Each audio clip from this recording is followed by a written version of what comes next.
I'd like to welcome everyone to the Planning Committee. My name is Councillor Paul Crossley, and I will be chairing this meeting in the absence of Councillor Tim Ball. I'd like to now ask the officers on the top table to introduce themselves. My name is Christopher Griggs-Trevarvan. I'm a team manager in the development management team. Hello, my name is Simon Elias in the Council's legal team. I'm Karina Haskins from Democratic Services. Please can I remind councillors and members of the public to switch their phones and other devices to silent during the meeting. The meeting is being filmed and the recording will be available on the Council's website. Anyone speaking that does not wish to be filmed should make themselves known to the camera operator. Emergency evacuation. Can I ask Karina to read out the emergency delegation? Thank you, Chair.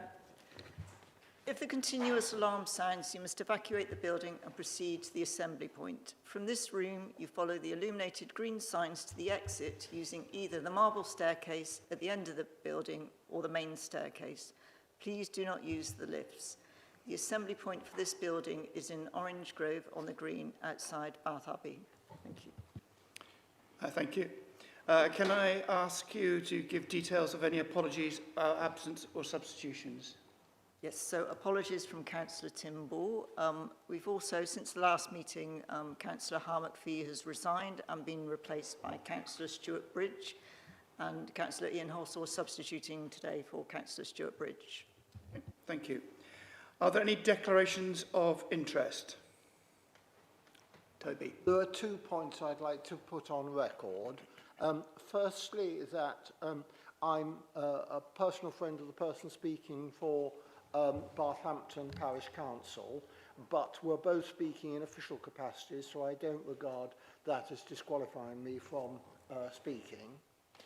Secondly, I live on the edge of the residents' parking zone in which the application on the Upper Bristol Road falls, and therefore I'm not far from it, but not more affected than the ordinary residents of my area. And then again, I intend to participate. Okay. Any other declarations? No other declarations. Right. Urgent business agreed by the chair. Mr. Griggs-Trevarvan. Chris is absolutely fine, Chair. Before we begin today's agenda, I'd just like to draw members' attention to important changes in national policy that have occurred. On the 17th of August, the government published a revised National Planning Policy Framework, NPPF, which we refer to a lot, which took effect immediately upon the day of publication and is considered a material consideration of critical importance by the government in the determination of planning applications. The revised framework represents a significant restructuring of national planning policy. It separates policies into plan making it separates policies from plan making from those for decision making and introduces a new set of national decision making policies against which proposals are to be assessed. One of the most important changes relates to the presumption in favour of sustainable development. Members will be familiar with the presumption as it was previously set out, which required planning permission to be granted unless the adverse impacts of doing so would significantly and demonstrably outweigh the benefits. The revised framework now raises that threshold, requiring that the adverse impacts to substantially and demonstrably outweigh the benefits before permission should be refused in circumstances where the permission applies. This represents a notable strengthening of national policy support for sustainable development and housing delivery. The revised framework also places a stronger emphasis on housing delivery and economic growth, introduces new policies supporting development in sustainable locations around well-connected transport hubs and stations, and makes several changes relating to settlements, density and greenbelt policy. Members should also be aware that the framework now states that where an existing development plan is materially inconsistent with a national decision-making policy, that local policy should be given very limited weight. However, the development plan remains the statutory starting point for decision-making. Officers have reviewed the implications of the new framework for the applications before you today and have identified any significant policy implications within the relevant committee reports and updates. Members should therefore have regard to both the development plan and the revised NPPF when reaching their decisions. I'm happy to take any questions, but obviously we do need to get on with the agenda at some point, so keep them brief. Do you have any questions on that? Councillor Jackson. It's not going to apply retrospectively, though, is it? If an application came in and was decided, say, a couple of weeks on our previous meeting, will it continue to go under the old dispensation, or will the new rules about call-in apply? Any applications already determined before the 17th of August will have been determined under the old framework. Any application determined after the 17th of August will be determined via the new framework. Okay. Councillor Simon.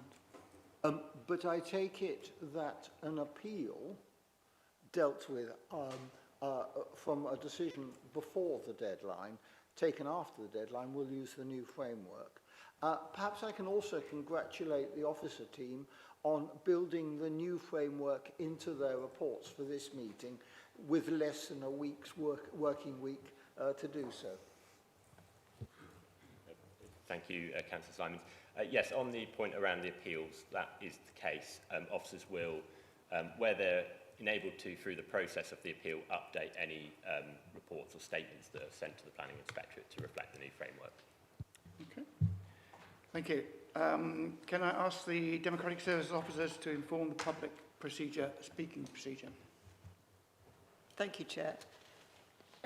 This is the procedure for members of the public who have registered to speak. The speakers will be called to speak immediately after the case officer has made their presentation about the particular application. The order of speakers and the time allowed for speaking will be as follows. Any parish or town council representatives will speak first and be allowed 3 minutes in total. Objectors to an application will go next and be allowed 3 minutes in total, and then supporters of an application will follow and be allowed 3 minutes in total. And if there's more than one objector or supporter on one application, they must share the 3 minutes. All councillors not on the committee who have indicated they wish to speak may do so for a maximum of 5 minutes, and the speeches will be timed by the timer you will see on the screen. Thank you. Thank you. The minutes of the minutes of the last meeting, are they a correct record? Councillor Simons. Yes, Councillor Jackson. I was not present for the whole of this debate that we had last week because I withdrew for the Grovewood Road application. Now, if you look at the top of page 7, the top page 3 lines there, it says that I withdrew, but it doesn't say why I withdrew. And I feel my residents who very strongly oppose the Grovewood Road application would like to know the reason why. So would it be possible, please, to amend it? Because the monetary value of her property would be affected and the nightingale would no longer sing in the garden. Yeah. Can I ask you to speak? Yeah. Is that okay? Just to give the reason why I withdrew. Thank you, Councillor Jackson. Just in answer to that, on page 5 in declarations of interest, those sentences are covered. So you could refer back to your declaration of interest, which is in the draft minutes at page 5. I'm not sure our residents are going to manage that one. Anyway, I can't propose that the minutes are correct because I wasn't there for the whole meeting. Can we correct that then? Can we move it then?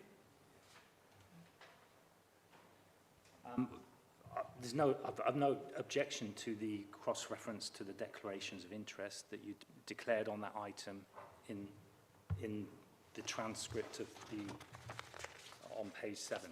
So if the committee as a whole want to agree, that would be fine. Is that acceptable, everyone? Okay, we'll do that, Councillor Jackson. So I had Councillor Simons move that they were a correct record. Is anyone seconding that? Right, Councillor Hansel. Can we have a vote on that? Anyone against? Anyone abstaining? One abstention. Right, we now move to the main planning list. And first item is Reg 03. 2250, Bath Tourism Bureau, Abbey Changers, Kingston Parade, City Centre of Bath. Can I invite the case officer to present the report, please? Thank you, Chair. So this is the application for a temporary change of use of the highway and various public open spaces within Bath City Centre for an annual Christmas market within November and December of each year. The application is before Planning Committee today because the Council is the applicant. The Christmas market has previously been granted planning permission on a rolling temporary basis, which has necessitated the resubmission of planning applications every few years. Given that the market is long established, the current application seeks temporary planning permission for a 25-day market held within November and December on a permanent annual basis. So this plan shows all the areas that are subject to this planning permission. Hopefully you can see on the screen, but all the streets are listed and are outlined in red. As you will note, this is an extended area over previous years, so this includes Queen Square, Kingsmead Square and Parade Gardens.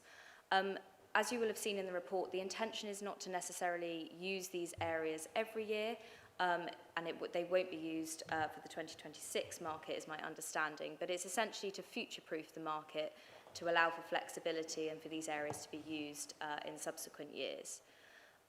Just to absolutely clarify, the applications for the change of use of the highway, the kind of chalets and food stalls and things that we associate with the market themselves don't actually need planning permission in and of themselves because they're temporary structures. So the locations of the chalets, etc., shown on this plan are indicative.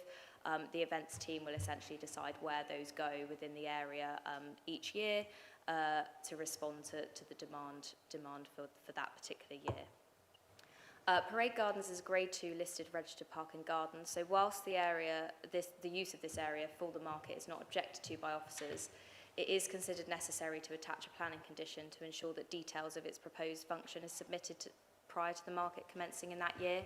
So it may be that stalls are positioned in there, it might be events for things like choral singing, light trails, etc. But we'd want to know details just to ensure that is protected as a listed building.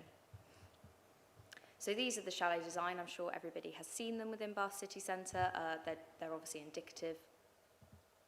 And then just some photos from previous markets just to remind members exactly kind of what the market looks like.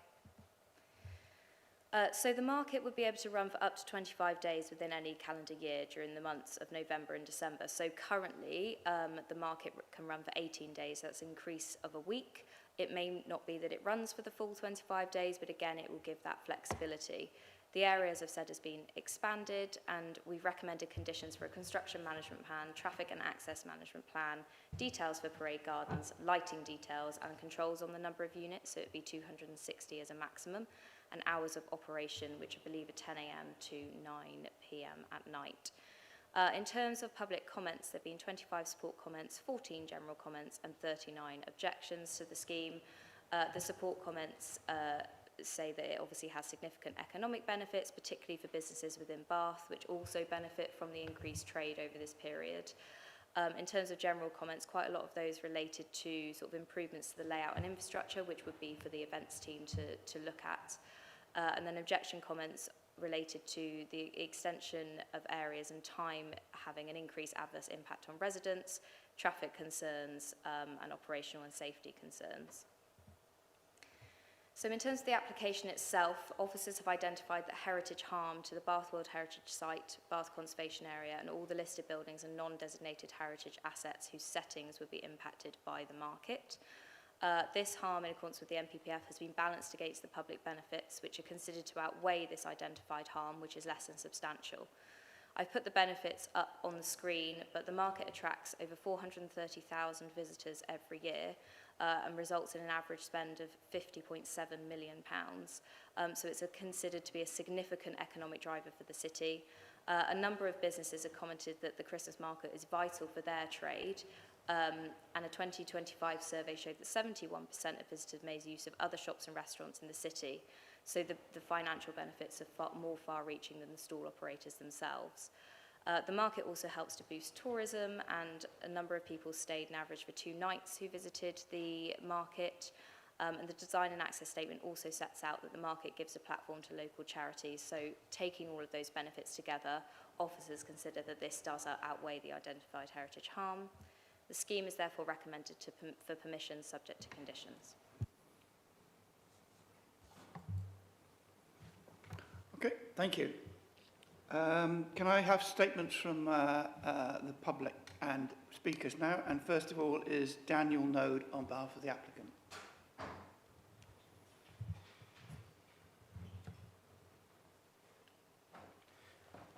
Thank you, Speaker.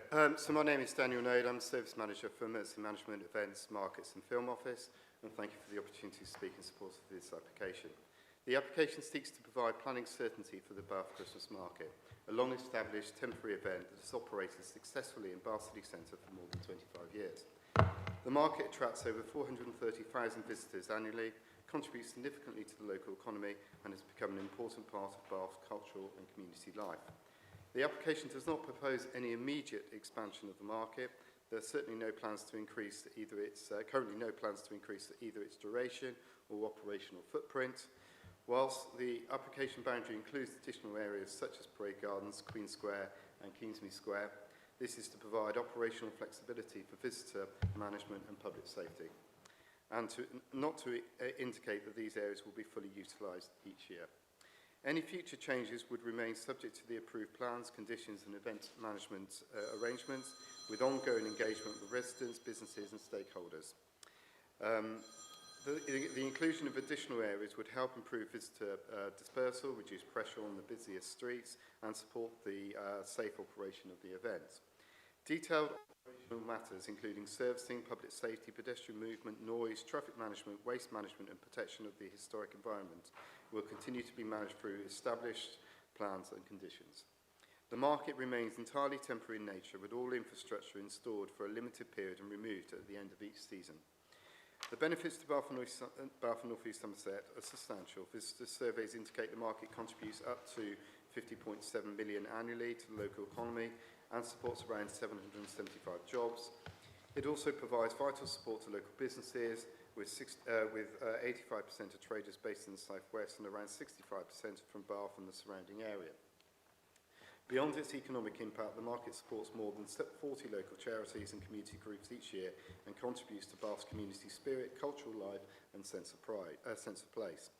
Members are therefore being asked to provide an appropriate planning framework for a successful, well-established temporary event that delivers significant economic, cultural and community benefits whilst respecting Bath's unique historic environment. For those reasons, I respectfully ask the committee to support the officer recommendation and approve the application subject to the proposed conditions. Thank you. Thank you. Our next speaker is Councillor Paul Roper.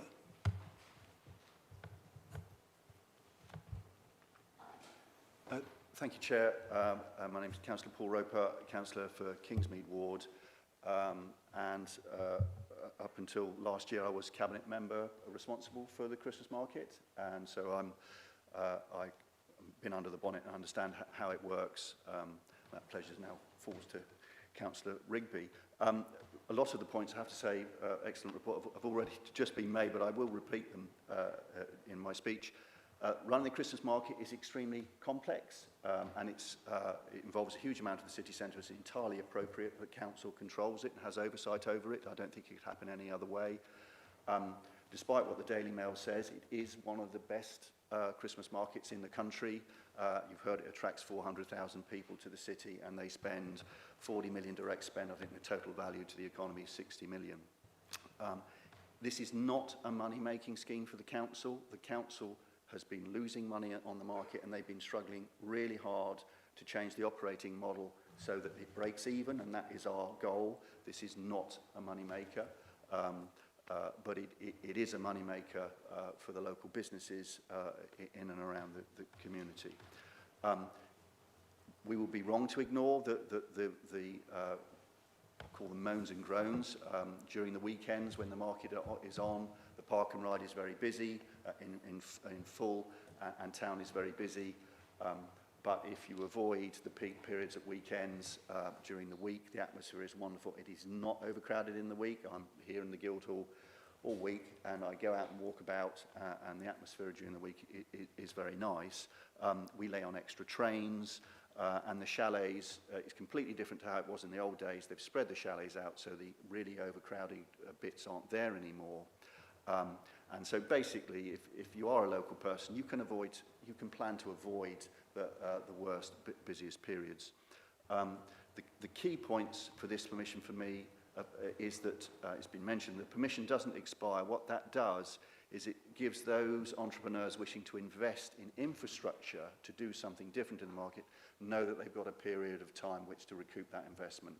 And with the current permissions, as you get towards the end of the permission, they think, well, there's only 2 or 3 years left now. I don't want to spend that £50,000, £100,000 on a nice snow chalet, for example. So that gives people certainty, also enables the team to offer longer contracts as necessary. The longer operating period is not about necessarily opening the market longer per se. It's about giving the opportunity to miss important weekends, miss dates, some flexibility, perhaps not have it running when the rugby's on. So there might be reasons why we want to extend it or move the start and finish date. So it just gives the team flexibility. And similarly, the larger area, it's not about flooding everywhere with the chalets. It's about giving the team the flexibility to think of new ideas, new creativity, and we need to do space, and we need space to do that. And many of you recall there used to be a market in the Queen Square, for example, during when the Christmas market was on. It was a different operator that is now no longer in business, but Queen Square used to be part of it. We need to review and refresh and renew the operation because it's been going for a long time. Yes, so slightly larger, the ability to operate for longer is important, but the benefits outweigh the negatives massively. I can tell you that many national retailers have their best 3 weeks in the country in Bath and North East Somerset when the Christmas market is on, because it brings in so much business, and that contributes to our thriving high street activity in the city. We have a vacancy rate which is half the national average in the city. We've got new retailers coming in, and this is all part of the vibrancy of Bath and what a wonderful city it is, and the Christmas market contributes to that. It also massively helps the food and beverage sector because they do extremely well when the market's on, and a lot of F&B businesses really struggle through January because it's the really quiet time, so it's a massive boost to them, and the F&B sector is a really important sector now in the city. You only have to look outside to see how many restaurants there are. And finally, there's the benefit to the small and local artisan producers who can turn over 40% of their entire annual turnover when the Christmas market is on. And such is the demand, we could actually let the chalets twice over.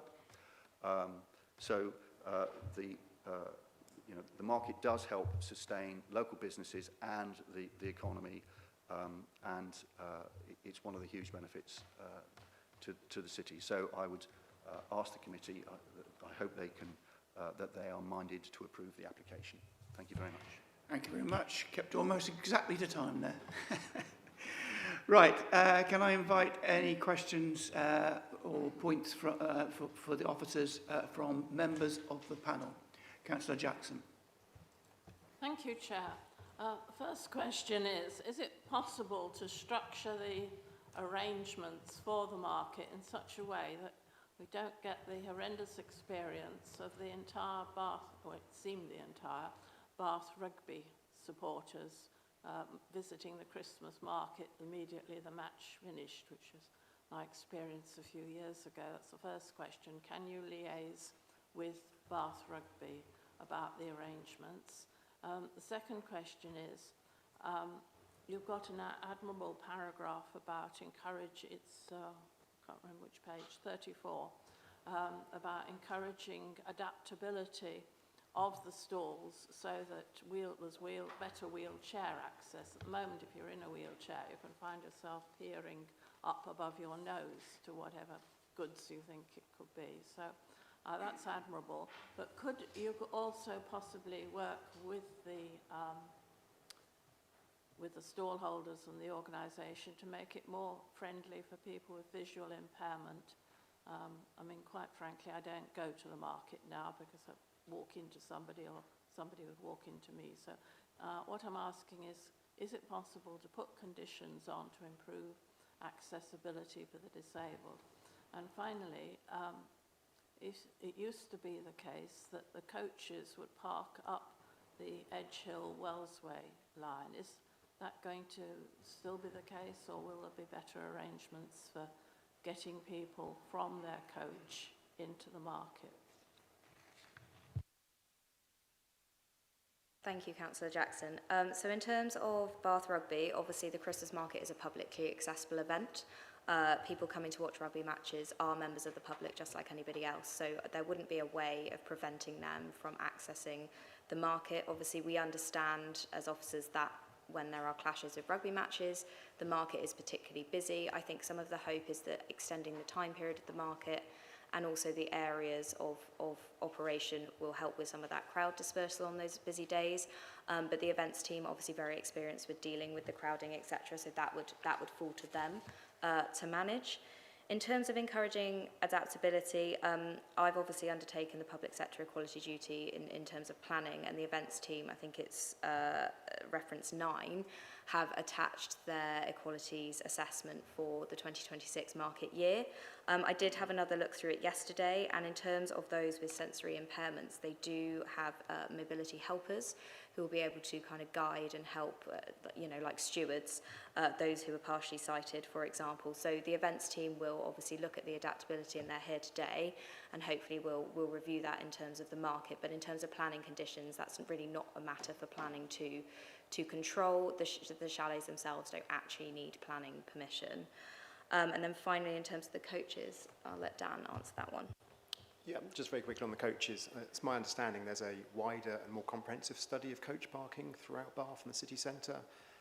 That's ongoing or just starting, and that will consider issues such as the Christmas market, but I can't give you details of where we're at with that at the moment. It's an ongoing study, and that will inform future markets as they come forward.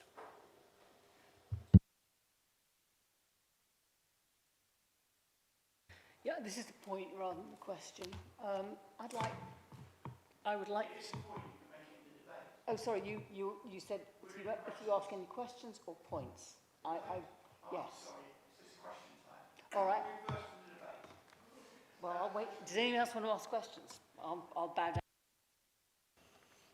Thank you. I'm just trying to understand the implications here. So we're looking at an extension of both the footprints and the amount of days from 18 to 25. Why is this not being trialled in advance before putting it forward as a permanent application? I mean, with any changes like this, there are intended and unintended consequences, potentially. Why is it not being trialled first to ensure that it doesn't have an adverse effect before coming forward as a permanent application? So I think with any planning permission, you don't necessarily trial a permission before it happens. You have to make an assessment of the planning merits when it's submitted to you. I mean, the events team have obviously clarified within, and Daniel No did clarify that it's not the intention that these areas will necessarily all be brought forward together, and the 25-day period won't necessarily run every year. Officers have obviously assessed the information that they've got. There's 25 years of market experience, so we know how the market runs at the moment. There will obviously be an increased time frame that there is disruption for residents, and we absolutely note that. But officers don't feel that that would be significant to a point that would warrant a refusal. As I say, other planning applications come forward and you don't do essentially a practice run of what the permission might look like. So we've assessed it as is submitted and consider it to be acceptable. Thank you. I'm looking at the proposed condition for a traffic and access management plan, condition 4 on page 36. In assessing that plan, will you be looking at pedestrian movements as well as vehicle movements? Will it include assessments of the issues that Councillor Jackson raised? And in terms of coach parking, the existing arrangements on Royal Avenue, will that be the core of the this year's assessment? Oh, sorry, one other question. Will it include the layout of chalets so as to be able to inform that assessment of pedestrian movements? Just in terms of the traffic and access management plan, when that's submitted, then clearly we review that in terms of all users of the highway, including pedestrians and cyclists, and work with my highway authority colleagues to make sure that no one's inconvenienced in terms of the layouts of the chalets and the general arrangements. The second point in terms of buses and coaches, my understanding is nothing is proposed to change immediately, but again, in response to the earlier comment, I understand that there's a comprehensive wholesale review of the arrangements within Bath City Centre, and there may be changes coming out of that, but again, it's too early to give you details of that this time, I'm afraid. Just in terms of the layout of the chalets, that may form part of the traffic and access management plan, but again, the planning permission isn't required to cite those in and of themselves, so they could go anywhere within the area. I would say, obviously, the events team are well practiced in delivering the market and probably have more expertise than the planners in terms of pedestrian flows, etc. So they would ultimately be making the decisions about those, and then, as Dan said, we would be assessing the traffic and access management plan after the fact. Okay. Councillor Warren. Yeah, thank you, Chair. Can I have a look at, I think it was your second last page, is it, about consultation? Just wondering whether, what makes you say it was a percentage of people that, so we can find it there first, if you can. Second last page, I think. Oh, can we... Yeah, it looks not, that's, sorry. it's a nice one, that one. I just wonder whether, who was actually consulted, whether it was all the traders in the city or the market traders. So in terms of consultation, we put out a number of site notices around the city. The application was published in the weekly list, and residents were sent neighbour notification cards. So there wasn't direct consultation from planning with the stall owners, but I believe that the market team obviously get feedback, etc., from stall owners. I think it was the page before this, so the one before this was this one or one after. I'll go after then. Yeah, where are we?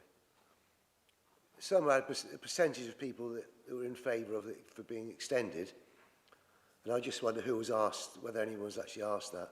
So I don't have percentage numbers for who's in favour of Yeah, there was expanding something, I saw something there earlier. It might be the. There are percentage numbers on the last page, but they relate to visitors rather than people who commented. Yeah, I just wonder whether actually the businesses were consulted, whether it was just on the weekly list. Yeah, consultation cards were sent. As I say, there were site notices. In terms of comments that were provided, I did have support comments from a number of businesses and those who operated stalls.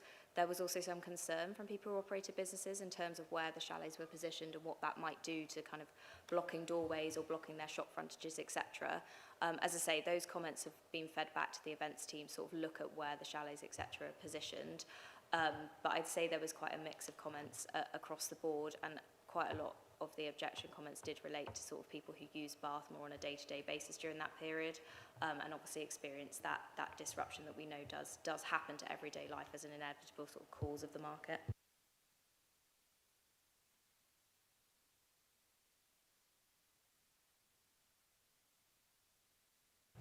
Thank you. So I would like to acknowledge the initiative of my predecessor, Councillor Geeta Dawson, and also Councillor Marion McNair, whose idea this was 25 years ago.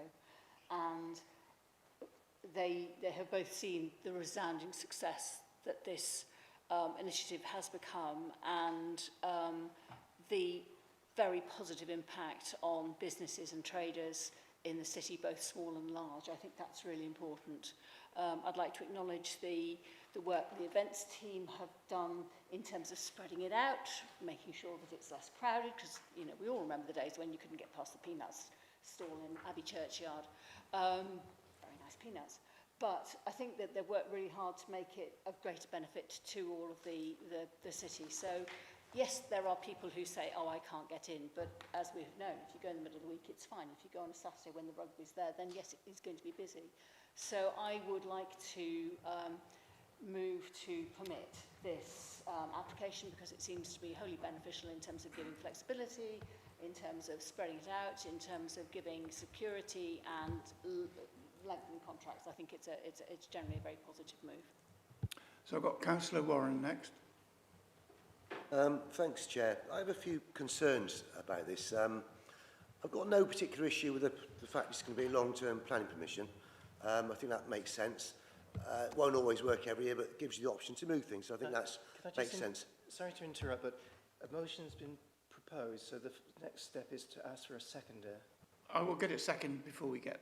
I called Tim, so we'll call a second. I didn't know he was not going to do it.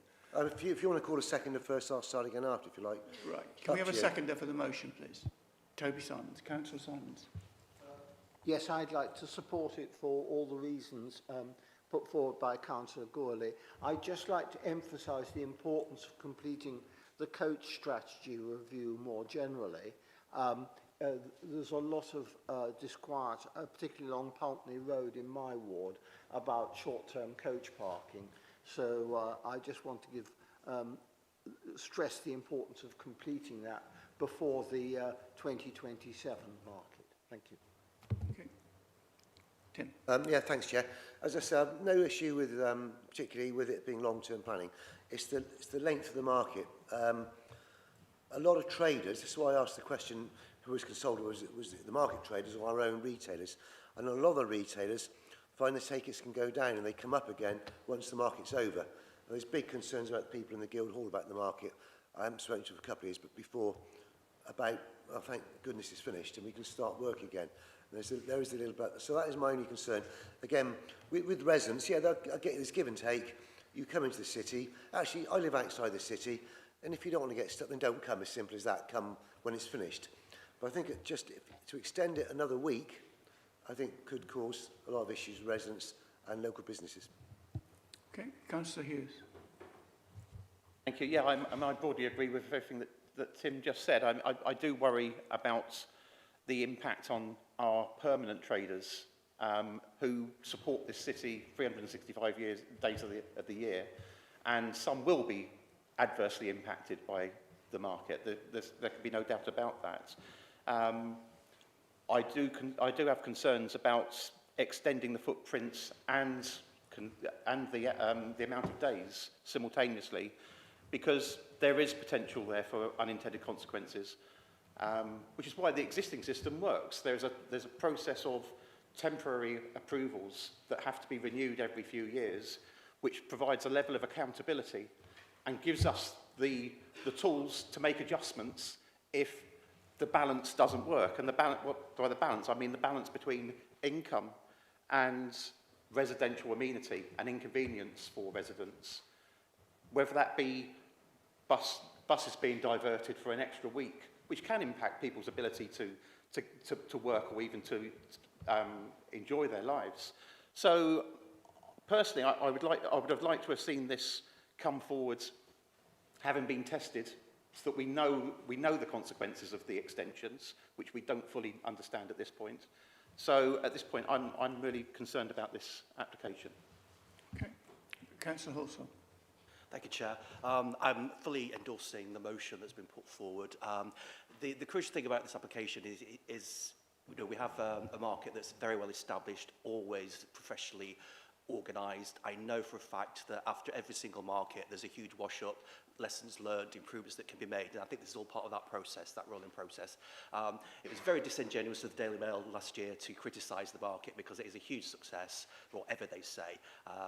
And whilst we do have residents that do express their concerns, and I've had some residents in my ward who've expressed concerns about their perception that the market is going to be expanding. It's not expanding in terms of the number of stalls, it's really just making more efficient use of the city centre and obviously from the previous wash-ups, enabling a better flow of pedestrian, you know, and we hear so much about town centres that are struggling. This offers so much gross value added to our city's economy, and I fully endorse it. Okay. Councillor Leake. Thank you, Chair. I think Councillor Hughes makes some very good points. I have to say I do agree with him to some extent. There is potential for unintended consequences. I don't think that this planning application will affect that, because ultimately you know, the operators of the market will always have the ability to address issues that are raised, concerns that are raised, to make adjustments from one year to the next. I don't think that we lose that ability by this application. So, whilst respecting the points Councillor Hughes has made, I will still support the motion. Councillor Jackson. Thank you very much. I mean, I'm sort of assuming that if this goes through, they could then come back with a application for a variation of conditions if some circumstances arose which made it impractical or undiplomatic to run it as currently presented before. Is that correct? Could we have a review and variations of committee conditions? And secondly, I'm completely perplexed by the conditions on page 39 about the community infrastructure level. It's the same text that we get on individual applications for domestic residences, and I'm surprised that it's here, and I don't quite understand why. Is there a levy on the profits that they make in the market, or how does it operate? So in respect of your first question, yes, Section 73 could be submitted to amend conditions in respect of the market in future years if required. In terms of community infrastructure levy or SIL, those are standard informatives that get attached on our decision notices. The scheme is not liable for SIL. Sorry, I haven't quite understood that. Does this mean that the market is somehow exempt from a levy for the benefit of the residents of Bath? They're not creating additional floor space, so SIL wouldn't apply to this development, is my understanding. Just to clarify, that has always been the case for the market. SIL, community infrastructure levy, is only chargeable on certain types of new floor space in accordance with our charging schedule. For example, new residential floor space that's created would incur a SIL levy charge, but not for this. There's no floor space being created here. It's a use of land. Increasing the area where the stalls are going to be held, but if it doesn't apply, it's obviously set to confuse one ancient councillor. Right, I have no further speakers. We've got a motion on the floor that was seconded to go with the officer recommendation to permit. Can I have all those in favour of permit? 7. That's 7. Those against? And those abstaining? Thank you very much.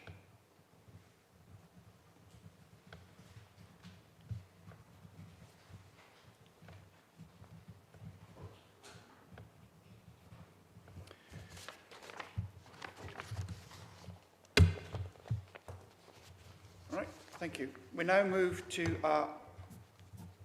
item 2, which is parcel 14, Charlton Road, Keynsham, Bath and North East Somerset. Can I invite the case officer to present the report, please?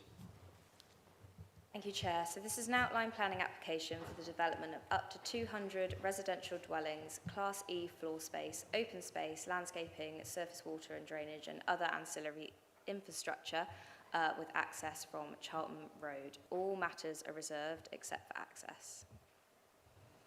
So the site is outlined in red just here, and I've indicated where it is in relation to the rest of Keynsham, but the parcel is on the western side of Keynsham. Some site context. So the site is this one here, and then I've just indicated some areas of note which relate really to the sustainability credentials of the site. So the site's a 5-minute walk from Abbott Woods, which is kind of a recreational area where people will walk their dogs or walk, etc. It's about an 11-minute walk from Castle Primary School. There are local shops and a pub 7-minute walk away. A little bit further afield, about 13 minutes walk, is a local shop, takeaway and hairdressers and laundrette. And then you've got the industrial estate, Leys Farm industrial estate, which is up here. And then the red square is the bus stops, and those who were on the site visit yesterday, we stopped in that bus stop. So the site is an option in the local plan options document. It's this one just here, but I included the parcels above just to show you that it's part of a potential wider option allocation. The applicants worked quite hard to obviously ensure that the scheme itself will hold up on its own, and it's been assessed on its own merits, but we've also worked hard to make sure that if other allocation options were to come forward, that it could be integrated with the wider area as required. Just to note, the plan is obviously still at Regulation 18 stage, so it's given limited weight in the planning consideration. It was raised during the committee briefing about the pipeline that goes across the site. So this is the map from the Health and Safety Executive. This is the pipeline which sort of goes along the western side of the site. I provided a bit more clarity in the update report about what could go in the different zones. You've got the inner, the middle and the outer zone. The Health and Safety Executive originally objected to the scheme because there were too many dwellings within the inner zone. I think they advise against anything with more than 2 dwellings in the inner zone. So the development has been amended and shifted towards the east, towards Charlton Road, to move development out of that area, and the Health and Safety Executive are now satisfied. Some site photographs. So this is the site looking from the public right-of-way. With those that we were on the site visit yesterday, this is the view we looked across the field. It's looking south. Then this is the view from Charlton Road looking northwest across the site. And then we're looking more directly west. So this is the boundary, the western boundary of the site here. And then we're looking southwest. So this tree line is the southern boundary of the application site. And then the access is going roughly in this area here. This is Aesop Drive opposite. And then this is the view that I took from Queen Charlton when I got off the bus yesterday. So I walked down that lane and I'm stood at the top of the public right-of-way. There's no zoom on this photo. This is just the camera view. So the site is along here behind the hedge line. And then I've zoomed in quite a significant distance to show you that you can just about see the roof line of the existing developments on the eastern side of Charlton Road. So the proposals themselves, obviously this is an outline application, so all matters are reserved except for access, but this illustrative layout gives an indication of what might come forward.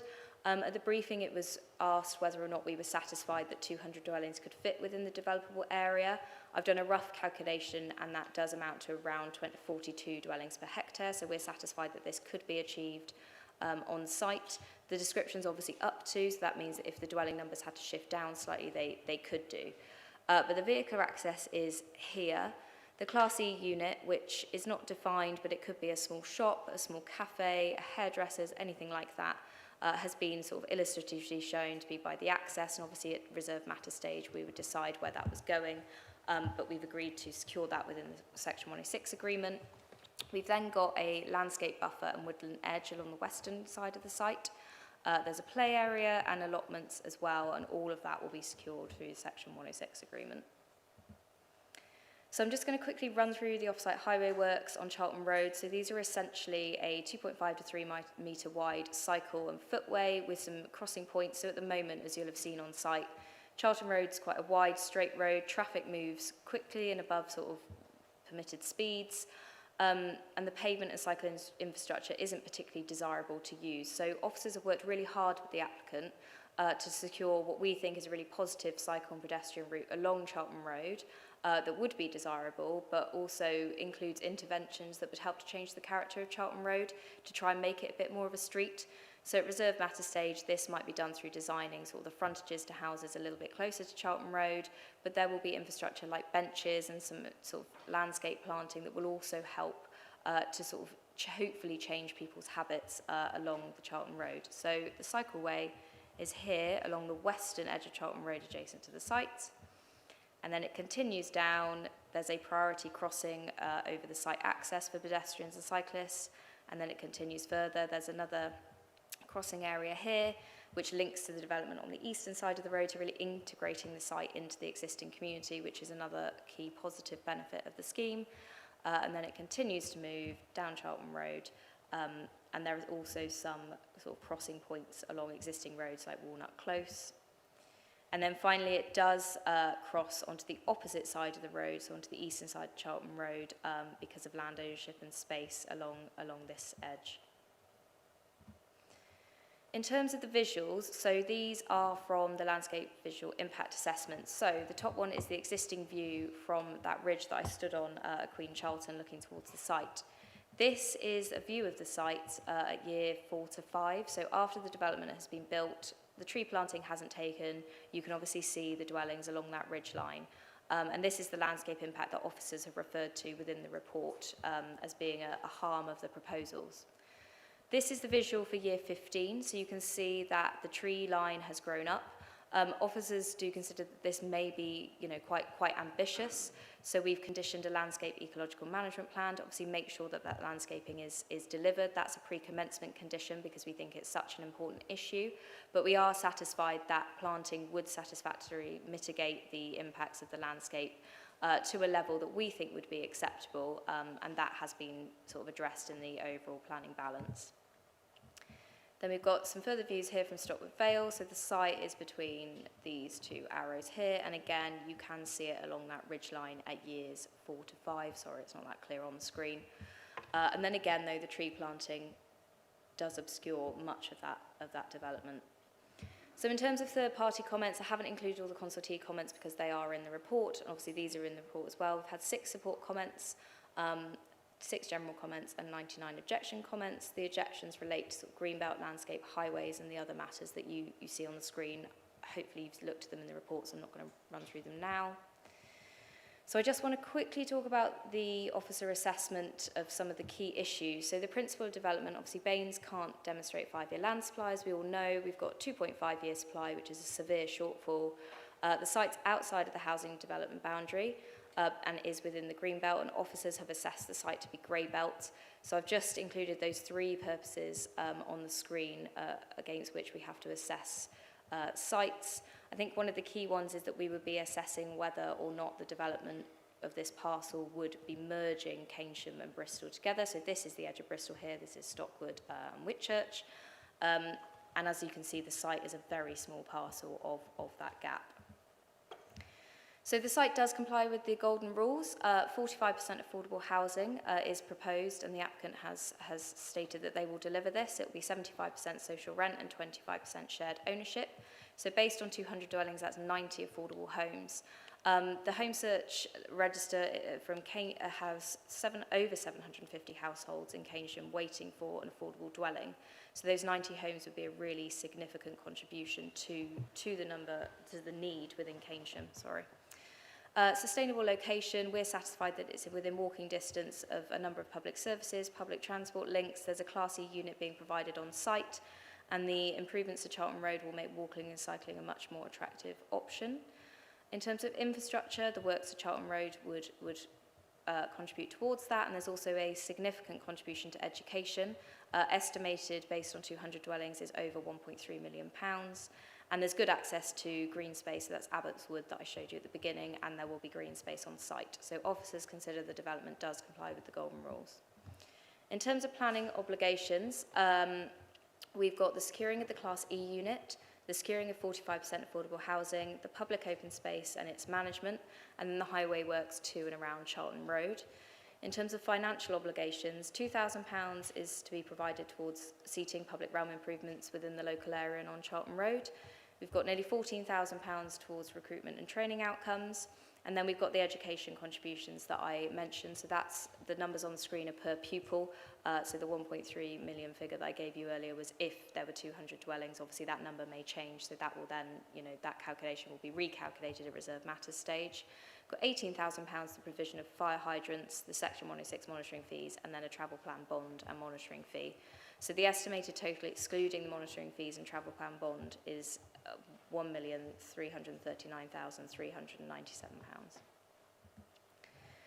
So just quickly on the planning balance, again, hopefully you've all read this in the report, but the location of the development outside of the housing development boundary is given very limited weight as a harm. The landscape harm has been given moderate weight, and the heritage harm has been given limited weight because this is considered to be outweighed by the public benefits of the scheme.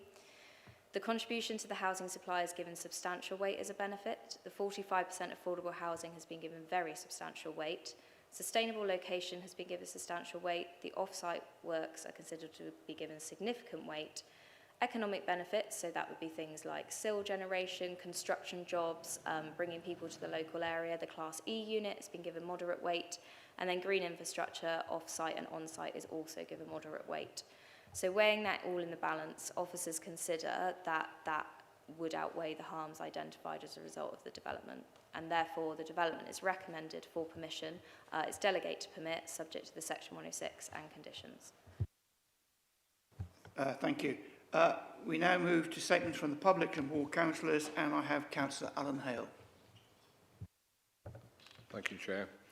The application is speculative and would undermine the local plan that is currently being brought forward, in order that development in and around Keynsham is controlled and in the right place. My fellow councillors within Keynsham recognise the need for social housing, and that can be achieved in properly considered ways rather than piecemeal for profit odd areas of development such as this. There are unresolved issues of drainage that are affecting the newer developments and down the slope to the meadows, so inadequate infrastructure.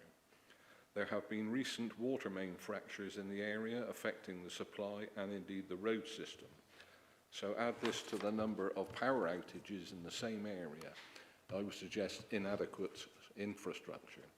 Problems that were never experienced before the 3 developments on Charlton Road already completed, some not adopted like the other Persimmon side. A further development cannot be allowed. Charlton Road is the de facto missing link of the Avon Ring Road. It already carries an average of 8,000 vehicles a day and an average of 250 HGVs on a stretch of road that is subject to legal weight restriction. In my opinion, the vast majority of that traffic will be experienced between the time 0700 to 1900 each day. 200 houses can reasonably be expected to generate some 500 extra journeys as a minimum, so inadequate infrastructure and road safety concerns. Charlton Road is a route to school. Charlton Road is a route to school for 4 schools and a large nursery. Additional traffic would add to the potential danger for the children involved. Road safety concerns. Connectivity to High Street would be approaching 1.5 mile walk with inadequate, unsafe pavement set against much of the traffic flow travelling in excess of the 20 limit within inches of pedestrians on the pavement. The return walk is virtually all uphill, again, inadequate infrastructure and road safety concerns. Thus, the infrastructure of this development is totally unsuitable. GP surgeries already appear to be working to capacity. Where people fail to get an appointment, they're highly likely to go to the A&E. So that would overburden that side of it. So again, inadequate infrastructure, public services.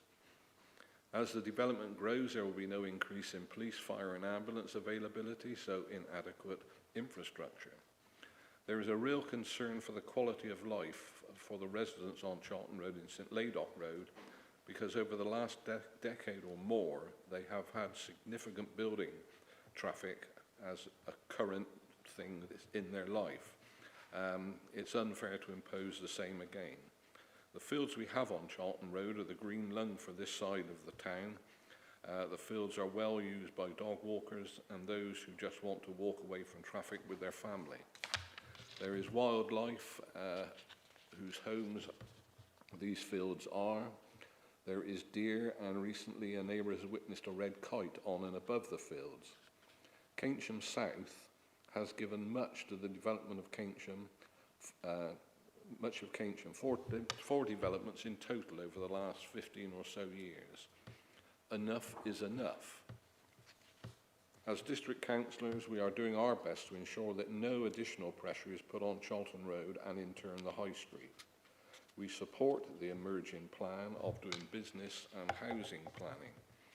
Whilst we object strongly to the application before you, we support the idea that Keynsham will take some new houses, certainly for the sake of the much needed social housing, but believe that it must be adjacent to the A4-174 Gate, and also a parcel of land currently known as Keynsham North, off of Avon Mill Lane, which also we understand will provide a link road from Keynsham Road through to the A4. Connectivity seems to be the buzzword relating to this plan, and following what we believe the building of the houses at Hicksgate cannot be more connected than being on the A4 to Bath in Bristol and the A4174 to the motorway. This plan will deliver the traffic into the High Street. Keynsham South has had its fair share of development, and I therefore beseech you to refuse the application you have before you. And I have to say the description of the area, rose-tinted glasses come into mind, but there we go. Thank you, Chair. Thank you very much, Councillor Hale. Can we now move to questions for the case officer, please? Councillor Hounsell. Thank you, Chair.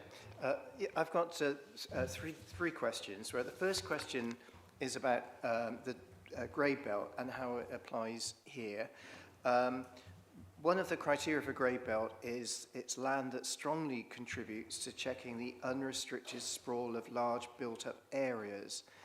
So is Keynsham considered a large built-up area in the definition, or is that just restricted to cities? Keynsham would be considered a large built-up area as a town. Thank you. Right, my second question is, in September 2022, WECA had a strategic greenbelt assessment, and the valley form that land form that we've been looking at, and this site was considered to make a significant contribution to 3 of the 5 greenbelt purposes. So, is it simply that assessment in 2022 is now out of date?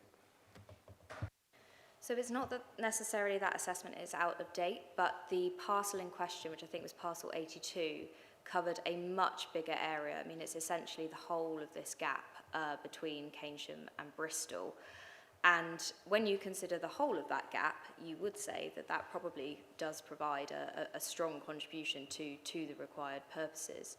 However, the MPPF is really clear in that when you're assessing grade belt, you have to consider just the parcel where the development is happening. So we are just considering this parcel in blue for the purposes of the assessment, and that's why we're saying it doesn't have a strong contribution to the purposes. And my third and final question for now, I think I know the answer, but it's probably best to hear it in public session. I've always been extremely concerned as a councillor about the nearby Red Lynch Lane junction, which is notorious. Even since the speeds on the Charlton Row have been reduced, speed limit reduced to 30 miles an hour, there have been 2 severe accidents. Is there any mitigation to those dangers with this application, which would add to traffic that would pass that junction? So there isn't any mitigation from this application. We can obviously only assess this application on its own merits, and we don't consider, and the Highways Officer doesn't consider that would be a necessary intervention for the kind of impact, to mitigate the impacts of this development. So if we were going to secure further highway works, they would have to pass the SIL Regulation 122 tests. And that one of those is that it's necessary to make the development acceptable. So it's not considered that it is necessary to make this development acceptable. Obviously, looking at further local plan options, depending on whether they progress through to Regulation 19 stage and adoption, etc., that may be something that's looked at in the future. But for this development, it's not necessary, and therefore we haven't considered it. Councillor Leach. Thank you, Chair. Several of the objectors have made mention of drainage and surface water issues. My question is, are there drainage and surface water issues? And if so, can you please explain the nature of them? Yeah, so there is surface water flooding. It's mainly in the top corner and along the eastern boundary of the site. So that is known by our drainage team. Initially, the SUDs, the sort of drainage attenuation ponds, were proposed along the eastern boundary of the site. Because of design considerations and landscaping and obviously the pipeline, they've now been shifted to this part of the site. So our drainage team have considered the drainage. Some of the testing that's required for infiltration hasn't been done to the standard that they would expect. So they've asked for a condition, and they asked for a pre-commencement condition to be attached that we get those details. So we've actually conditioned that that is to be submitted alongside the reserve matters application, because that's really fundamental for the layout that comes forward. So our drainage team is satisfied that those matters can be resolved at the reserve matters stage, and have confidence that the site should be able to drain in a capable manner. There'll also have to be discussions with Wessex Water, etc., which we've advised that the applicant starts doing those as soon as possible. And there will have to be adoption, etc., as it goes further through the process. So in short, yes, we're satisfied that those drainage concerns can be addressed. Councillor Gurley. Thank you. I've got, I think, a couple of questions. One is about the schools and education. In your map, you very helpfully showed where there was the nearest primary school. My question is, does it have capacity to be able to accommodate the children going from this school? And I suppose maybe this is more of a hypothetical question. If other developments were to come forward, what's the capacity there? Or is that something that would have to be looked at the time with if other developments came forward? So that's one question. The second question is about the trees, because they're really important to screen. And from my experience of another site where the trees have not been well looked after by another developer, who would be responsible for making sure that those trees are looked after and kept watered in order to be able to provide that screening? Thank you, Councillor Bordy. So in terms of primary schools, my understanding is there is capacity at primary schools currently, but as kind of other options that may come forward in Keynsham, that may change. We've secured a contribution towards primary schools, and that is set out, the reasoning for that is set out within the report, and the developer has agreed to that. In terms of the trees, the landscape ecological management plan that we've required pre-commencement will need to set out in detail how those trees will be managed. So that will either be by the developer or a management company that comes forward. If there isn't compliance with that management plan, that would then be a matter for the planning enforcement team to investigate and rectify as required. Thank you. Councillor Hughes. Thank you. So I just wanted to try and understand this update report we've got from the HSE about the pipeline. So it says that the proposal for 200 dwellings, there's approximately 20 dwellings within the inner zone. But I assume that's based on the illustrative drawings. And the illustrative drawing doesn't show 200 houses, it shows about half of that. So the number of 20 houses currently in the zone that need to be removed, is that accurate, or is it more likely to be 40 houses? So the 20 dwellings in the inner zone was what was originally submitted. So those comments, the email was from HSE after the first kind of round of plans was submitted, to which they objected. Those have now been revised, so it's pushed the dwellings out of the inner zone. Obviously the layout is illustrative, but we would have to reconsult them at reserve matter stage in any case. So the developer is very unlikely to come forward with a scheme that has them in that inner zone, because they'd be getting an objection at reserve matter stage. Sorry, so how does that affect this? I mean, in terms of the maximum of 200, clearly that's not going to be achievable now. So should we be revising that number? I mean, we could be talking 10 or 20% reduction here. And if they try to achieve that figure anywhere near that 200, the density of this development is going to be excessive. So just to clarify, those 20 dwellings were based on a previous scheme where it was originally submitted, the development was pushed a lot further west, so now it's been pushed further east.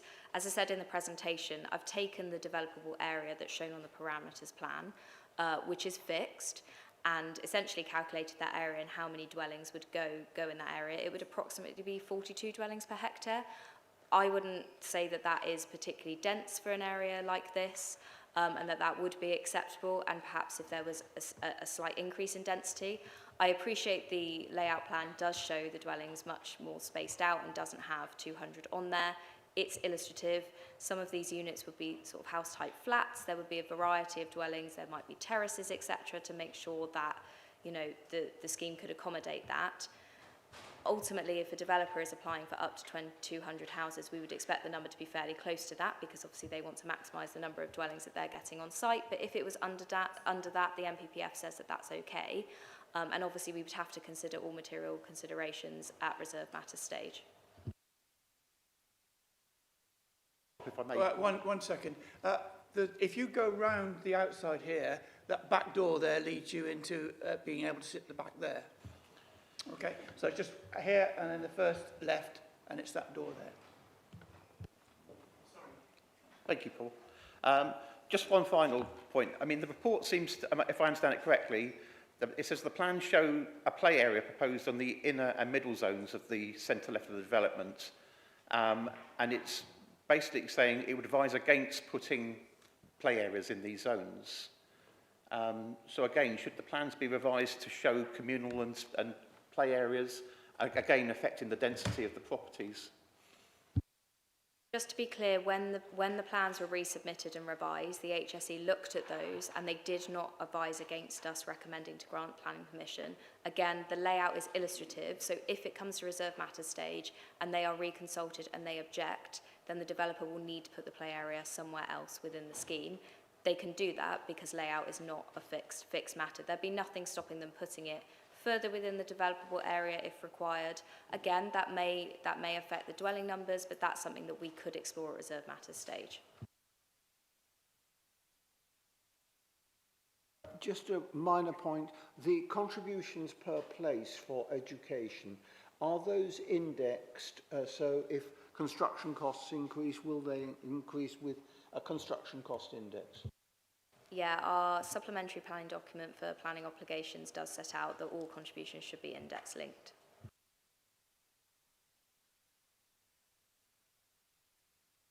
A question. I didn't quite understand what you were saying about the cycle track that was going to run along the edge of the development, because you said that, well, I thought I understood you to say that what was the word? It would be made more humane, as it were, by having the frontages of the houses opening onto the cycle track. Whereas on the site visit, we saw a really prominent and important hedge barrier. So I'd like to know which is going to be as you cycle past the development. And secondly, I wondered if you could just explain a bit more what Councillor Hale was saying about the connectivity of this site to the A4, and I suspect the people who buy these houses will be working in Bristol. How you would get to work in Bristol in 10 years' time? Is there going to be a bypass or what? Could you explain? So my comment in terms of the frontages was to do with the reserve matter stage and how we might design the layout of the scheme to try and create that sort of sense of street on Charlton Road. That hedgerow is being retained, so it wouldn't be that the dwellings could front directly onto the cycleway, but they could be quite close.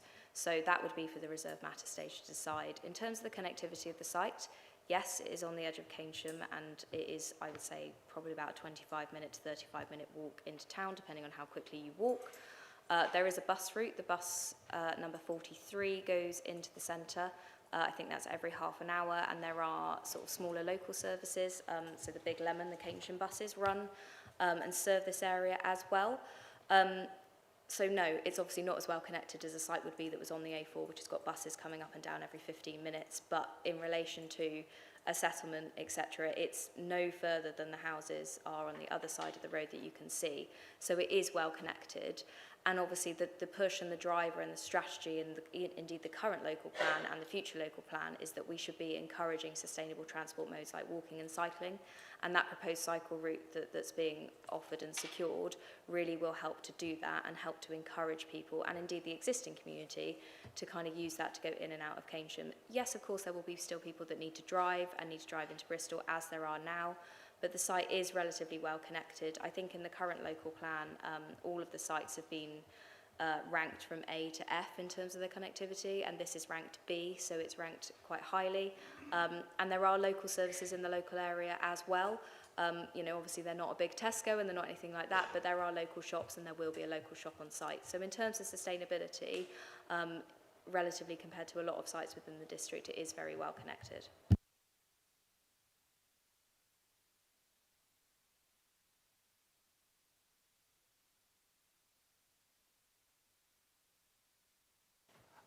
Well, nobody else volunteering, so I'll go first. I think we have to take this application in the context of the current planning legislative environment. And while Councillor Hale referred to factors that were important under previous regimes, under the current regime, I don't think we've got good grounds to reject this. I think the very strong steer from the government is that applications that meet criteria, as the officer has demonstrated in her excellent report, ought to be approved. I think that this is a sustainable a location as an edge of town application can be. It fits with what was in the original Regulation 18 version of the plan, which we'll be getting the new version in due course. So I think that this is a difficult one to refuse, and therefore I move approval. Can I have someone to second from it? Councillor Gurley. And it's your turn to speak now. Yeah, I think this is a good development in terms of what it brings, in terms of the 45% affordable homes, in terms of the allotments, in terms of the play area, in terms of the better connectivity via the cycle and pathways. As my colleague Councillor Simon said, it's a very hard one to refuse because of the connectivity, because of where it is, and therefore I think we have no option to refuse it, but also I think it will bring benefits. So that's hence my reasons for seconding the motion. Thank you. Obviously, this is an outline application, so there's still a lot of detail to delve into, particularly in terms of drainage, in terms of how Charlton Road would be addressed in terms of. Hounsel, that's almost the same, isn't it? Are you happy for me to carry on? Thank you, Councillor Hounsel. I didn't mean to. I thought you were calling. Anyway, regardless of that. The MPPF came out last month, and we have to follow that. It's not a premature development. I think the officers have been very clear in explaining how this forms grey belt development, not green belt. I feel it is a sustainable location, and it will contribute towards our deficit in terms of housing land supply, and I'm very pleased to know that they will be offering the full capacity for affordable housing. And I pass over to my colleague. Thank you. I feel at the moment I can't support the scheme. I've got a number of concerns. One is that I think the case officer confirmed that Keynsham is regarded as a built-up area, and this land does strongly contribute to restricting the sprawl of Keynsham. It is a long way out from the high street and other services. I'm concerned about the landscape harm from the Queen Charlton area and the footpath, and I know it's given moderate weight, but that indicates that there is harm acknowledged, and the length of time that it will take for the tree line to reduce that harm. And just as, you know, Bathonians are very sensitive to the green setting of Bath, so people in the local area are very sensitive to the landscape setting of places like Queen Charlton and the Valley area. concerns about the drainage, concerns about the Redlinch Lane junction. I know it's been explained why it's not thought to be necessary to be part of this application, but and maybe the problem is somehow addressed in some future application, but we have to deal with things as they are now. That's an extremely dangerous junction, many accidents, very serious accidents over a number of years, and just adding yet more vehicles that are bound to pass that junction without any attention now, it just seems to me to be wrong. So for a number of reasons, I can't support the motion. Whether I object or abstain, I'm considering. Thank you. Councillor Warren. Yeah, I find myself agreeing with pretty well everything that Councillor Hansell's just said. I'd just like to add as well, Queen Charlton is its own place at the moment. Keynsham is fastly becoming a suburb of Bristol, sadly, and I think we need to look at that. Because Keynsham hasn't, I've lived near the area forever, long time now. I know I might look young, but hey. And it's only to laugh. There's big issues as well, not only the Redlinch Lane junction, but also when you meet Woodard Lane. And then when you get a little bit further on, when you meet A37 into Whitchurch, there's massive problems there now. Yeah, it may be fixed when there's another 200 houses, another 300 houses, another 1,000 houses, I don't know. So it's a little bit, where does it stop? I just feel we are in a difficult position. I fully understand that. You know, the government doubled the housing numbers. I think we had okay where we were, we had it all sorted, and all of a sudden, bang, let's have double the numbers. The fact there's not the people to buy them, not the people to build them at the moment, is beside the point, I think. And it's just like they've been dumped because it's a nice place to dump them. And I understand why it is. You know, if you're a developer, it has a great little spot there, green. We're just on the edge of the green belt. But it is green belt for a reason. Again, I'd find this very difficult to support this application.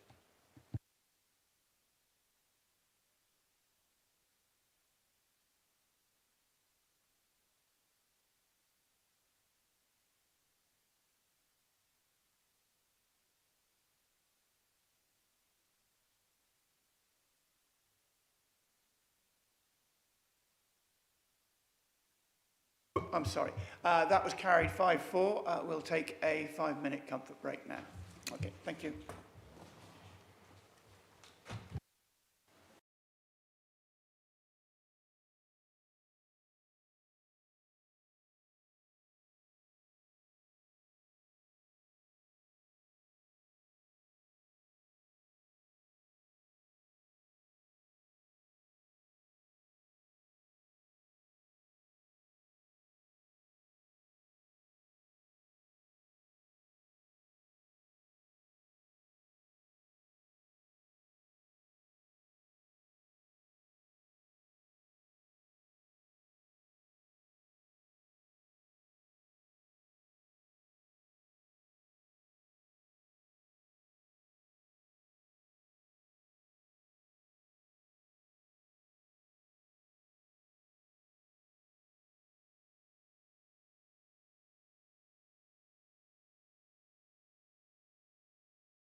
Right, can we start the meeting again, please?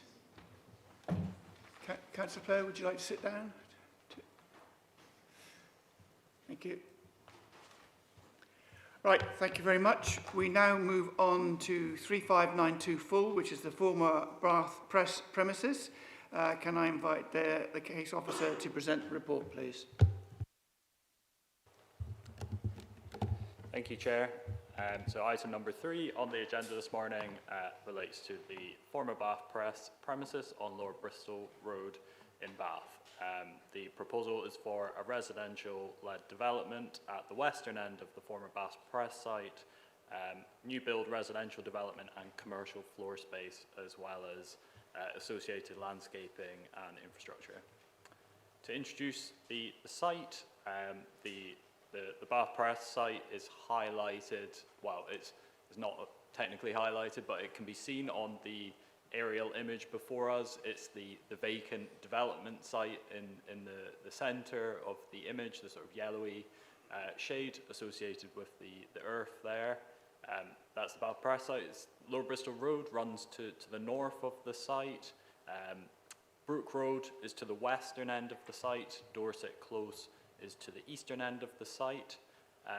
The site is located in Oldfield Park area, so Oldfield Park neighbourhood is to the south of the site. There is a surrounding context for post-industrial regeneration to the north of the site, following both the Lower Bristol Road corridor and the River Avon Bath Western Riverside corridor. To provide a bit of background on the Bath Press site, because there is some history that runs with this site. The site is the site of the former Pitman Printworks, which was founded in 1889. The Printworks continued operation until about 2007 at the site. The site was then allocated under local plan policy for residential and mixed use redevelopment. That was policy SB9 of the council's local plan, which allocates the site for a minimum of 200 flats and 1,500 square metres of employment floor space. In 2016, planning permission was granted by the council for development of 244 dwellings at the site, as well as 1,400 square metres of offices. Following this planning permission in 2016, the site was cleared of existing buildings, the existing former Printworks buildings, in 2017, 2018.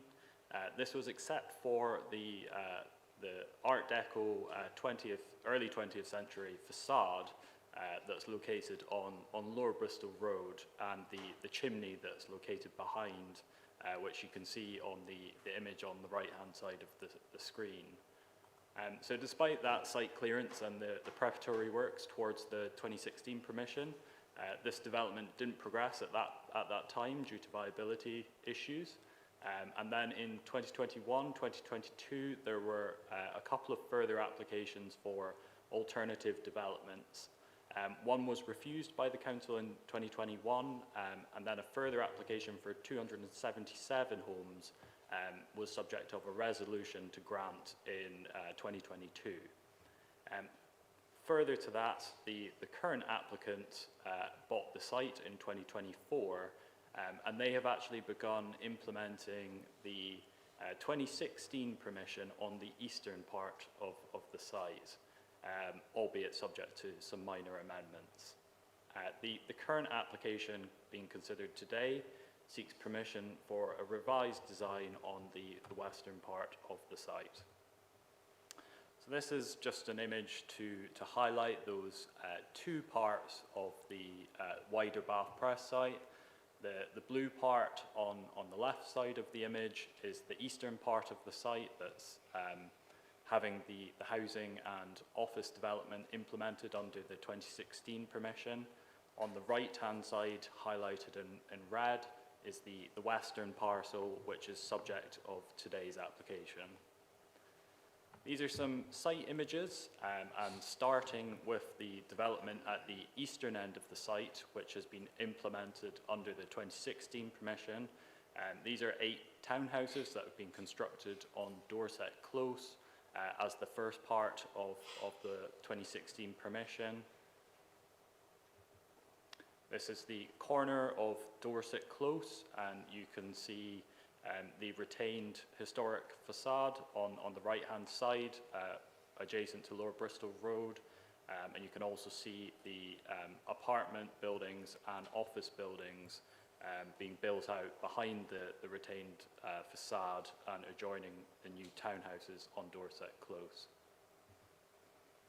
This is further west on Lower Bristol Road, looking back towards the permitted development at the eastern end of the site. So again, you can see that retained facade there, and you can see the historic chimney that's also been retained. And you can see on the right-hand side of the image, we're starting to see part of the western end of the site, subject of today's application. This is an image looking across the site, so directly over the eastern end of the west site. We're looking towards across the site and then towards the neighbouring houses to the south of the site, the terrace on Southview Road. And it's noteworthy that this neighbouring terrace is positioned at higher level than the Bath Press site itself. This is the corner of the site between Lower Bristol Road and Brook Road, looking across that western end of the site that's subject of today's application. So this is just at the junction with Windsor Bridge Road running north. And this is a similar location just from the opposite side of the Windsor Bridge Road crossroads. On the right-hand side of this image, you can see the Royal Oak Public House just coming into view, which is a historic non-designated heritage asset, but a 2-storey public house on the right-hand side of the junction. This is Brook Road. We're looking back across that prominent corner. You can see on the opposite northern side of Lower Bristol Road, there's a recent development on the former Dick Lovett site, which is now known as Signal Box Yard. And this is the southwestern corner of the site on Brook Road. There's a car park located in this location that has a couple of trees around the outside of the car park, and until the 1970s, this part of the site included a terrace of 9 houses, but they were demolished in the 70s to enable further industrial development. So coming to the application that's under consideration this morning, the application proposes a total of 220 dwellings. Of these, 215 would be apartments and 5 would be houses. When we combine this 220 dwellings with the 146 dwellings that are being built on the eastern part of the site, the development would lead to a total of 366 homes being constructed at the site. In addition, the application also proposes 3 ground floor level commercial units, which would total 601 square metres of commercial floor space. So in combination with the offices being built at the western end, or the eastern end of the site, that would lead you to around 1,100 square metres of commercial floor space. In terms of housing types, there's a mix of different sizes of flats proposed. 64 one-bedroom flats, 133 two-bedroom flats, and 23 three-bedroom properties, of which 5 are those 3-bedroomed houses. There would be 34 affordable homes included in the development, so that is combined with the development on the eastern end of the site. 21 of those homes would be for social rent and 13 would be shared ownership. Of the 220 homes proposed, 106 would be built to the accessible, adaptable Part M42 of the building regulations, and 12 would be built to the higher wheelchair adaptable standard M432A. There would be 182 car parking spaces located on the site in a basement car park and a podium level car park.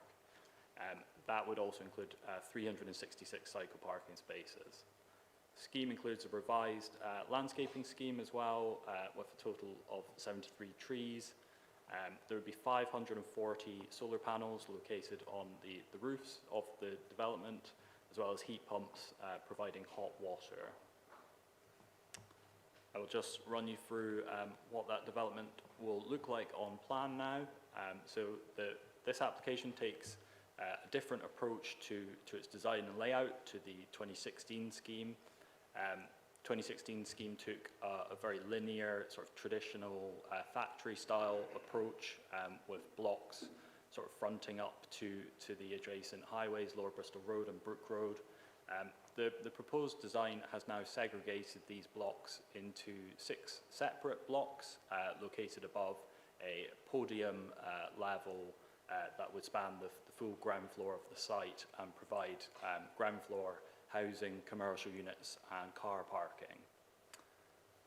The upper levels of the development are tiered and inset from the outer walls to provide relief for the scale and massing. So this is a detailed ground floor layout plan. The grey areas in the top left and top right corners of the development are the proposed commercial units. So that's the 601 square metres of commercial floor space that's proposed as part of this application. Behind that, you can see the podium level car park in the centre of the site that would be accessed from the central road that accesses out onto Lower Bristol Road. That podium level courtyard also provides the cycle parking stores, which are located roughly 1 per block. That's the total 366 cycle parking spaces. The bin storage and recycling facilities are also located in various locations at ground floor level, respective of each of the blocks. And the bin stores would have access from the vehicular access out onto Lower Bristol Road, and also a secondary access out onto a loading bay on Brook Road.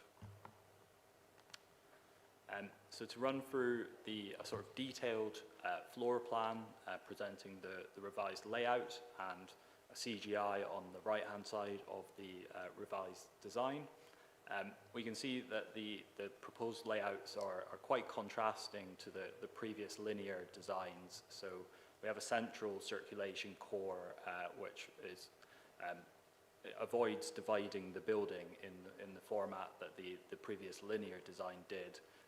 And this has the benefit of leading to fewer single aspect and north-facing dwellings, providing improved daylight and outlook conditions in homes.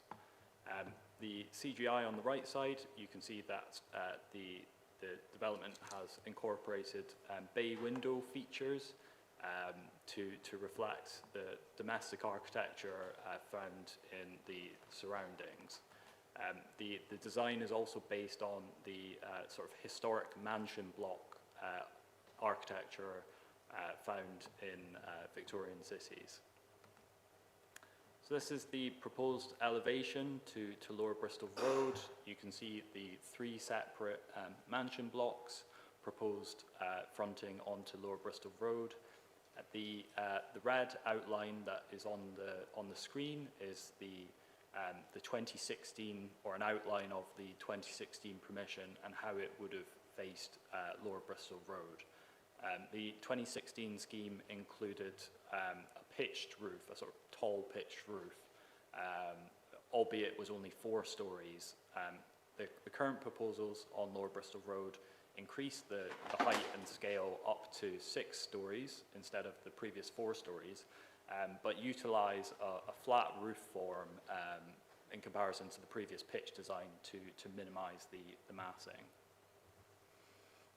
This is a sort of side elevational profile onto Brook Road, but you can also see on the left side of the elevation the recently completed development at the former Dick Lovett Signal Box Yards site. So you can see that the height and scale is comparable to the height of the adjacent development. You can also see the outline of the previously approved block on Brook Road as well.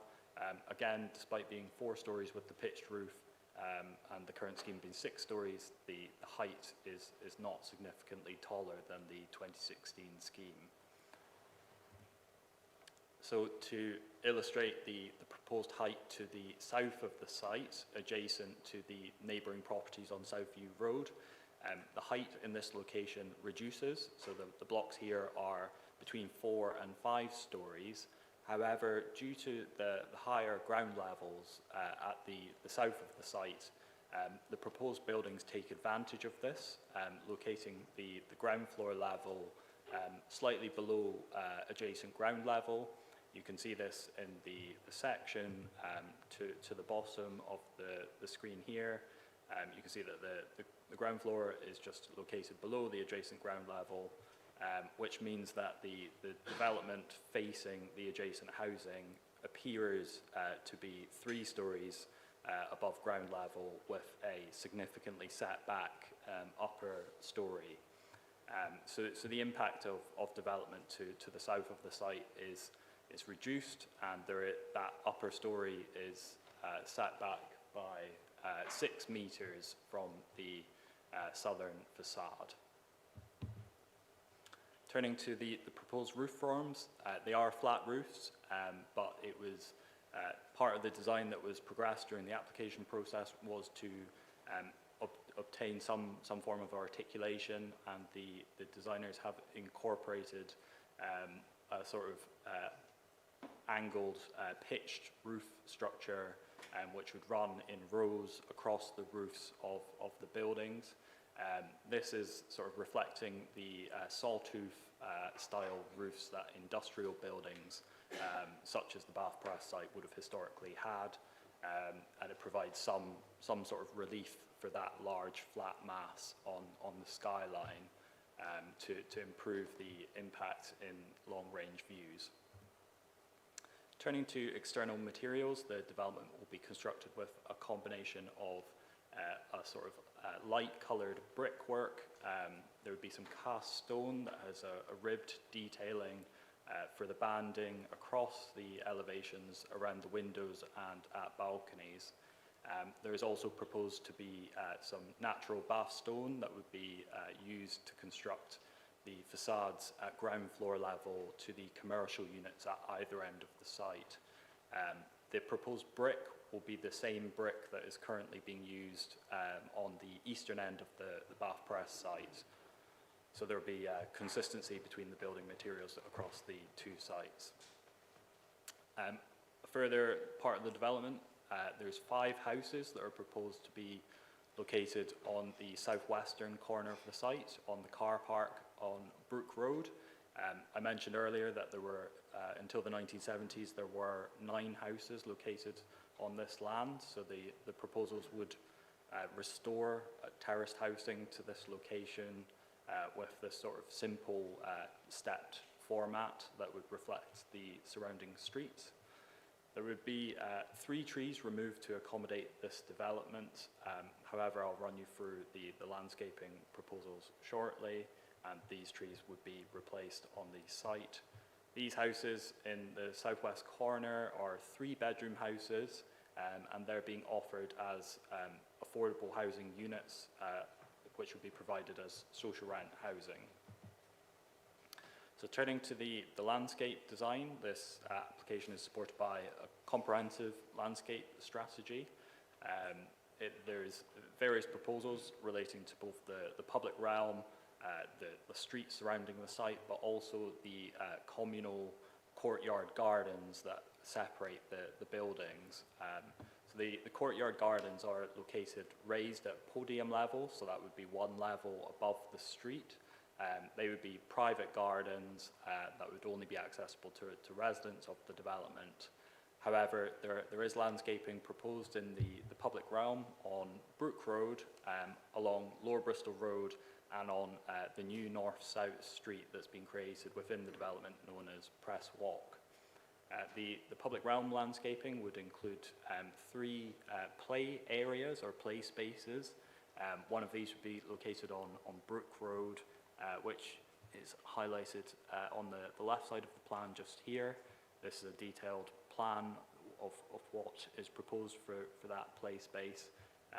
The landscape design is going to incorporate some salvage columns which have been retained from the former print works. Tree planting, there's a total of 73 trees proposed to be planted on the site.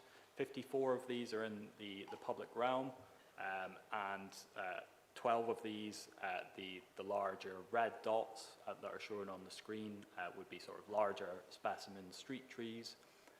The yellow dots around the Brook Road car park in the southwestern corner, just here and here, are retained trees within the development. So this is an image of the sort of general landscape design and the changes that those street trees will lead to on Lower Bristol Road. Just to run through a couple of examples from the Townscape Visual Impact Assessment now. This is a view from the Windsor Bridge Crossroads, illustrating in outline form how the 2016 permission would have changed the view from this crossroads. And this is the current proposals illustrating the impact of the revised 6-storey form at the corner of Lower Bristol Road and Brook Road. We can see the public house on the right side of the image, which is 2 stories, and the relationship with the new 6-storey development. The setbacks at the upper stories help to relieve the mass and shift the taller parts of the development away from the views in combination with the 2-storey development. And then on the left side of this image, you can see the relief to the massing, which the gaps between the blocks create onto Lower Bristol Road. So this is the eastern end of the development, how the 2016 scheme would have appeared on the left side of the image. You can see the new development on the right side, Signal Box Yard and Spring Wharf in the distance. And this is the current proposals now added to this view.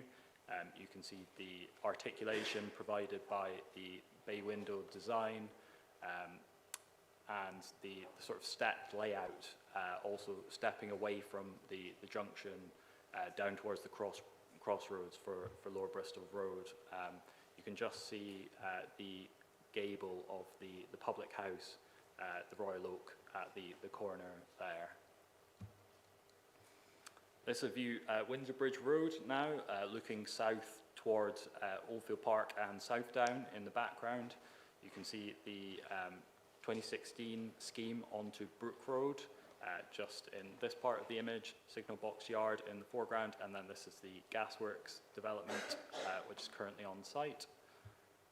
You can see the proposed development has now been added in, and in this view, the proposed development actually reveals more of the hillside up towards Southdown than the 2016 permission, despite being slightly taller. The tiers help to reveal more of that hillside view. This is Brook Road, final example now. Brook Road looking north towards the hillsides up at Weston and Lansdowne. In the sort of 2-storey context, you can see Spring Wharf in the foreground here, and the 2016 permission just behind the tree there. And the proposals have now been added in with the 5 terraced houses in the foreground and the flat development just here. So the recommendation before members this morning is delegate to permit.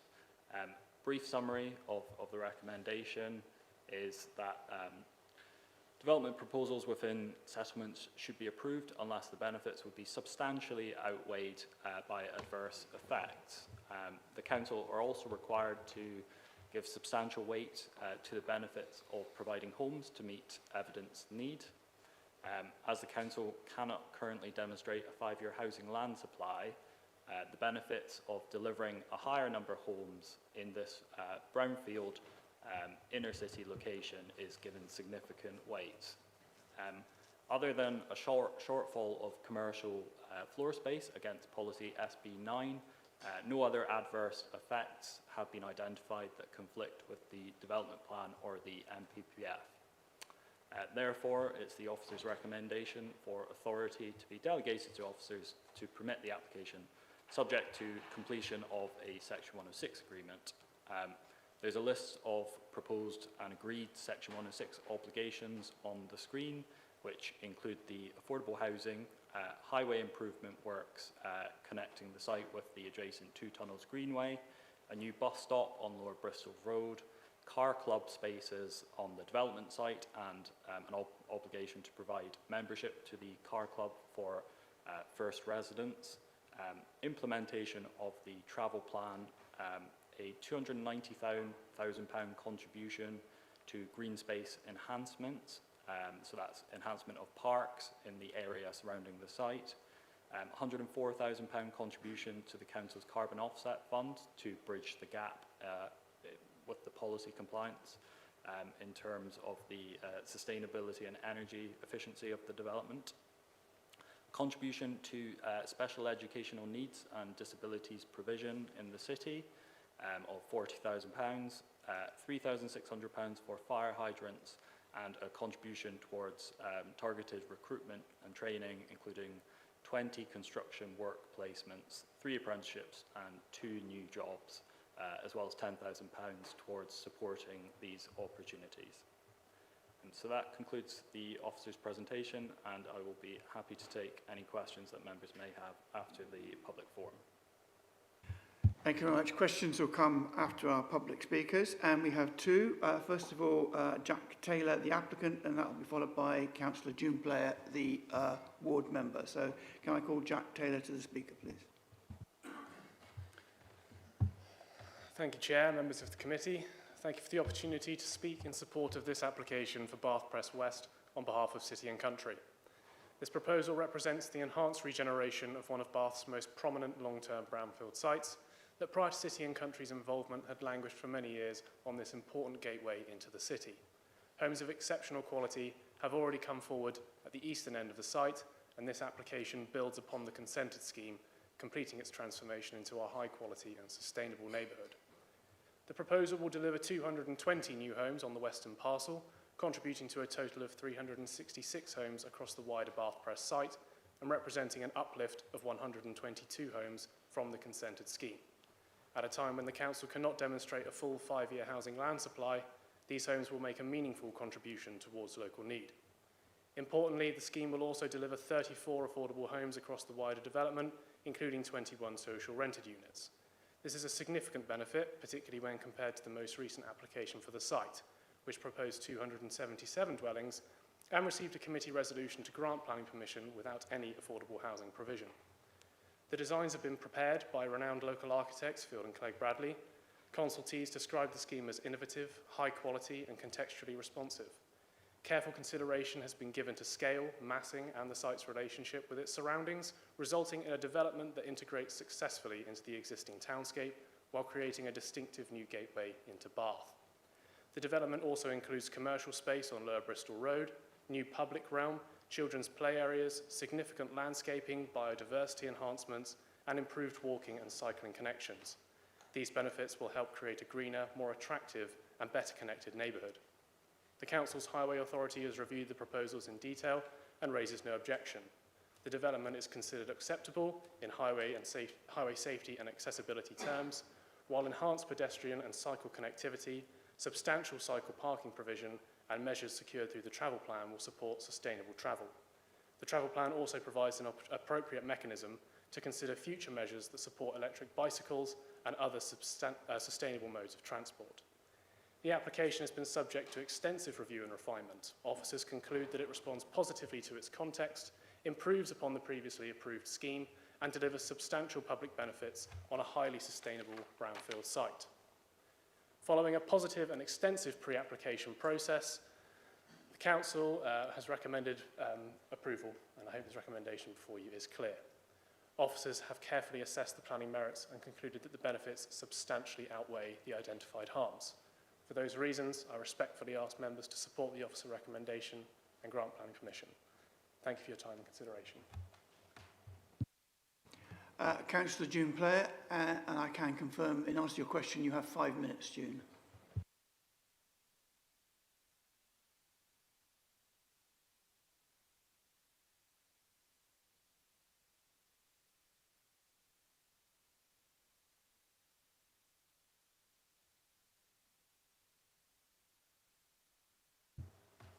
Okay, thank you.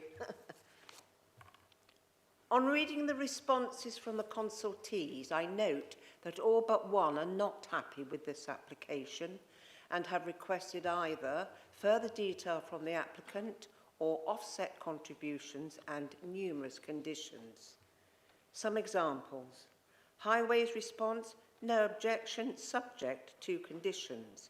However, in their summary it does state that it is not an ideal scenario to have queries relating to the finer details of the proposed highway works to remain outstanding at this time. Waste services. Whilst bin and recycling stores are suitably located and sized to serve the development, they cannot guarantee to use council collections until it is confirmed that the private access roads will be constructed to an adoptable standard so able to support regular use by 28-ton vehicles. Arboreal culture. Conditions for detailed arboricultural method and compliance statements is required, plus detail for proposed tree planting on the Lower Bristol Road relating to species, separation and underground services which could be a construction stage constraint. What happens if underground services prevent the tree planting scheme? Environmental protection. Details are required of the 24-hour plant noise assessment and car park ventilation design is required. Avon and Somerset Police still awaiting a robust security strategy. There is one strong objection, comment from economic development, as the proposal represents a loss of 445 square metres of employment space. As there is still so much more detail and information required, I really do not see how a decision can be made on this application in the state it is in. I feel it has come to committee far too soon as it lacks so many details, and we need all those details so we can get to be able to make as an informed decision as possible. After all, the impact that this application will have would be very long-lasting on the whole heritage, on the World Heritage City of Bath, and so many people. I am still highly concerned about some issues I raised in my original response of last year and the impact this application will have on the lives of the nearby residents, especially those in Southview Road, the properties of which are two-storey, smallish houses which back onto this site and which are very different to the giant-sized buildings being proposed, like a David and Goliath situation.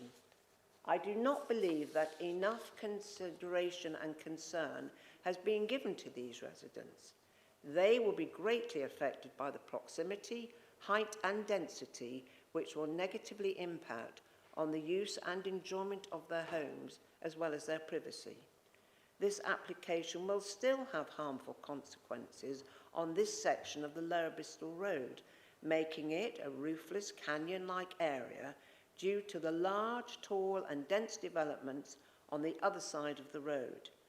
Even more traffic, noise and pollution will be trapped if this application does not reduce in size and occupancy numbers.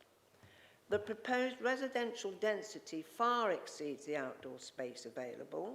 Westmoreland Ward is known to be one of the most tree-deprived and open space areas in Bath, including no allotments. Its residents and wildlife desperately need the benefits of green, the benefits of trees, being dealt with through Section 106, and so going out of the ward does not bring these benefits to the people who really deserve and need them. Please defer until more detail and information is given, as I really do not see how you can properly decide on this application. Thank you.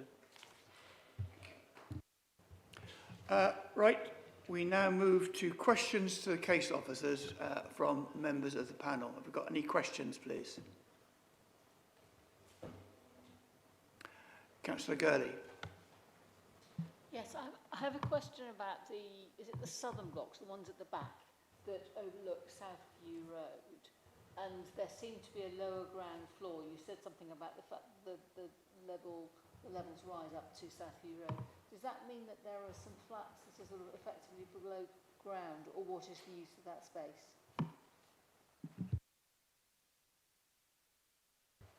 Yep, so I've just put my slide back up illustrating the proposals for the south of the site. So responding to your question and also to the some of the points made by Councillor June Player, we paid very careful attention to the impact on the neighbouring properties to the south on Southview Road during the design process. There were revisions to the scheme, reducing the size of these buildings and also pushing them further into the site and further from the neighbouring properties. The buildings in this location, you can see the scale here is 5 stories total height, but the 5th story is 6 metres setback behind the front elevation. The red line that you can see on this plan is the 2016 permission, and where buildings would have been under the extant permission in that location. So the height is very similar, except for that additional story that's set back 6 metres. The scheme does take advantage of that change in ground levels and the Southview houses being at higher level, which means that the contrast in terms of scale is not quite so severe as you might expect. If you follow the ridge line of the houses on Southview Road across, the building is a broadly similar total height, albeit the site is at lower level, so it takes advantage of that change in levels. There are apartments located at the lower ground floor level. They will be served by a light well, which is proposed in this location here. So they will still have access to good levels of daylight, and they're also south-facing apartments as well. So in that location, it's found that those apartments will have acceptable access to light and daylight, such that the occupants will have a good standard of amenity.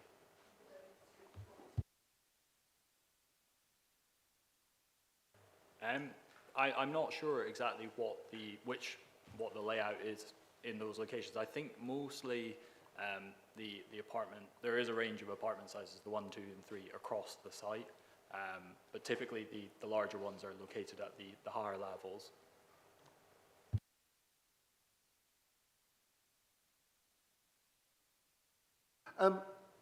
Some developers, lesser developers, we say, tend to modify their designs after approval with external apparatus on the roof and external rainwater goods and drainage and that sort of thing. Are there conditions to make sure that nothing is stuck on the exterior or the roof other than what you've approved in the design? And if not, can you make sure there are conditions that do that? We do have conditions on the recommendation securing some detailed aspects of the design and the construction, which will follow at the subsequent design stage. In that situation, when the design evolves to take account of detailed services and things like that, quite often we do have further applications from developers at that stage, whether it's a non-material amendment or a minor material amendment. There are options in the planning framework for developers to later come back and make small changes to their permission. So we wouldn't say it was necessary that we condition that detail at this stage. It's really any permitted development type. I don't mind things you've agreed, but things that have just arrived shouldn't be allowed. So the flats wouldn't have permitted development rights. So, okay. So that any changes beyond what's on the plans today would require an update to the permission, and therefore we would have the opportunity to consider that and make sure it went through due process. Good, thank you. Councillor Holson. Thank you. Question about affordable housing. It's been suggested the previous approved scheme from 2016 didn't have any affordable housing provision at all. On this occasion, we've got 9% when the policy is usually much higher than that. Can you just confirm that they have submitted a viability report to demonstrate that they can't afford to provide any additional affordable? And you don't necessarily know this unless you're involved in the actual Bath Press that's under construction at the moment. Was there any affordable units secured on that site that's under construction currently? Sorry, could I just ask you to repeat the final part there? Yes, the phase that's currently under development, do you know whether there was any affordable housing secured on that site? Okay, so the affordable housing position and negotiations have been undertaken on a site-wide basis, and that's because the developer is on site implementing the 2016 permission, or at least part of it, and that 2016 permission had 34 affordable homes secured as part of it, based on a viability assessment undertaken in 2016. It was considered that the development could accommodate that amount of affordable housing in 2016. As applications progressed, we arrived at the 2022 application, which included a higher number of homes, 277, but it included no affordable housing. The applicant has now provided a viability report, which demonstrates the same such situation as the 2022 scheme, that the viability on this development makes it very difficult to deliver affordable housing. However, they recognise their commitments that they've made by starting building that 2016 permission, and they've committed to retaining that 34 home number as a sort of minimum amount. That leads to, because this scheme now includes more homes, it leads to a lower percentage across the full site, so it reduces from around 14% under the 2016 scheme down to 9% of the total homes, which is 366. So there is a reduction in affordable housing proportionately, but build costs have gone up. We have received a viability report from the applicant, which we've had independently assessed and verified, and we're comfortable that the viability, that the development cannot accommodate affordable housing, so we're very welcoming to the offer from the developer to maintain the existing number of affordable housing. Councillor Gurley. Sorry, another question. To Councillor Player's point about the lack of allotments in Westmoreland, and knowing that there's a 5-year waiting list for the allotments in Royal Victoria Park, I wondered what the developers have thought about in terms of raised bed, grow plots, opportunities to grow fruit, not to grow vegetables or whatever, not just apple trees, which are great, but that's not the same as having somewhere where you can grow your own food?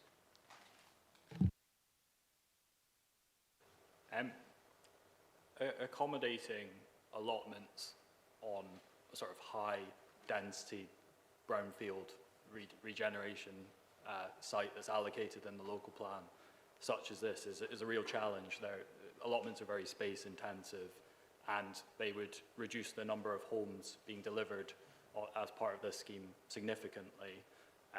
So the viability situation and the affordable housing provision would become even worse than it currently is. There isn't any requirement in the site allocation policy for allotment provision as part of this development. In terms of what the scheme has introduced, it has a very detailed and very considered landscaping scheme, which does include some of the nods towards local food growing, albeit it doesn't include dedicated public allotment plots in the format that we would want. There is a contribution towards improvement of open space surrounding the development. So there's a £290,000 contribution towards parks in the area, which would go towards enhancement of existing facilities. But there's no allotments proposed as part of the development for those reasons. I get that allotments are too big for this. I was thinking more in terms of grow plots or the courtyard garden having raised beds or that sort of thing, which would be a potential opportunity for the people who live in these flats. Yeah, that's certainly something that the landscape design is subject to a condition, which is on the recommendation for the final detailed design, the specification of all the plants that go into the beds and things like that.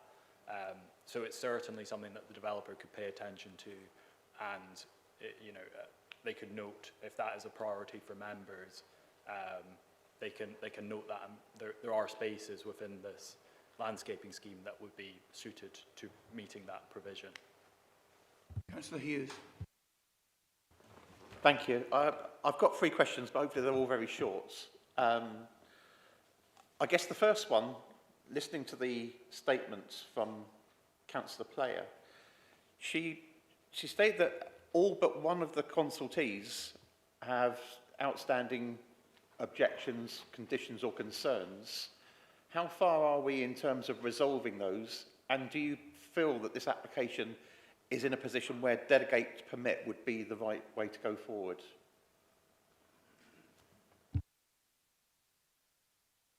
So I guess that's maybe a difference of interpretation on the status which consultees put on their returned comments. So perhaps if I put it in a different way, only one consultee has objected to this application, and that's the Economic Development Team. Other consultees have returned responses which say that there is further information that could be secured by conditions, but they have no objection to the application being decided at this time, which is why it's before the committee today, and officers do not feel that it's premature to be before the committee. We've had an extensive pre-application process with the applicant, and this application has been under consideration for almost a year now. And there have been several responses from certain consultees. So there has been a sort of a continual engagement and cycle. We've reached a position where there's only one outstanding objection. The rest can be resolved with conditions. And yet we're comfortable that the recommendation is robust. Thank you. My second question is regarding the social housing. I find it difficult. I mean, I'm sure you've done the research on the viability, but the original application was 93 property dwellings per hectare. This has gone up to 193 dwellings per hectare, and yet we can't increase the amount of social housing in it. Are we confident that that viability report is sound? Yeah, the short answer would be yes. It's been independently reviewed by assessors on behalf of the council. They've looked into the figures, and that they feel that those are an accurate reflection of the increased build costs of the development to accommodate this additional housing in the quality of design and, you know, the council's new standards for energy efficiency, biodiversity net gain, the new landscaping scheme, the various costs that come with this. Unfortunately, that is the viability picture. Thank you. And in terms of the social, rather than looking at the affordable, I'm looking at the social housing. So in this section, there are only going to be 5 social houses, and they're going to be segregated from the main developments. Does that comply with our policy? Like just to clarify, the 5 social rented houses are the 5 houses along Brook Road, aren't they? That's correct. So the affordable housing proposals are spread across the whole development site. So that's including the phase that's currently being built at the eastern end of the site. So there's a total of 21 social rent units across the full site. There are these 5 houses that are going into the western end of the development, but there's also a number of homes which are going into the eastern end, and they will be built out in advance of the development at the western end. And that phasing will be secured as part of the Section 106 agreement. Thank you. And my final question is about this loss of employment space, the 420 square metres below the requirements of the council's policy here. Obviously, with so much development going on in this particular part of Bath, employment space is critical. I mean, we want to avoid as much commuting as possible. So how much weight are we applying to the fact that they've drastically reduced the amount of employment space they're going to provide? Yeah, we're giving that a sort of moderate amount of weight. That is the one sort of harm that's been identified is the shortfall on the economic or economic generating uses. So yeah, we're around 400 square metres below the target in the policy. The policy was prepared back in 2017 or adopted in 2017, but its preparation goes further back beyond that. The situation in relation to office uses and those uses has changed since then, in that we're not seeing significant amounts of office development in the city. There's a site nearby this one at Spring Wharf, the Rosebery Place site, which has a permission for development of a large office building, which hasn't been built out. The site currently has the temporary fire station on it. We're not seeing the levels of office development that the council's strategy targets. This scheme has retained a reasonable percentage of that, 1,100. So on balance, taking account of the other benefits of the scheme, we consider it an acceptable proposal.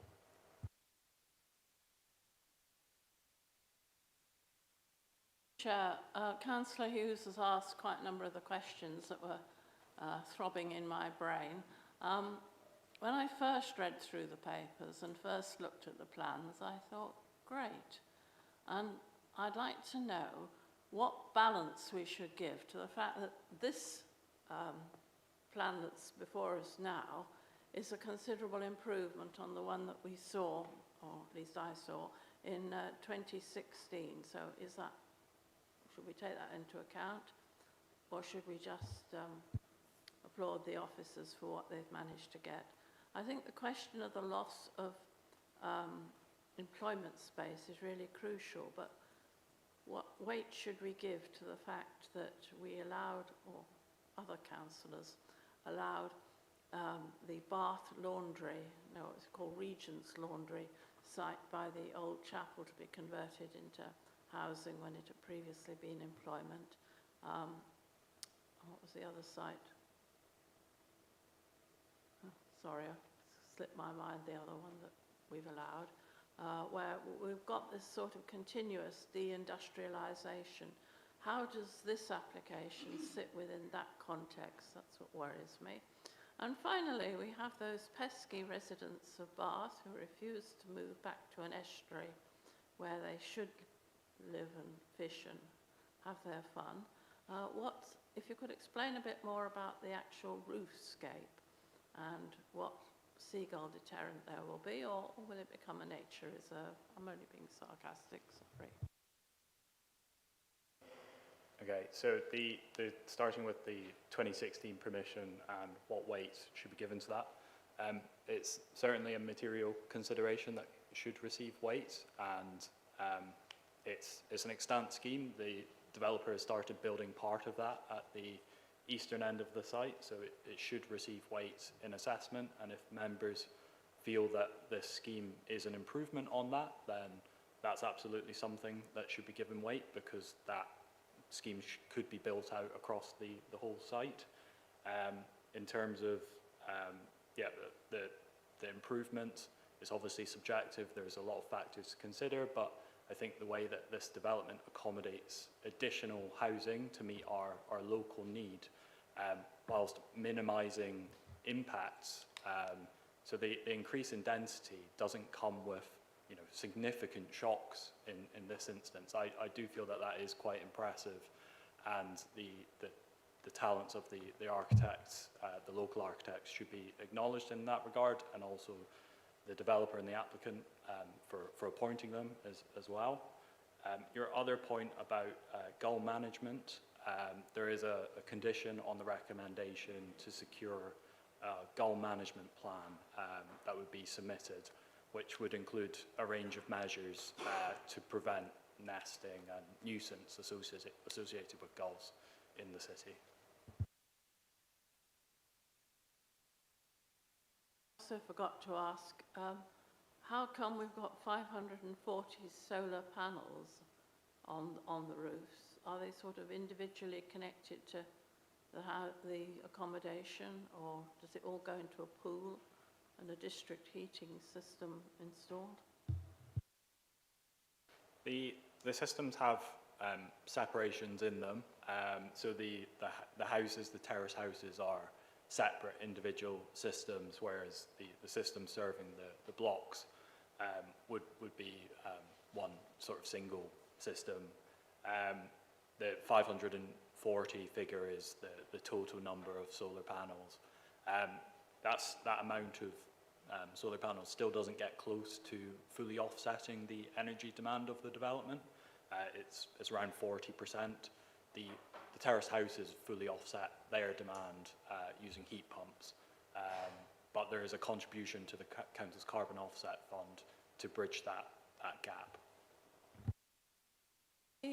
5 houses sort of corral, so that the children won't be able to play in the community gardens that you showed in the diagram, that are sort of enclosed with gates, I assume gates across on the first floor. That would be a management measure for the developer, but those houses, you can't see it in the images which I've provided there, but they do have private rear gardens for each house, tucked just at the back there. So whether or not they had access to the courtyard gardens forming part of the wider development, they do have access to some private outdoor space at the rear of the houses there.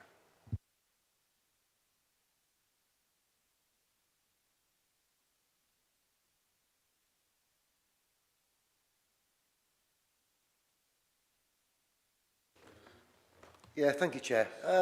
Sorry, just in case you didn't hear me, we're starting the debate now. Sorry, I forgot to put my microphone back on. I've got Councillor Warren, followed by Councillor Gurley. Yeah, thank you, Chair. I think this is an improvement on what was here before. It's been going on, rattling around for years now. So the first application was 2016, probably going backwards and forwards for 3 or 4 years before that. There's stuff to like, I think it's an improvement. There's stuff not to like. But when you look at the bigger picture, I certainly believe we should be building brownfield sites first. we've just passed an application for Greenfield site where we'd be destroying a lot, where I think with this, has got a lot to give. We need to build more houses.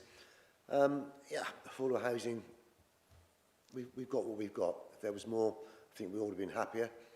But we don't. There's other few things I don't quite understand, such as there's £290,000 to improve green sites.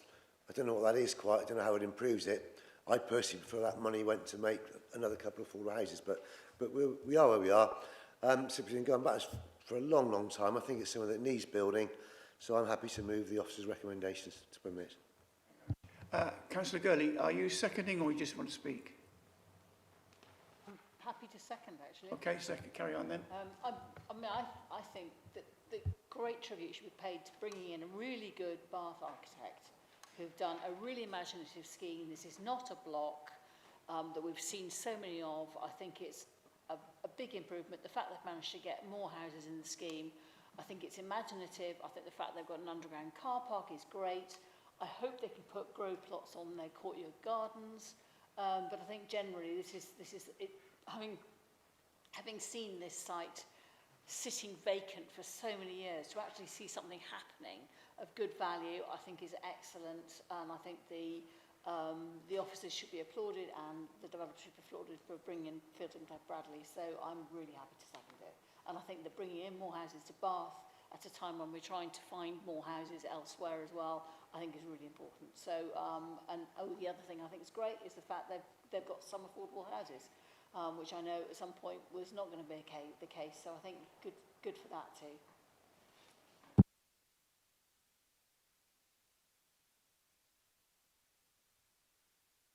I wouldn't want to disappoint you, Chair. I was just going to say that it would make sense to me if there could be a contribution to the Monksdale road allotments, which certainly need upgrading a bit, and how I believe even got vacancies. And there's also the allotment site where we allowed a development next to it. I think it was Station Road. It's more or less opposite the Curo headquarters. You go under the railway bridge, turn left behind the houses, and there are some allotments there. So coming down to the railway line.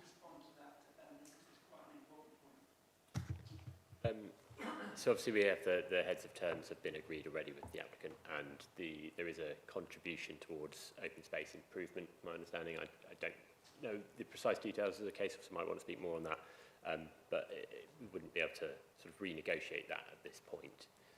So you have to make a judgment on the application in front of you today. Mistake, you're saying public open spaces include allotments?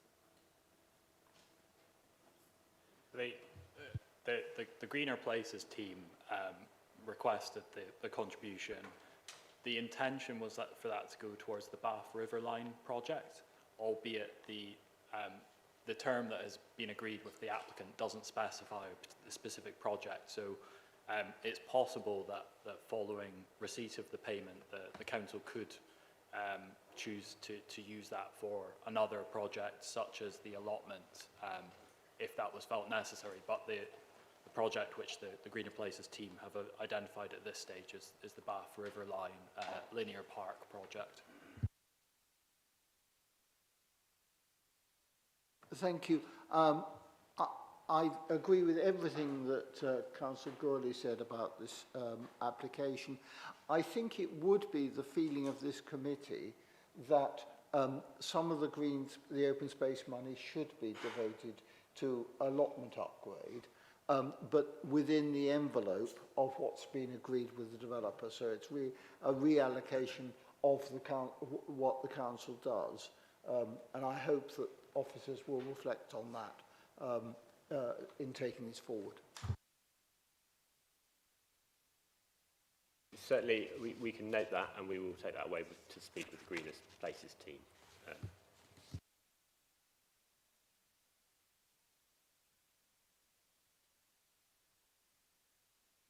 I do apologise, sorry. Sorry. We've got no more speakers. We've got a motion to permit, which was seconded. Can we move to the vote on permit, please? And that is unanimous. Thank you very much.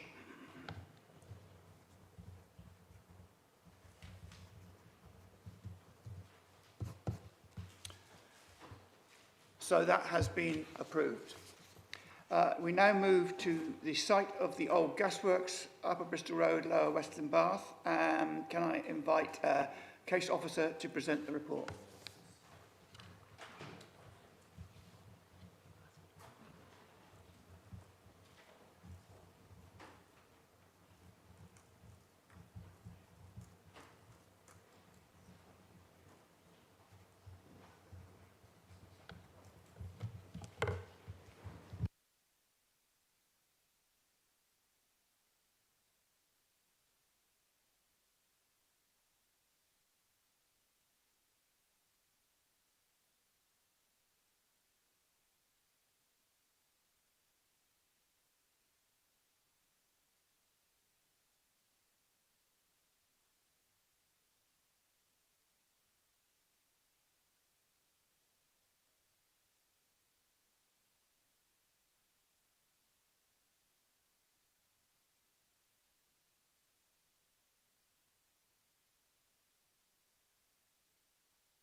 Thank you, Chair. Item 4 before the committee this afternoon is a proposal which relates to the old gasworks on the north side of the River Avon. It's for the erection of 272 co-living units following demolition of the existing buildings on the site. It's just a stone's throw away at the opposite end of Windsor Bridge Road from the item that was just before you. So a number of the pertinent kind of considerations remain the same, including the site's location within the Bath World Heritage Site, conservation area and proximity to numerous listed buildings.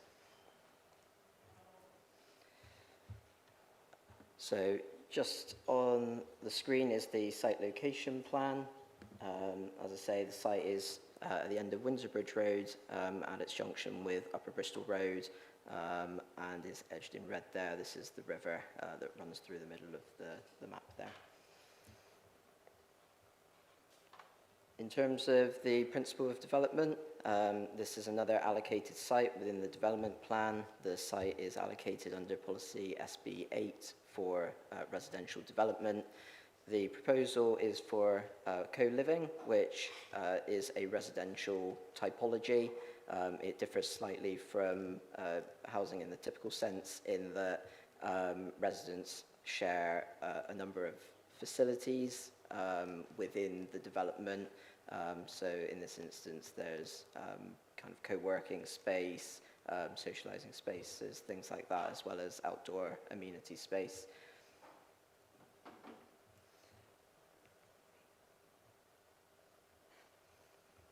In terms of public comments, we had 37 letters of objection.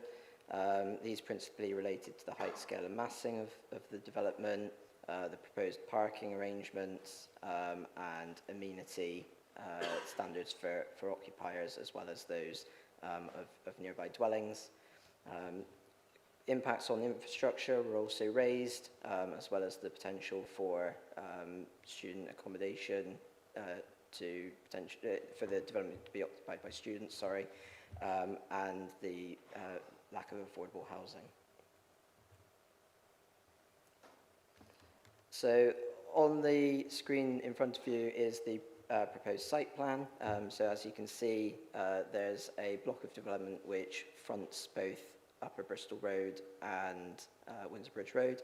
And then towards the river are 3 separate buildings, and the north edge of the site and the central area is generally kind of circulation space, and then towards the south and the river is an area of landscaping and a kind of external amenity space which is for use by residents.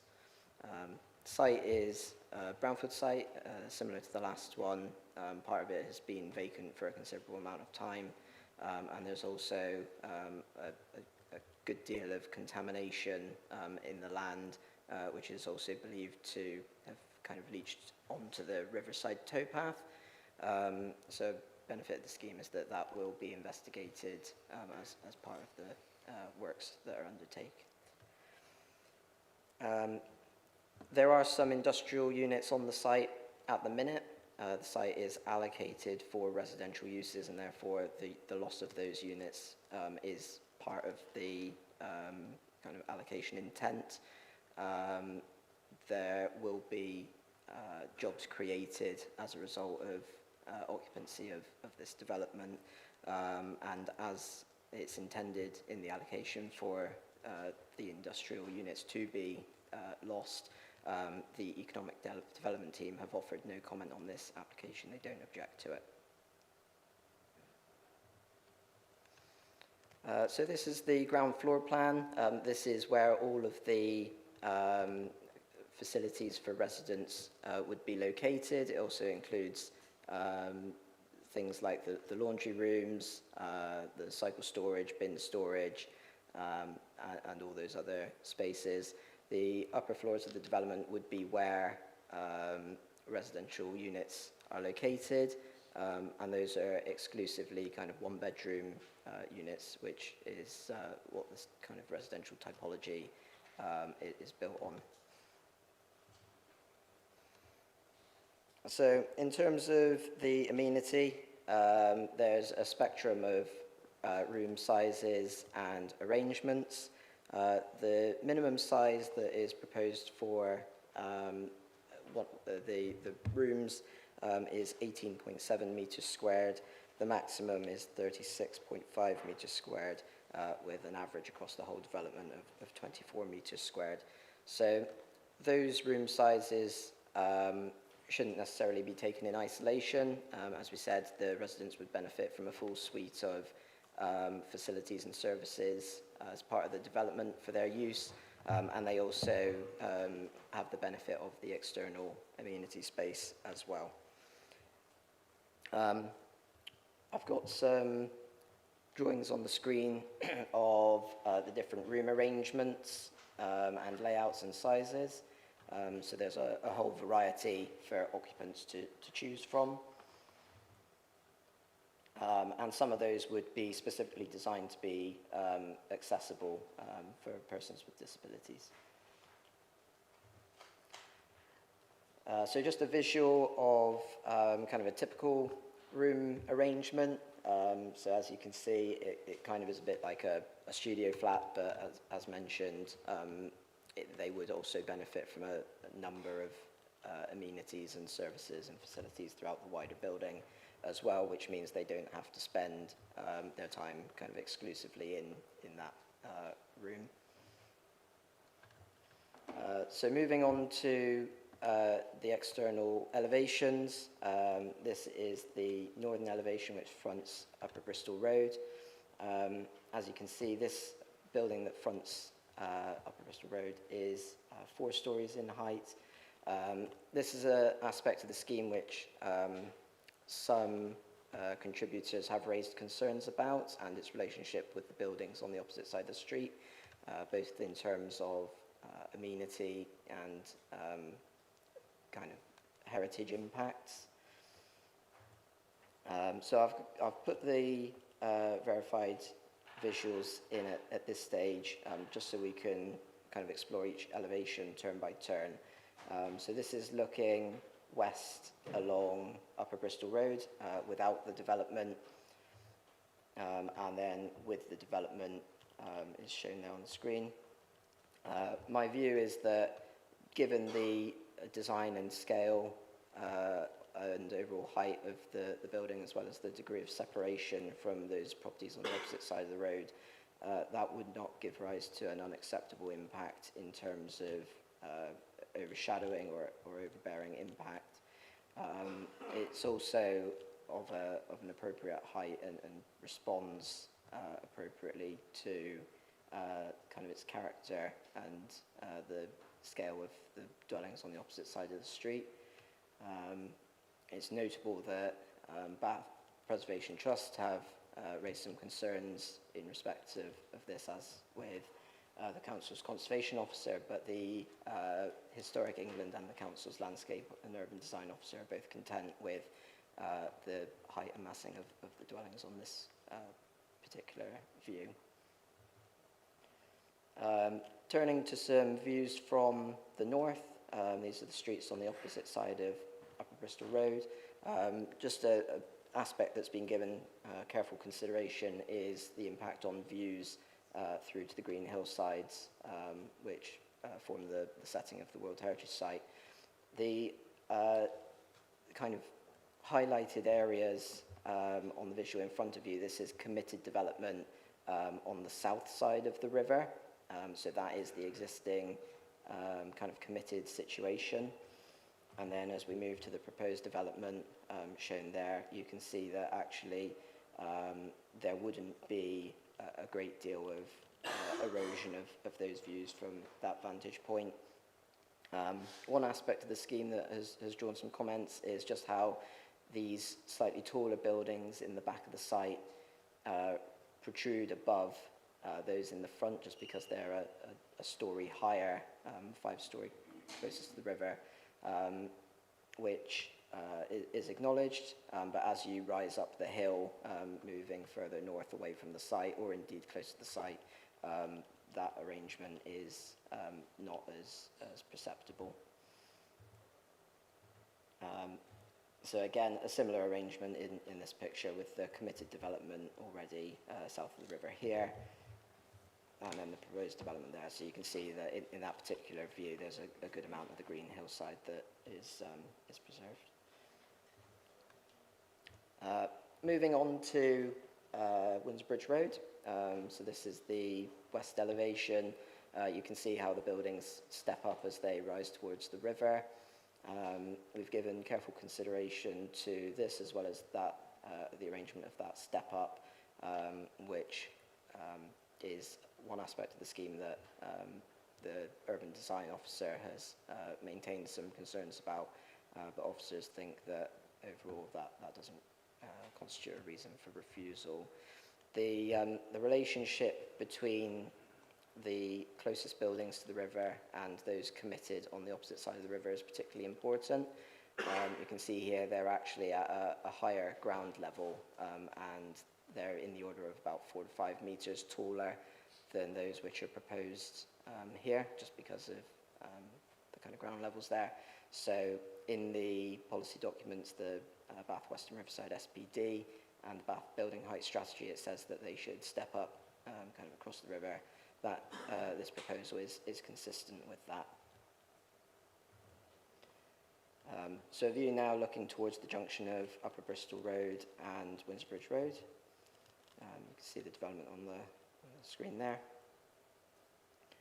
And just in terms of materiality, this would be a bath stone kind of treatment to the elevations fronting these roads. As we work around to the rear of the development, you can see that there's the use of red brick on the riverside buildings. That's supported across the board really by consultees, and reflects the industrial heritage of this site and the wider Bath Western Riverside area. So another visual here, this is looking north from Windsor Bridge Road, so you can see the existing site is vacant here, and committed development, sorry, to the right-hand side of the screen there. And that's the development proposed. So the canal towpath, the river towpath is preserved through here. It's a similar arrangement as existing. Some comments have suggested that there should be a better relationship between the development and the towpath. However, the reason for this arrangement is because of the kind of mitigation that's needed in terms of light spill for bats, as well as the constraints of remediating the contaminated land. So there's a kind of setback area with green infrastructure proposed along the river edge of the development, and then you can see these kind of distinct blocks which front onto the river. So final kind of elevation from outside the site looking in. This is the eastern elevation. So you can see the buildings fronting Upper Bristol Road here, and that degree of separation is about 18 metres there between the two buildings, and then the taller red brick buildings in the back. And these are just some cross sections through the site in between the buildings, just so you can see the elevational treatment of each of the individual blocks.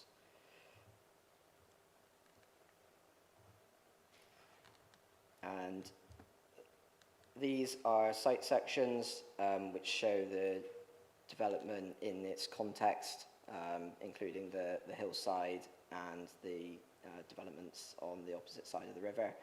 So you can see they relate appropriately in terms of their height and scale and massing.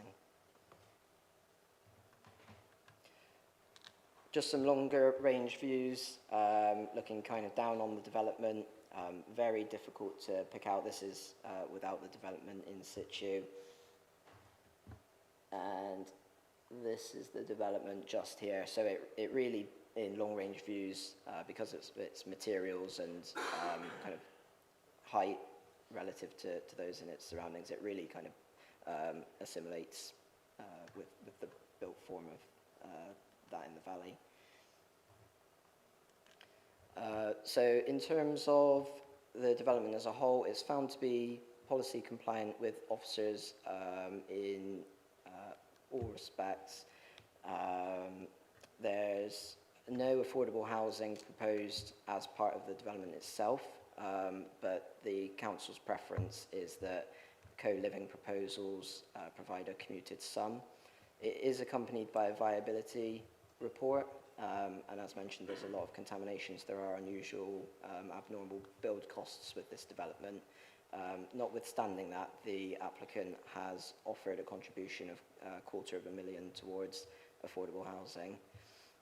There's also contributions similar to the last item for carbon offsetting, as well as sustainable transport, and a contribution for traffic regulation orders, should they be needed to mitigate any parking issues, as well as contribution for targeted recruitment and training. Previously on co-living schemes, it's been an issue that there is potential for them to be occupied by students. The applicants also agreed to a mechanism in the Section 106 to prevent student occupancy, as well as a residence travel plan. For the above reasons, it's recommended that the scheme is permitted subject to Section 106 and conditions. Thank you very much. We've got three speakers. First is Paula Risborough, a local resident.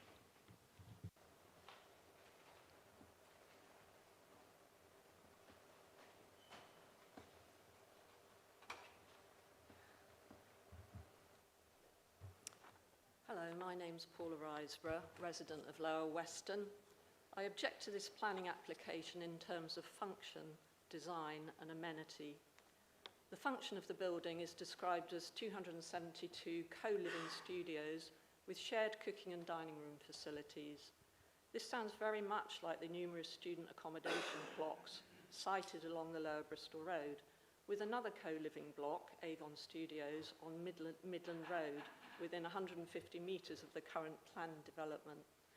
But the city is in dire need of more affordable, permanent homes for local families, which this plan does not serve. The site would be better used for low-level, high-density housing, incorporating small green spaces which would mature into proper communities. The planning documents quote that, for this type of accommodation, experience from London indicates that the average duration of stay is 11 months. No reference to student accommodation is made in the plans, but wealthier students would no doubt take up a fair proportion of these studios, as at Avon Studios. Whether students or not, the residents will form a transient population with little commitment to the local community, and many will be exempt from paying council tax. design, the four-storey northern elevations of the buildings facing Upper Bristol Road are overbearing in relation to the Victorian terraces of Cork Street, Cork Terrace, Augusta Place, the Victorian St John's Church and the listed Georgian Terrace of Lark Place, all of which are within the Bath Conservation Area. The five-storey buildings on the eastern side of Windsor Bridge are even more out of proportion with the surrounding buildings, including the Windsor Castle building opposite and St John's Church. The illustrated views for committee presentation in planning documents of the 8th of June, which are on the website, clearly show how overbearing and out of character the development would be in relation to the surrounding streetscapes. The five-storey blocks on the riverfront will block any views across the valley from the terraced houses to the north of Upper Bristol Road, and the development will reduce light to existing buildings at road level, which will be overlooked by the development with possible loss of privacy. The extensive concrete and hard-standing surfaces in the development will contribute to increased flood risk after heavy rainfall, especially in the southern part of the development by the river, which is in flood zone 3. Amenity, the public amenity of the riverside path, already diminished by the massive apartment blocks on the southern side of the river, will be further damaged by the proposed riverside five-storey studio blocks. The views of the surrounding green slopes from the riverside path will be further obscured for walkers and cyclists. The plans represent overdevelopment in an existing quiet and well-established residential area. For example, in a complex without individual kitchens, there will no doubt be much delivery of takeaway food by scooters coming and going at all hours. There may well be increased littering locally and large amounts of waste to be disposed of by the complex with detriment to the environment. The provision of only 6 parking spaces for disabled residents and a car club vehicle will not prevent residents or their visitors from owning a car, which will then seek to park on the already very congested local residential streets. Thank you. Our next speaker is Councillor Paul Roper. Thank you, Chair. Councillor Paul Roper of Kingsmead Ward, in which this is cited. I've come to speak against this application, primarily because the feedback we've had from local residents, and that's what I'm here for. I read the report. I take my hat off to the committee. The amount of data you have to get through is quite incredible. I was reading the report, and what I was surprised at was the recommendation to approve this, and because of my contention that it is simply too big, it's too tall, and there are some other shortcomings. I don't want to patronise the committee. You have a huge amount to read, but if I could quote some of the comments in the report, because I was surprised to read these comments and then hear that it was recommended for approval. So, comment from Conservation Historic England. The proposed development has some merit in design response, but the building heights are regarded as excessive, dominant and incongruous within the existing historic built form of the conservation area. Landscape and urban design. The current proposals do not satisfactorily respond to local site context and are therefore contrary to policy D2A, and they fail to satisfactorily address the design of the corner and are therefore contrary to policy D3. And in respect of building heights and design of the corner are not compliant with Bath Western Riverside SPD. A revised scheme that reduced the height of the riverside buildings 1, 2, 3 and 4 by 1 storey would be likely to overcome the design objections. Then we have conservation areas. In addition, there is a duty placed on the Council under Section 72 of the Planning, Listed Buildings and Conservation Areas Act to pay special attention to the desirability of preserving or enhancing the character and appearance of the conservation area. If you stand outside St John's Church, which is a very nice church there, I doubt that you could say that this is going to enhance the area. And I must stress that, as ward councillors, we are not against development on this site. We really do need to bring development. You have seen there's been lots of applications there. It's not unreasonable for the people of Augusta Place and Cork Terrace and in the church to expect a building opposite them. But our contention is that the height of this building is simply too big and too overbearing. And the road is also quite narrow here. It's 18 metres wide, according to the report. If you look at what's happening on the Lower Bristol Road, the road is much wider. And there is nothing of this scale in this area, in this part of Bath. You have to go much further in. So as you come down, I think it's at Newbridge Hill, you've got a lot of residential houses. You've got Augusta Place on the left-hand side. You've got the Windsor Castle on the right. You've got the church and Cork Terrace. There's nothing on the right. And then you're now going to be faced with this really quite substantial building. I'd like to point out some other points of the report. It says, it is noted that from the submitted section drawings that the proposal appears to contravene the 25-degree test, meaning there will be some degree of impact in terms of overshadowing and loss of light to the properties on the north. My question is, it appears to. So it's a 25-degree test. Does it comply or doesn't it? It's saying it appears it doesn't. I don't know how significant that is, but what is it, what isn't it? I then want to turn to about visitors and deliveries. There are 6 car parking spaces and 272 studios. You're talking about relatively young, probably single people or young couples.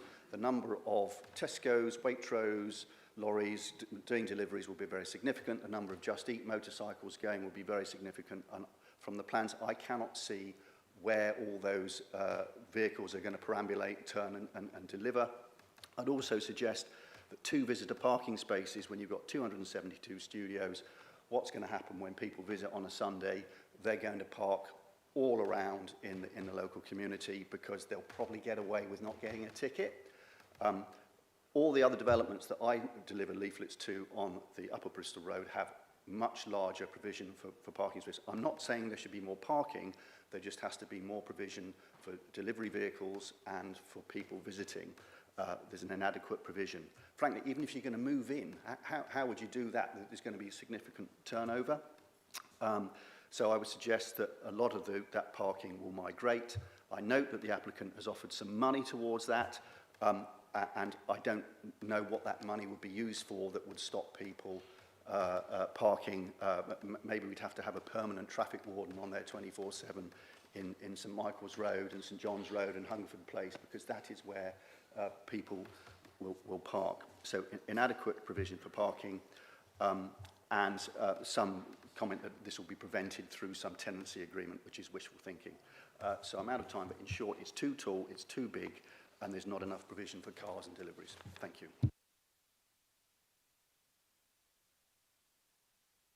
Mr. George Tomlin.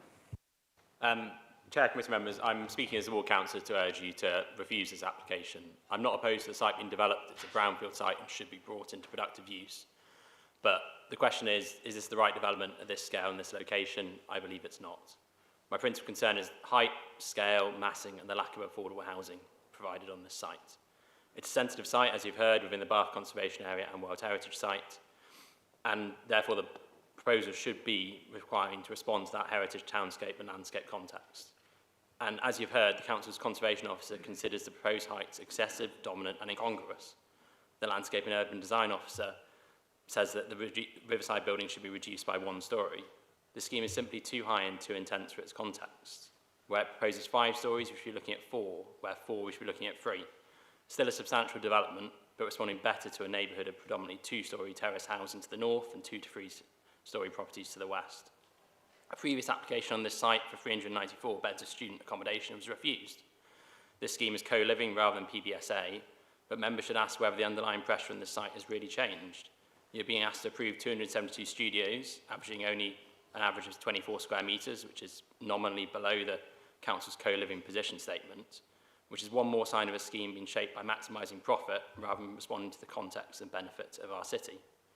There's no affordable homes on the site. Yes, there's a commuted sum of £250,000, and I recognise there's viability work to bring the site back into use with the previously identified contamination, but this is one of the last remaining significant brownfield sites close to the centre of Bath.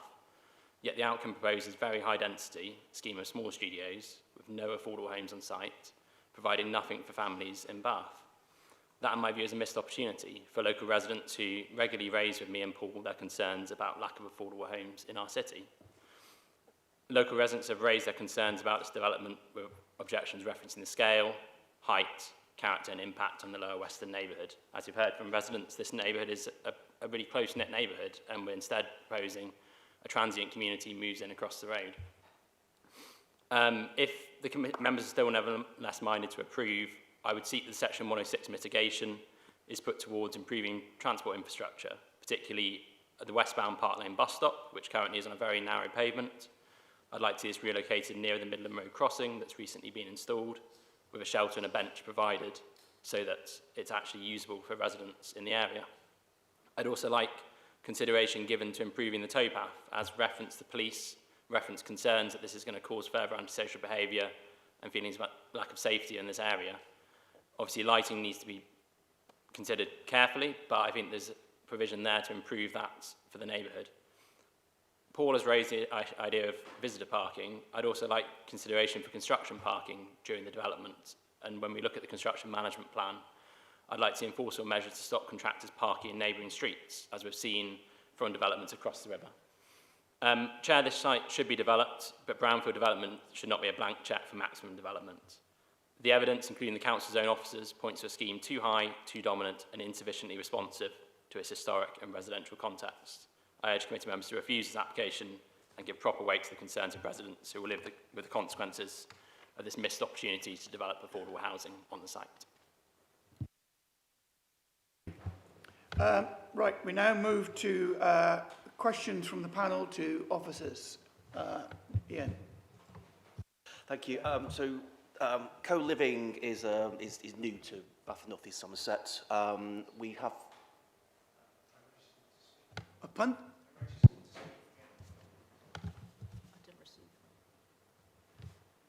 Oh, sorry, you weren't on my list. Did you register? I haven't received. Did you go through Democratic Services? You usually do. I'll leave it to the panel. We have a person that wishes to speak, and for whatever reason is not on our list. Are you happy to receive that contribution? Yeah. Yeah, that's support. Thank you very much. Can you? I don't know why your request didn't come through the system.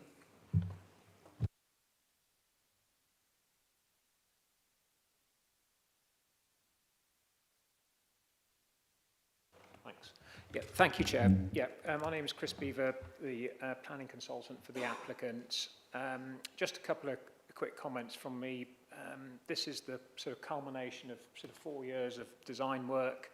We've worked incredibly closely with your officers. The scheme's been through an independent design review panel, 2 pre-application inquiries, a public consultation event, stakeholder engagement. So there's an awful lot of sort of input into the scheme that's before you today. We've noted the comments of the speakers. This is a sort of innovative sort of co-living scheme, so council tax will be payable.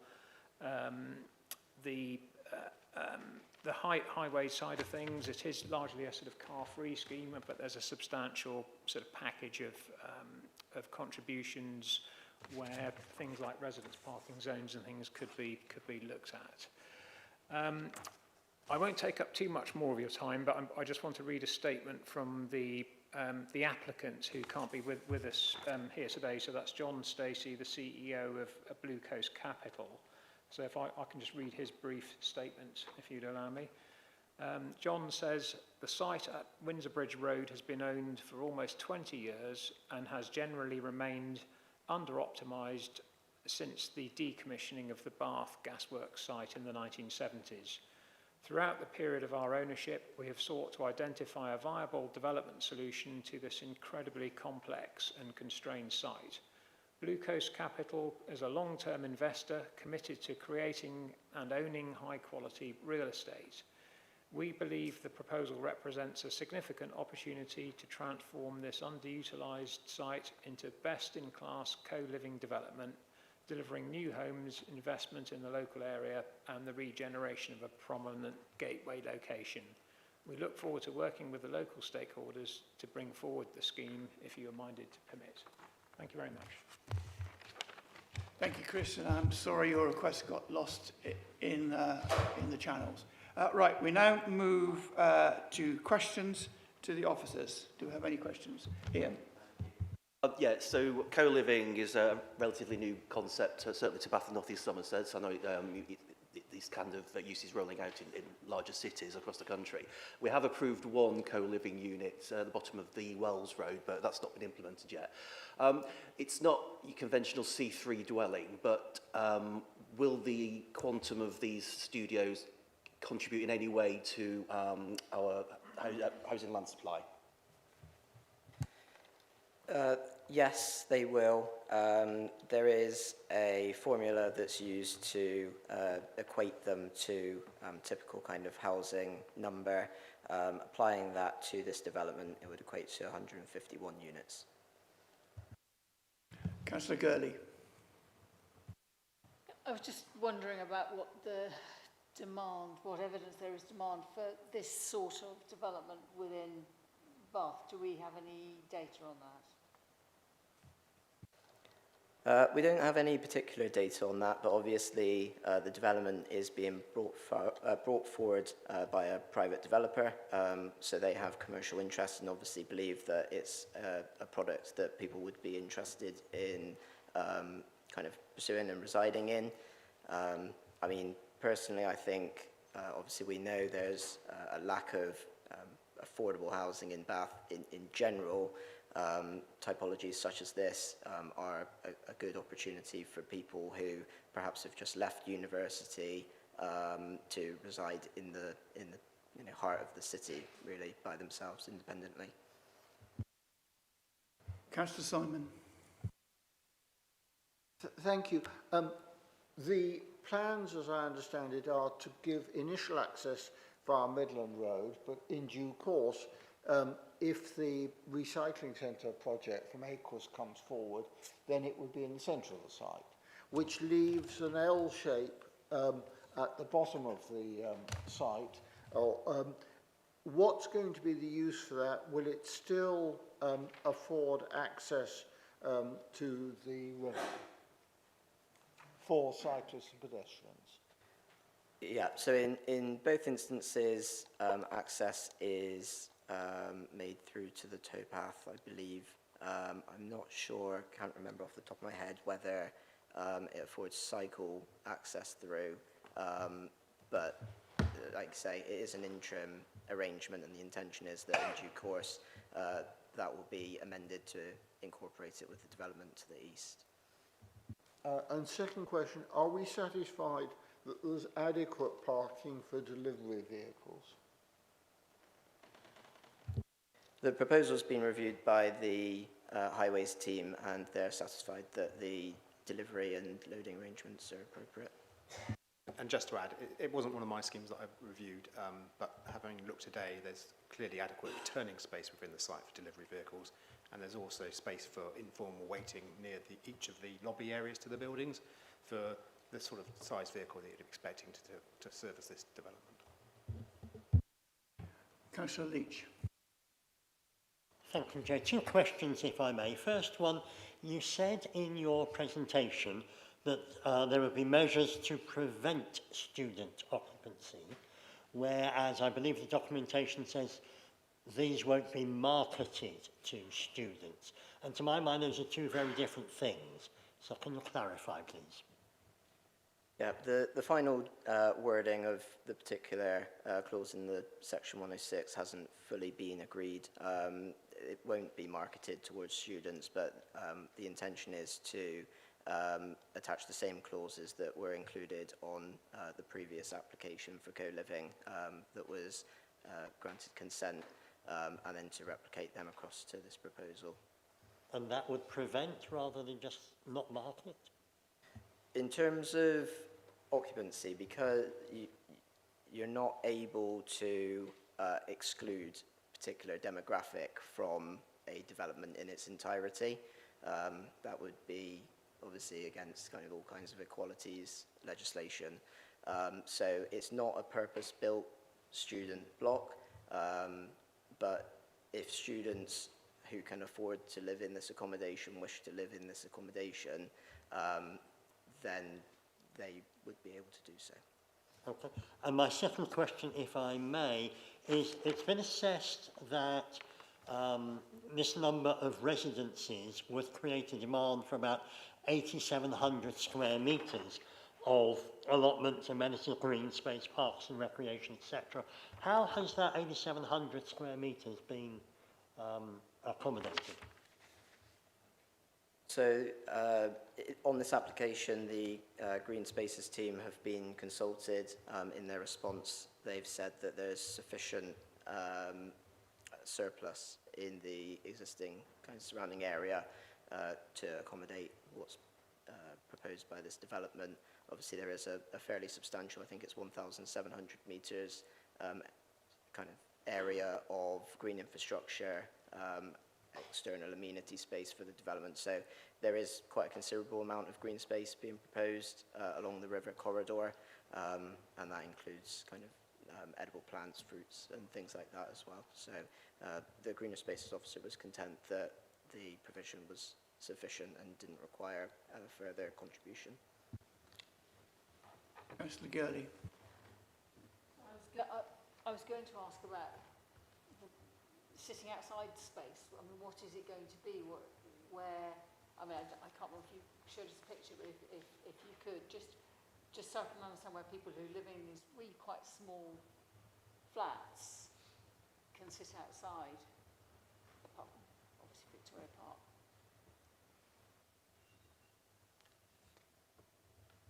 Yep, so I just brought up the plans here, so hopefully you can see this area of greenery all the way along here, and then it kind of comes in between the blocks there and around again.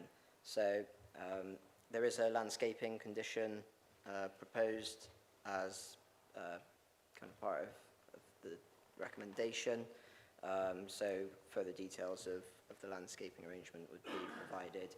I mean, I anticipate there would be ample space to kind of sit out and enjoy that open space next to the river. Councillor Jackson.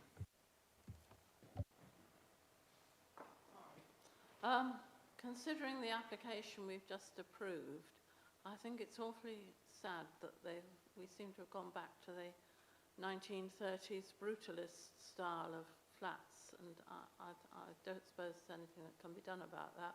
What I wanted to ask, well, apart from the general principle of good design in Bath, which is all important, what I wanted to ask was, we had a very helpful site visit yesterday. Can you explain or illuminate us a bit more on the decontamination of this site? Because I guess that's really the crunch factor in the question of viability. That's question number one. And secondly, I make far too many trips to the RUH, and it's very clear that what is urgently needed is affordable accommodation for medical professionals. Is there any scheme or possibility that, dare I say it, a student nurse might be allowed to join this co-living scheme?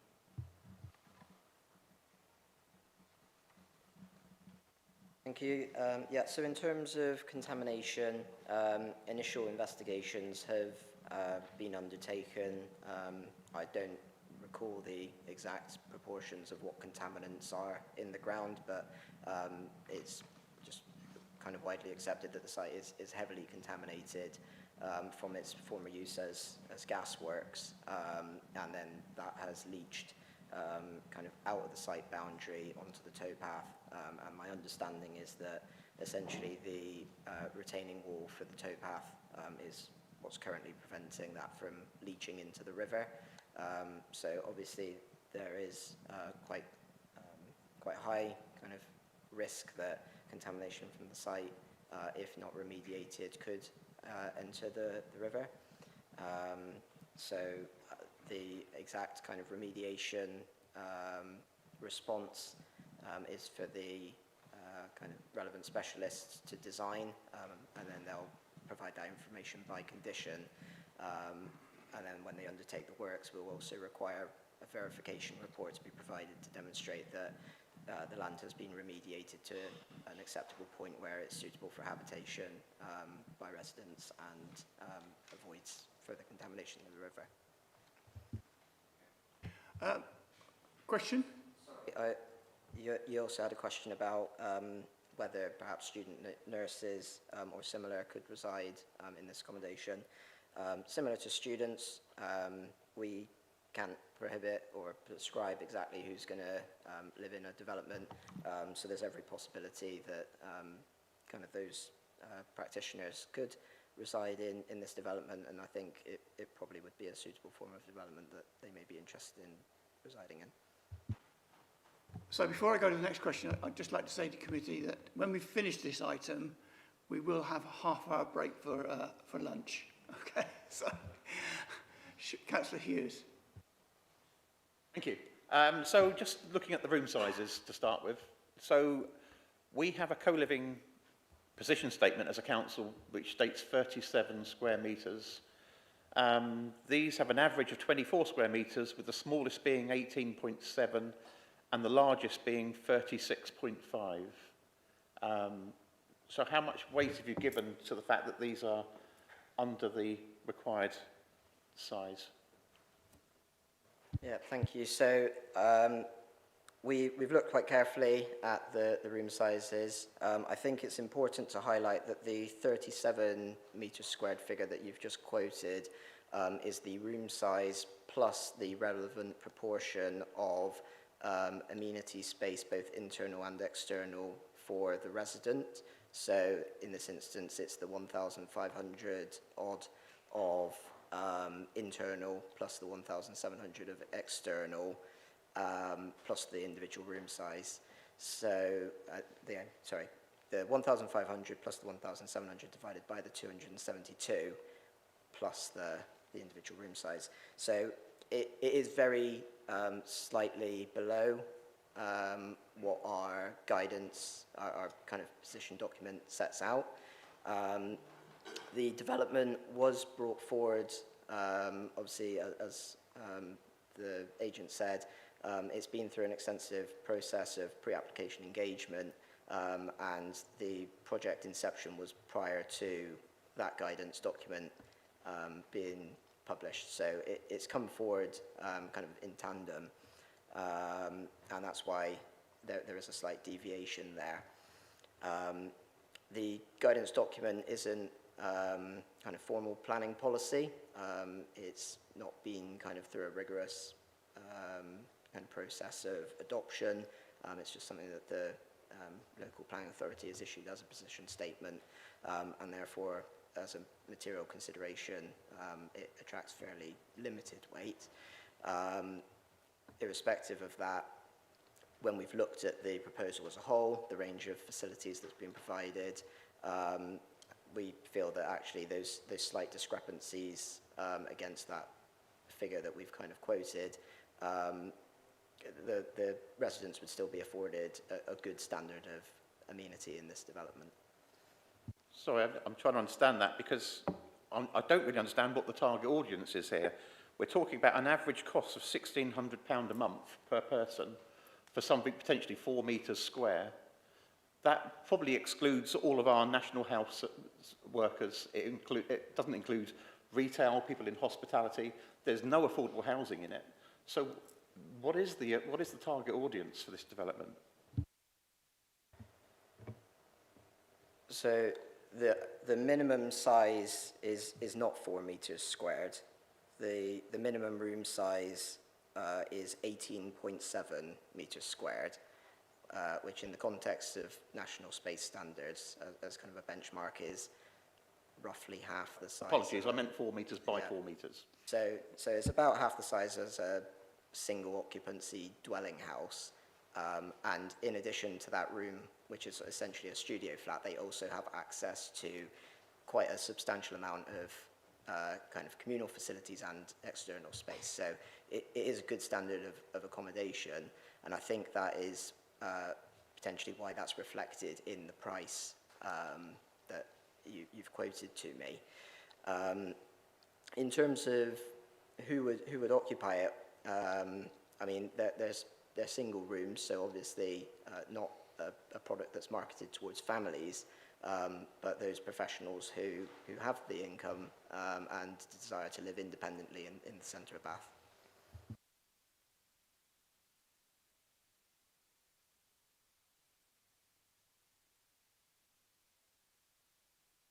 Thank you. I mean, the good news, I mean, a brownfield site being redeveloped is great, and we need that. And the concept of co-living, I think, serves a purpose amongst all these other developments that are happening in Bath for accommodation. But I'm afraid on this one, I would disagree on the room sizes. I don't feel that they're adequate. I think the fact that there's zero affordable in this development is a major concern. I'm concerned about the fact that we have 272 rooms here with zero parking. We're talking about young professionals, and we're assuming that not one of those is going to need to actually have a car and not want to commute out of the area for any reason. I think that's unrealistic to not have any parking facilities. I think I'm certainly concerned about the height, scale and mass of it. It's not compliant with our Bath Riverside SPD. It's too tall. I think it's just compromised for profit. I think it's too dense. There's too many rooms. There's a lack of parking, and I think there's too much compromise in this to make profit. And I won't be supporting it.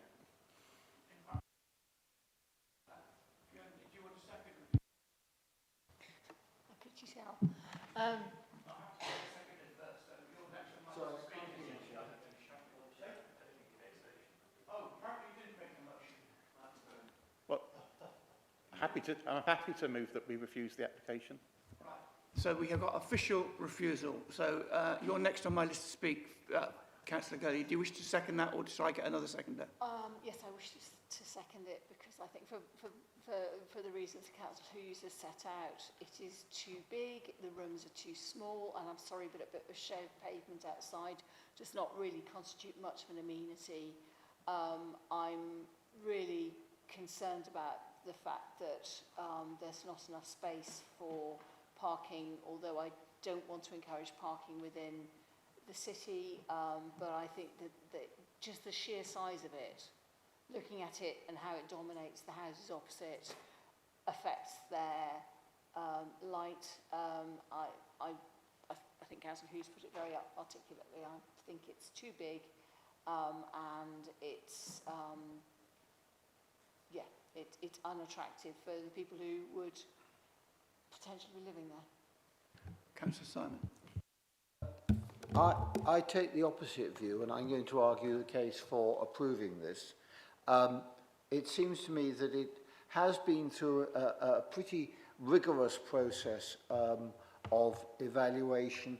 The material that was given to us at the site visit, which is an extract from the design and access statement, as I understand it, shows that it's been through 2 or 3 rounds of pre-application.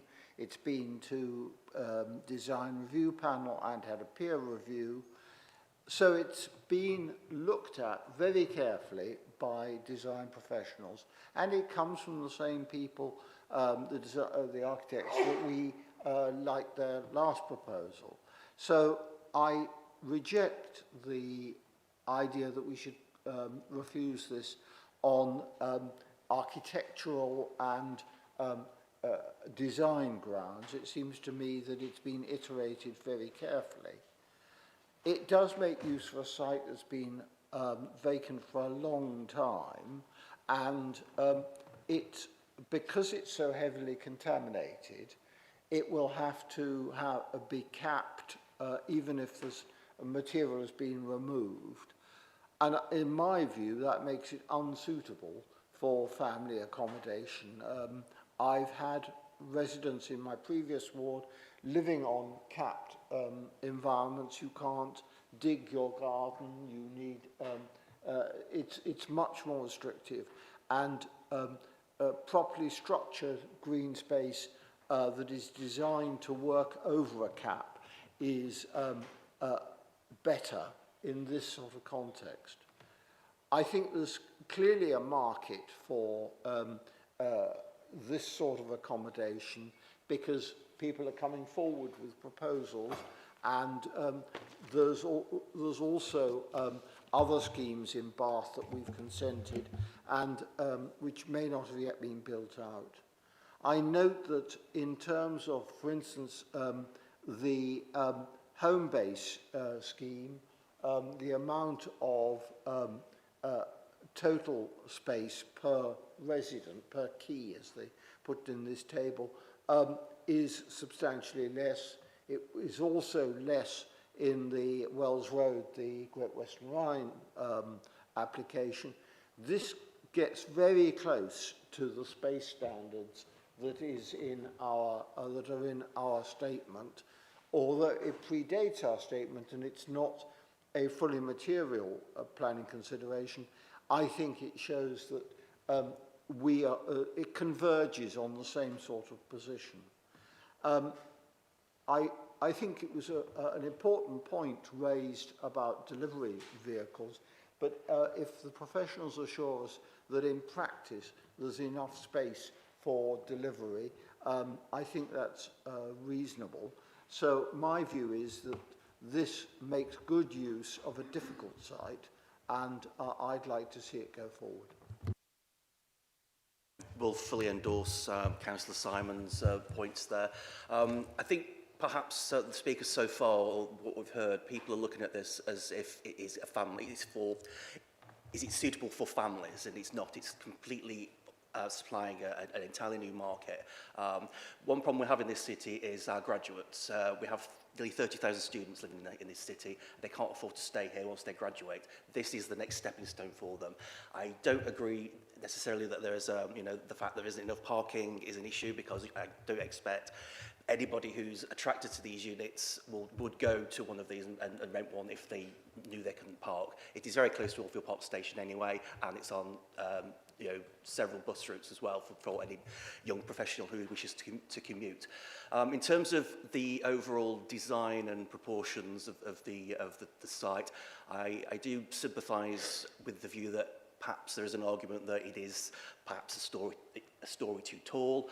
However, if we have a look around the wider area along the riverside, we are seeing, and on the Lower Bristol Road, and as we've just approved previously, we are looking at 5- and 6-storey buildings in this corridor, and that is part of the aesthetic of that riverside. So I won't be supporting the motion to refuse. Councillor Leach. Thank you. I find this one more finely balanced than I find most of the applications that come before us. There are benefits, there are disbenefits, there are good reasons to object, good reasons to support. I think in the end, for me, what it comes down to is the room sizes are too small, and there are many jobs which young professionals, young graduates will take up, which actually require you to have access to a car. So though you might not be using your own vehicle for moving around, going to the shops, going to meet people and so forth, it's actually needed as part of the job where that mobility is required. And I think this does fall short on that. So I think for myself, I'm finely balanced. I will be leaning against approving this. Councillor Jackson. Yeah, one could argue that the size of the rooms is a commercial marketing matter, and I might respectfully suggest that if the rooms are too small and they can't market them, they could be converted into offices. I do regret the fact that this can't be developed as an employment site. We need jobs in Bath, we need prosperity in Bath, and we need to enable young people to earn enough to put a deposit down on a house. Now, we know that your average co-living that goes on is that they move back with mum and dad, and they don't manage to get their own place until in their 30s. So there is a need for this, if only to give mum and dad a bit of their own life back. But I just feel that for a World Heritage site, for the approach into Bath on the river, this is just doesn't cut it in design terms. It's, we do talk a lot about the UNESCO Heritage World site and our status there, and I don't think we should jeopardize it for a couple of stories. And as I said before, I don't think the design is up to standard. The question about parking and cars is very relevant.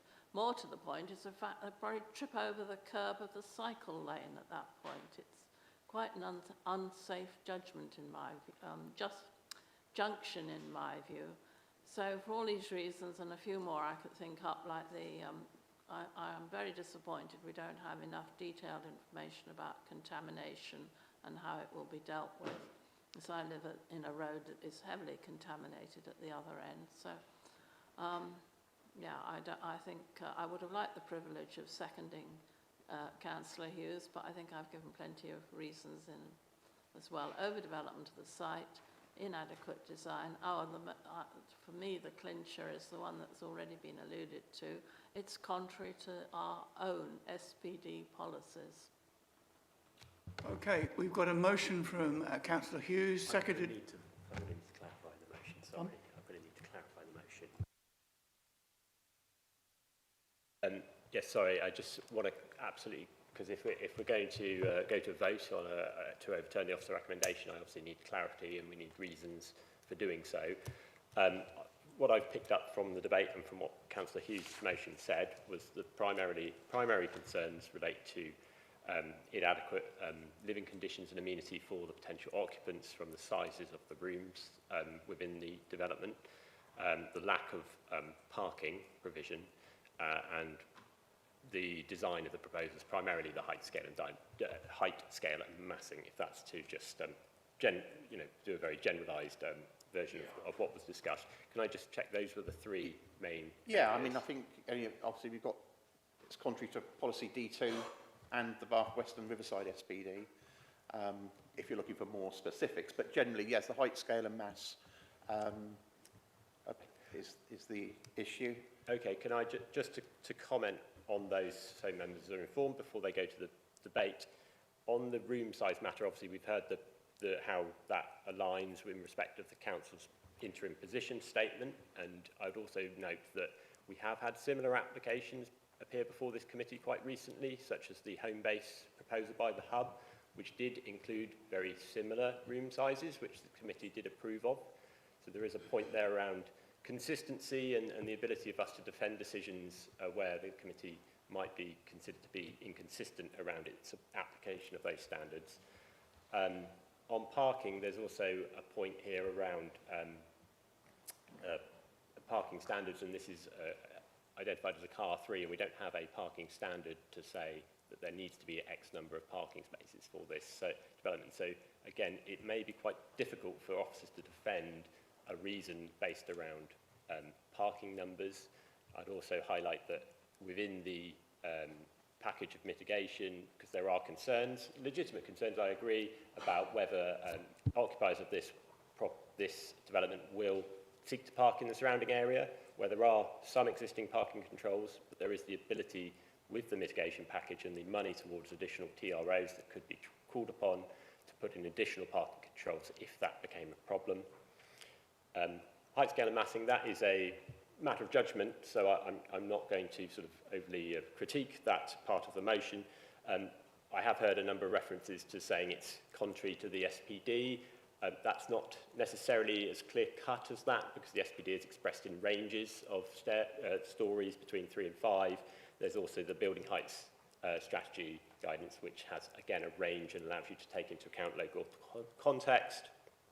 I would highlight that when you're forming your judgments, if you look over the river, you can see the approved Berkeley scheme that's being built out at the moment, and the heights of those are about 4 metres higher than the highest point of this scheme in terms of AOD. And just finally on,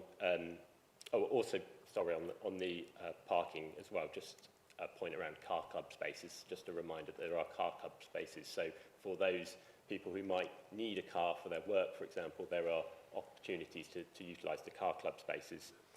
And then, as I said, finally on affordable housing, it is the Council's, expressed in its position statement, we don't seek on-site provision of affordable housing with co-living schemes because it doesn't meet the demand we seek. That doesn't mean there is no demand for co-living accommodation. There certainly is, and we've got demands for all types of accommodation, so you have to think of this in the round. But in terms of the affordable housing and mentions around excessive profit, national guidance does allow in viability terms for up to sort of between 15 and 20% profit. With the viability review in this scheme, it's looking at around 9 to 12%, and that's before you even take into account the £250,000 we've negotiated towards as affordable housing as a commuted sum. So wrapping that all up, I just ask you also to remember the presumption in favour of sustainable development, which says if there are any lingering harms in your mind about this, you have to make a judgment. Do those harms substantially, and that's a high bar, outweigh the benefits that have been discussed and talked about today to formulate to refuse the application? So my request to Councillor Hughes, sorry, I've gone on a bit, is very much I'm happy that the height, scale and massing point, that is a matter of judgment and something that, you know, we don't agree with that part of it, but we could defend that. I think we would really struggle to mount a reasonable defence on the parking and affordable housing points. The amenity spaces point, I have that concern about consistency and an issue there. So I would ask you, just in light of those comments, whether you might revise your motion. Councillor Hughes. Yeah, I mean, okay. I mean, the lack of parking is a serious consideration here. At some point, we have to apply common sense as well as policy. And it's not 272 student apartments, it's 272 young professionals, probably. And to believe that there will be no car use will be unrealistic. I suppose we're supposed to be guided by you, but on this issue, I find it quite difficult to understand why that would be indefensible. Obviously, nothing I can say can fetter your discretion. You can put whatever motion, the reasons forward as you like. It's my professional recommendation that that reason will be difficult for us to defend appeal, because we have published policy. We promote, in many other cases, car-free developments for similar types of developments. And so, again, there is a sort of concern there around consistency. And also you have to look at the wider picture of the active travel contributions and the other improvements to active travel and the things that the council are doing to promote active travel and reduce car use. So again, I'm not going to fetter your discretion. If members want to insist that is part of the motion, then so be it, but that's my professional advice. So if we could just clarify before we go to the vote which of those sort of four reasons, the amenity, the parking, the character and appearance, and the affordable housing points you want to maintain. Well, if you want to check with Councillor Jackson, she's seconding, whether... Oh, sorry. I apologise. Sorry. She's second. Okay, I'm happy to concede my seconding to Councillor Jackson.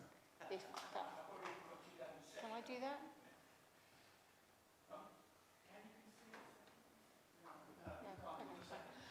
Okay. I mean, I obviously accept all of Chris's points. My particular concern is the height and the scale and the mass, which is the thing that you said was defensible as far as we're concerned.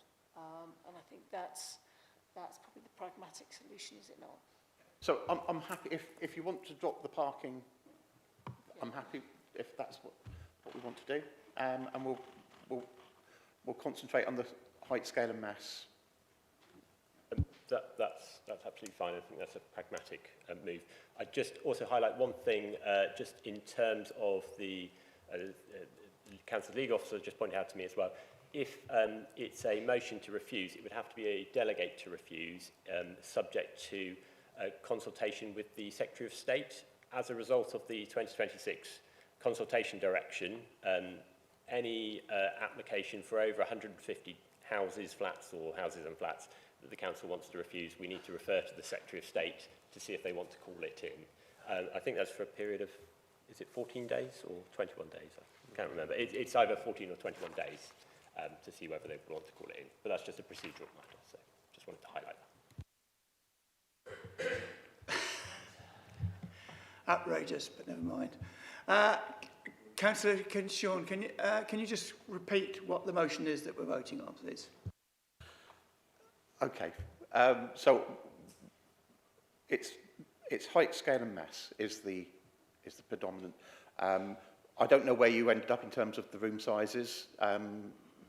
You weren't clear on whether you were looking to include that or not, or whether that comes under, in some respects, the scale and mass.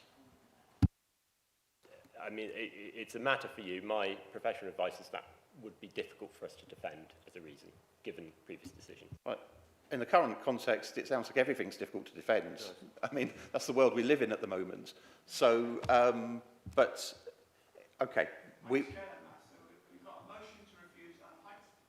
got a motion to refuse on height, scale and mass, moved by Councillor Hughes, seconded by Councillor Gurley. And have you got a question there, John? If I may, I mean, the point has been made about consistency. I mean, the membership of the panel changes over time, and I certainly was not a member of the panel during the time that the panel committee considered, I think you called it the home base scheme. I was not a member then. So if you want to, understand the inconsistencies, then I'd put it down to the changing in the membership of the committee. I take the point, but the decision is the decision of the council, and so it's very unlikely that a planning inspector will take account of the membership of the planning committee. But again, I'm not going to labour the point. Okay, we've got a motion to refuse on height, scale, and yes, Councillor Jack. I'm wondering if the proposer and seconder would also want to include that it's inappropriate design in a World Heritage site. I mean, again, I'm not going to fetter any discretion. I would highlight that there's been no objection from Historic England, the government's heritage advisors. There are comments from the Conservation Officer, which do indicate that they are a bit concerned about the height. There's also been no referral from Historic England to ICOMOS, which has happened in recent cases, and so there is no concern particularly here that there is unacceptable harm to the World Heritage site. So my advice as chair, is that we keep it to a simple motion that officers are comfortable with defending at appeal if it should go to appeal. So the motion is that we refuse on the grounds of height, scale and massing, proposed by Councillor Hughes, seconded by Councillor Gurley. Can we go to the vote, please? Those in favour?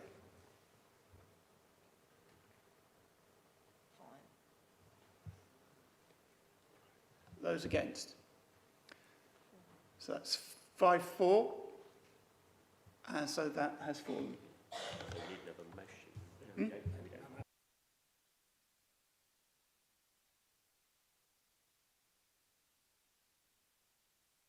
So that has been refused, 5-4, subject to the Secretary of State.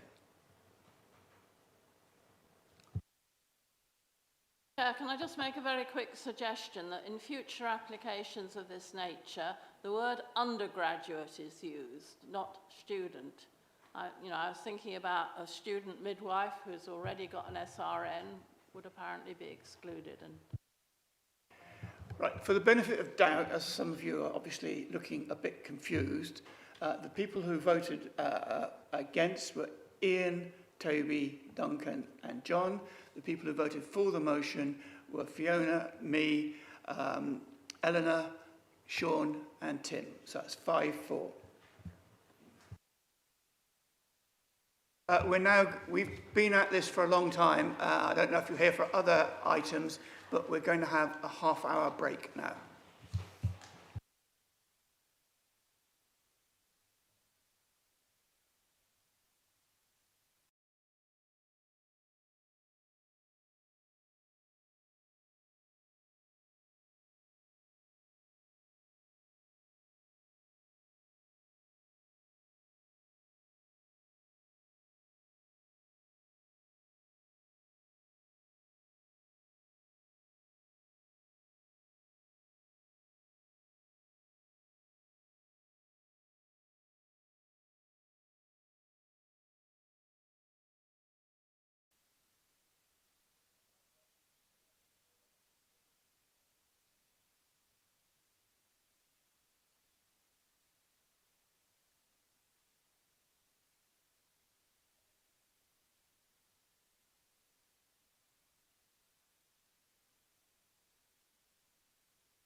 Thank you very much. I hope you're all refreshed from your lunch break, ready for another busy afternoon. So we're on to item 5, 259 full, land next to Bathampton Junction Station. Can we invite the case officer to present, please?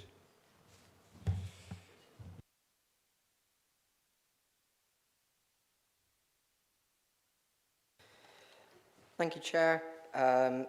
My last item that I'll be bringing before this committee is an application for 5 paddle courts on land adjacent to the former Bathampton station. So I see we just got some technical flickers on the screen still. The site location plan that's on the screen shows the site in its context. It's a bit tricky. Let's do having flickers.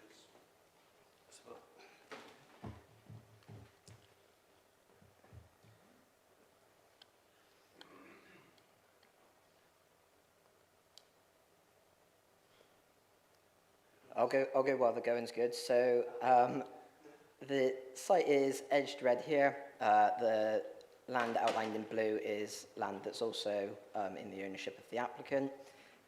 The land is adjacent to the Bristol to London railway main line and is north of kind of open fields and the school playing field, the primary school playing field. Access is taken from the south along a private road which is not in the ownership of the applicant. So the site is within the Bristol Bath Greenbelt, the Cotswolds National Landscape, and there is a small area of the site which is susceptible to surface water flooding at present. Can we do something about this flashing and flickering? It's quite impossible to see.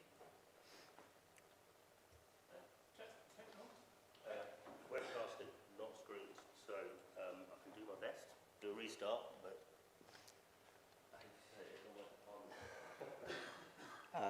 Don't need the screen for the next bit. Part of the site is also a SSSI, and it's within the in close proximity to a number of SNCIs, as well as the consultation zone of the SAC.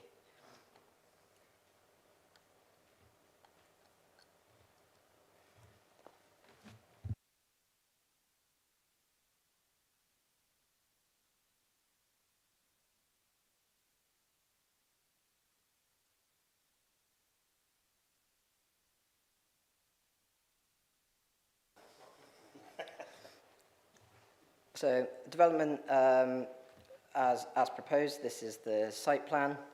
So as you come into the site from the south, you've got an area of parking as you come into the site. Then there is a small kind of office and toilets, changing rooms. And then the bulk of the built form on the site will be the 5 paddle courts. And then the rest of the site is utilised for landscaping and BNG provision. So some elevations of the courts themselves, 5 in number, and they are essentially under kind of canopy structures, which will be metal clad, and they've got a curved roof form over each pitch. These are elevations of the proposed toilets and other kind of office building, pavilion building. So they're very, very small in scale, single story, about 3 meters in height. And just to show the proposal in a section, so there's a significant amount of tree screening around the site. The height of the building is less than those trees.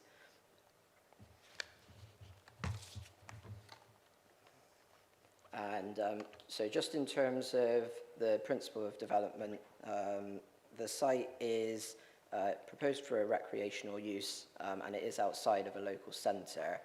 That being said, obviously the nature of the development is quite different from that found in especially the nearest local centre, which is Bathampton, and its context is kind of surrounded by a school and a public house and a church. So it very much is still at the heart of the community and offers a different provision than found in that local centre.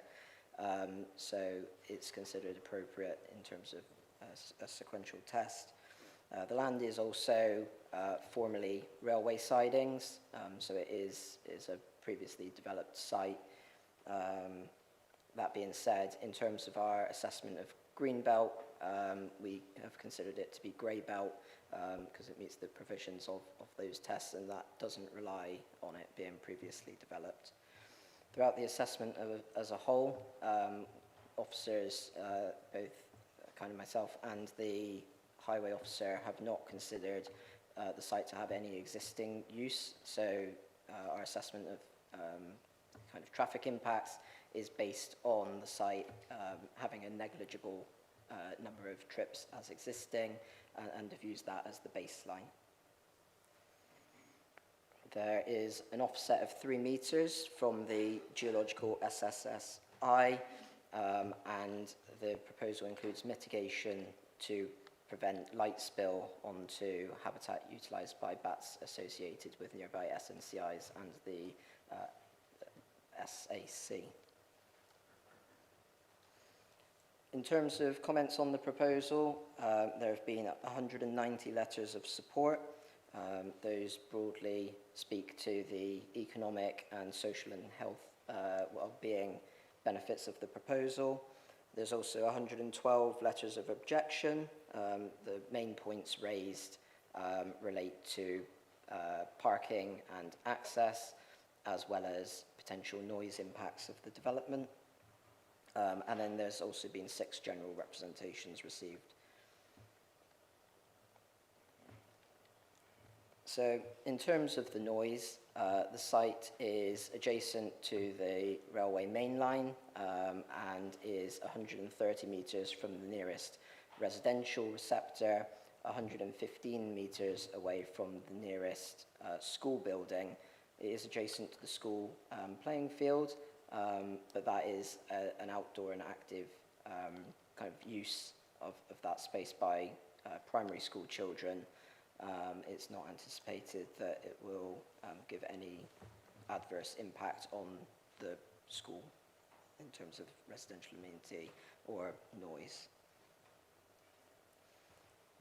In terms of the access, it's not entirely clear who owns that. However, that is considered to be a civil matter for the applicant to take up with the relevant landowner. They have got a right of access across the land, and it's anticipated that maintenance will be undertaken by the owner with agreement from the operator. So some site photos of the site itself. This is inside the site. As you can see, a lot of the site has kind of rewilded to grass and shrubs. This is a picture of the access road, which I took when I visited the site around 6 o'clock one evening a couple of months ago. So as you can see, good line of sight along there. It's unobstructed and capable of a safe access to the site for both pedestrians, cyclists, and vehicle users. The site is adjacent to the canal, so benefits from direct access into Bath along the towpath. And some visuals, landscape views now, just because it's obviously within the national landscape, so consideration of wider landscape impacts. So I'll just hover here. That is roughly where the development would be, and as you can see, it's within the area of trees. The vast majority of those will be retained as part of the proposal and supplemented with further planting. so that the development would be well screened in landscape views. Similar view here, and I appreciate the screen is flickering again a little bit. So again, the development is just in here, located amongst that group of trees. So there's, in terms of policy conflicts, there is one technical conflict with policy SCR 7. That is the Council's Sustainable Construction Policy. And the reason for that is because the scale of the development, it would fall within the scope of policy SCR 7. But the nature of the development itself is it's essentially a canopy, which the roller shutters would come down in the evening to prevent light spill, but it's otherwise kind of open and unheated, so it doesn't lend itself well to the manner of assessment where we look at kind of thermal efficiency of buildings. That being said, obviously the policy is applicable, there is a slight conflict there, but the proposal accords with the development plan as a whole. There's also a number of benefits of the proposal which we outlined in the report, in particular those kind of economic and health and well-being benefits, as well as social benefits from the community being able to play sport in this location. As I said, it's considered the development accords with the plan as a whole, and for that reason, officer's recommendation is to permit the scheme subject to section 106 for targeted recruitment and training, provision and conditions. Thank you. Can I call Ling King from Barthampton Parish Council to speak?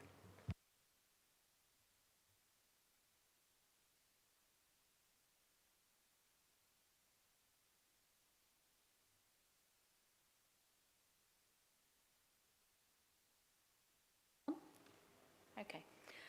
There are people here who are going to be talking about sort of the impact on residents, so I'm not going to touch on those, although we do support what they're saying.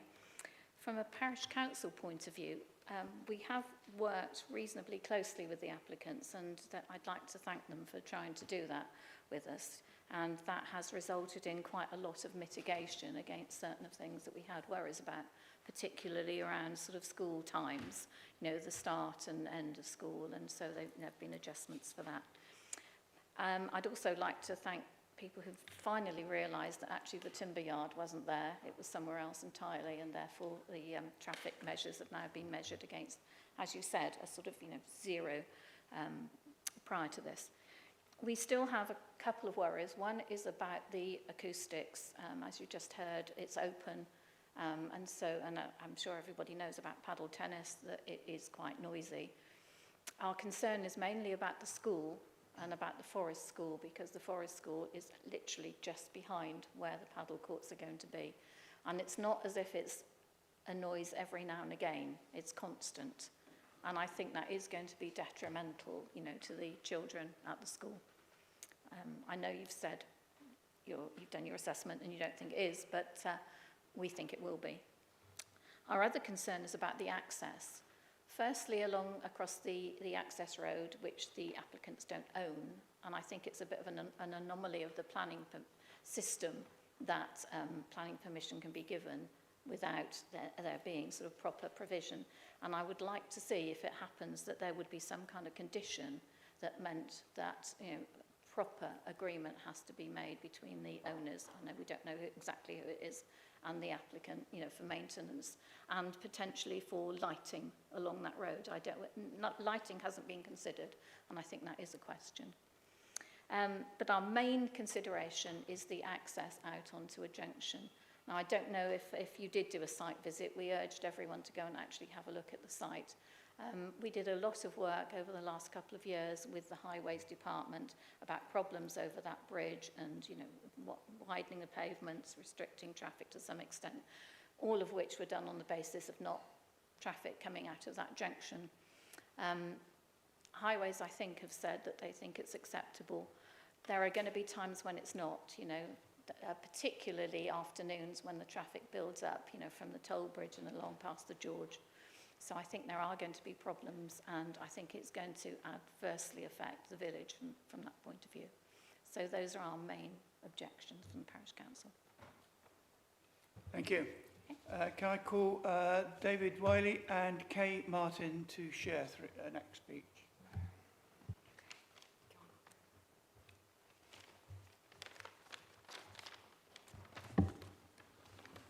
Shall I go first?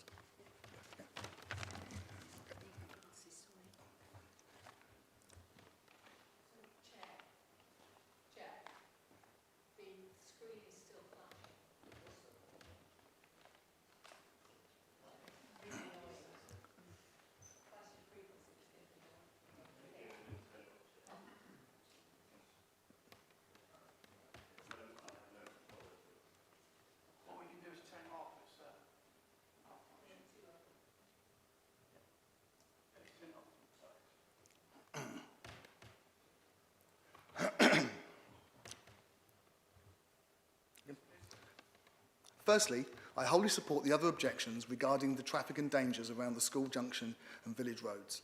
It's mystifying that the highways officer decided that modelling the extra village traffic was unnecessary. We are residents on Station Road, a single-track residential cul-de-sac. The applicant has falsely and persistently claimed that 192 car trips a day will be a trivial increase. The highways officer has since conceded that Station Road has always had negligible traffic, but the resulting 20-fold increase has not been recorded in any written report. It was demonstrated yesterday at the site visit that the road cannot safely handle this level of traffic. Their plan only works if the vehicles can pass each other, and the only realistic passing point is outside our home. That means it must stay permanently cleared of parked cars. We can't agree to that.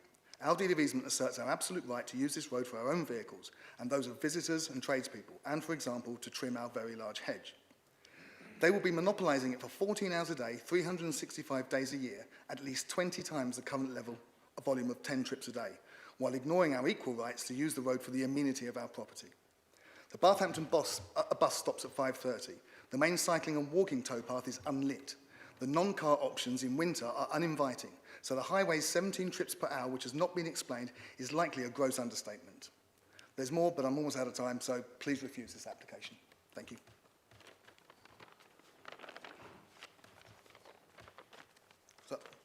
Oh, sorry.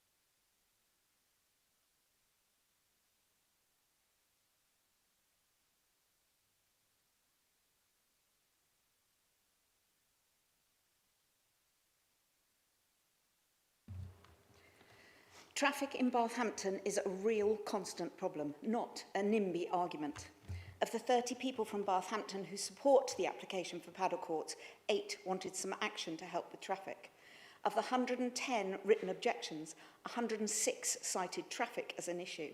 45 mentioned the high street and through traffic, 42 the canal bridge, 40 the school junction, and 24 the toll bridge and Mill Lane. These pinch points have been identified again and again by people who actually live in Bathampton. 2 Bath councillors and our own parish council have also recognised that traffic is a problem. None of these details are mentioned in the committee report or even today. Highways don't seem to think traffic is a problem at all. They don't mention any of these pinch points, and I can see no assessment of the existing through traffic conditions or of the impact of 17 extra cars at a minimum, which will travel through those pinch points over a short period of time every single hour. The issue is not just 17 cars, it's where these cars go, when they arrive, when they leave, and when they can't find a parking space. How will this affect the through traffic in Bathampton? The committee report states that Transport Development Management raised no objection. That's it. It gives no documentary evidence to support how or why this decision has been reached, given the major existing traffic issues. I ask the committee to not rely on the summary in the report and call the highways officer into the room now so that they can explain how the existing pinch points have been assessed and how the proposed development will impact the traffic in the future for the people of Bathampton. Thank you. Thank you very much for keeping to time. Can I call Wendy Hopkins, the agent?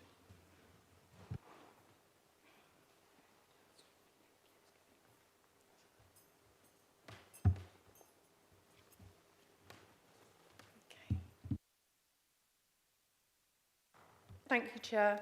Good afternoon, Chair and members. I'd like to begin by acknowledging the professionalism of the case officer who has worked constructively with the applicant throughout the process, enabling us to bring forward this proposal before you today. The scheme has the support of planning officers, all relevant technical consultees, and has attracted 190 letters of public support. Officers confirm in their committee report that there are currently no paddle facilities within the district. Residents must therefore travel to Wiltshire, Somerset or Bristol to play. This scheme provides an opportunity to address that gap. Two principal concerns have been raised through representations. These are highway safety and noise, and I would like to address both directly. Firstly, turning to highways, notwithstanding the question around the site's historic commercial use, the Highway Authority has assessed the existing use on the basis of nil traffic movements and concludes that the proposed development would generate a maximum of around 17 vehicle trips per hour, a relatively small increase. The access lane benefits from good visibility and passing opportunities. The applicant has also responded to concerns about school traffic. Court booking times will avoid drop-off and collection periods when the lane is at its busiest. This arrangement will be secured by condition. The revised scheme provides 22 parking spaces, includes 3 accessibility and 5 EV charging spaces, together with 14 cycle spaces. Taking all this together, the Highway Authority has concluded that the proposal would not cause unacceptable harm to highway safety and raises no objections. Turning now to noise, I acknowledge the concerns raised, particularly regarding the closest residents and the primary school. Although not required, the applicant commissioned a noise assessment to support the Council's Senior Environmental Health's initial view that noise need not be a material consideration. The survey specifically considered the primary school as a receptor, both internally and externally. So that's the playground and forest school. The assessment has since been reviewed by the Environmental Health team, who is satisfied that the predicted noise impact is acceptable against relevant standards. Both issues have therefore been carefully assessed by the Council's professional officers with no objections raised. Neither provides a reason to refuse this application. Other matters, including landscape ecology, drainage, flooding, have also been considered by relevant consultees, and again with no objections. Can you bring your remarks to a close, please? For the reasons I've set out, I respectfully ask members to support the officer's recommendation and grant permission. Thank you.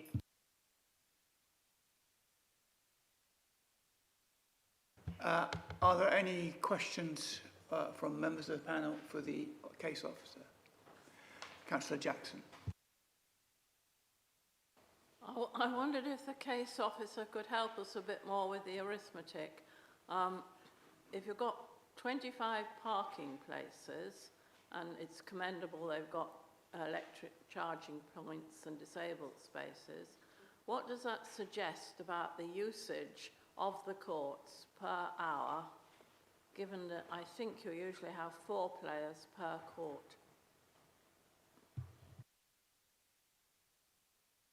Not quite, from the Highway Authority point of view, I'm not quite certain about the purpose of the question, but in terms of there'll be overlap with people travelling in and out of the site. Some people will travel by different modes than cars, some people will join car trips together. So that level of car parking would be the normal for this type of development, this size of development. I'm not sure I can say too much more than that. Is this considered a sustainable site, given that the number 3 bus only runs every 30 minutes, and I'm not aware of any other bus that comes anywhere close, and there are very few trains that stop in Barthampton Station? There are very few trains that stop at Barthampton Station, that's true. There's a bus number 11 that goes to Barthampton. There's also the buses on the A36 that are routed. So the officer that considered the scheme made that judgment and considered that the site is sustainable in terms of being able to access buses. So that was done at that time, yes. Sorry, you can't come back. Thank you, Chair. Actually, my question has just been answered. Councillor Gurley. Yes, I suppose my question is how close is the nearest bus stop? My measurement is half a mile at least to the A4 and to the A36, which are the most frequent bus routes.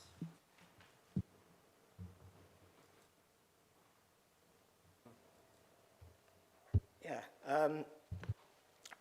So in terms of sustainable location, my assessment is that it is a sustainable location given the nature of the development.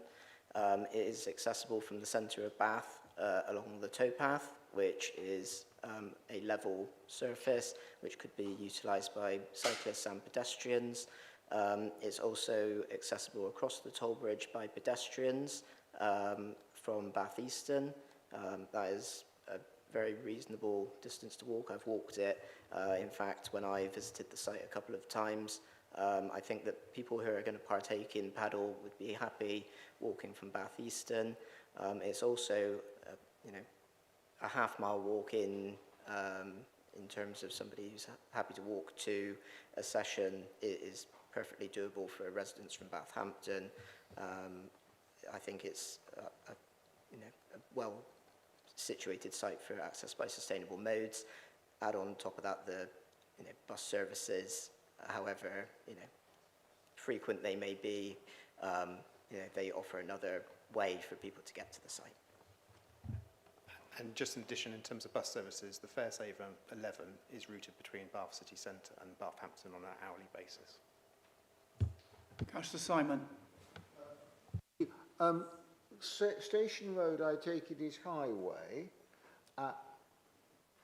Rather than, the access lane will be private, but the Station Road itself is highway? Useful to see that on the screen, Yeah, just to clarify what we're talking about. Are we okay just to turn the screen back on, please?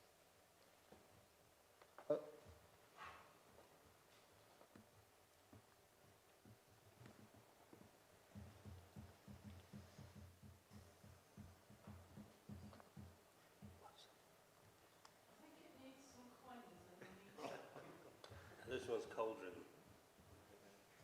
obviously.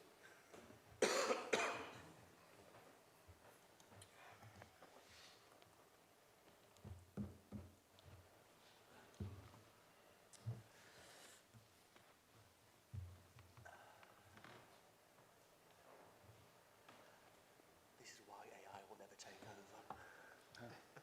So, in terms of public highway, the road as it comes from the toll bridge, across the bypass, over the railway line, and comes around over the canal bridge, that is all public highway. Tyning Road is also public highway. This lane, which is named as Station Road, is private. Ah, okay.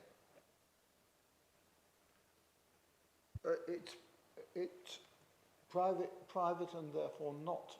It's a private highway or non-highway? It's not adoptable highway, so it's under private maintenance and management. We do not have an interest. Does that create different rules about whether you have the right to park on it?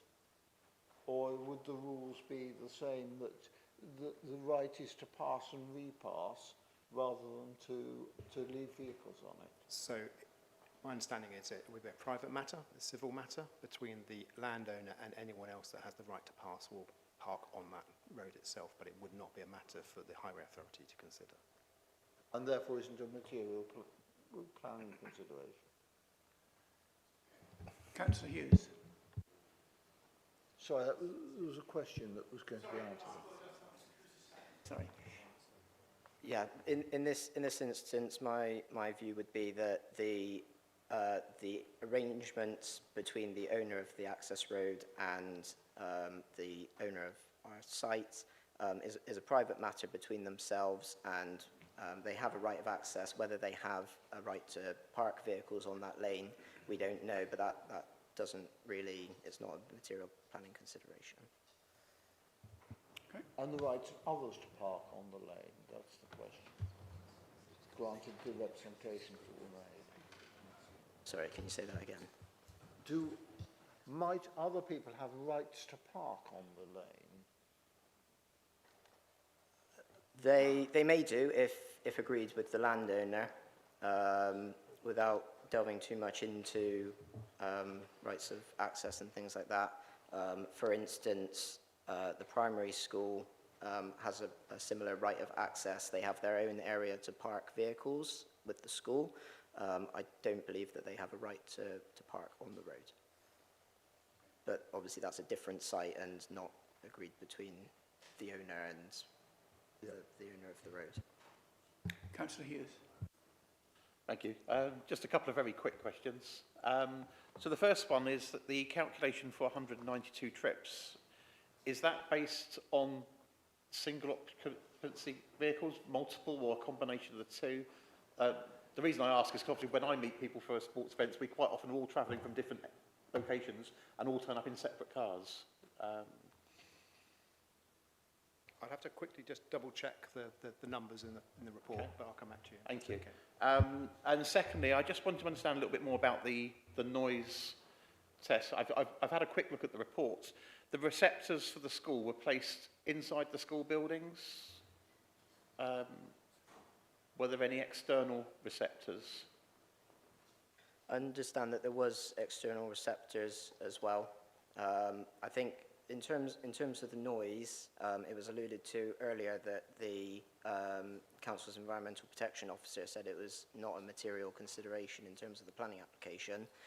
I probably wouldn't have phrased it that way myself, but I think what they were trying to convey was that the degree of separation from noise-sensitive receptors was of such a magnitude that they didn't feel further assessment was required.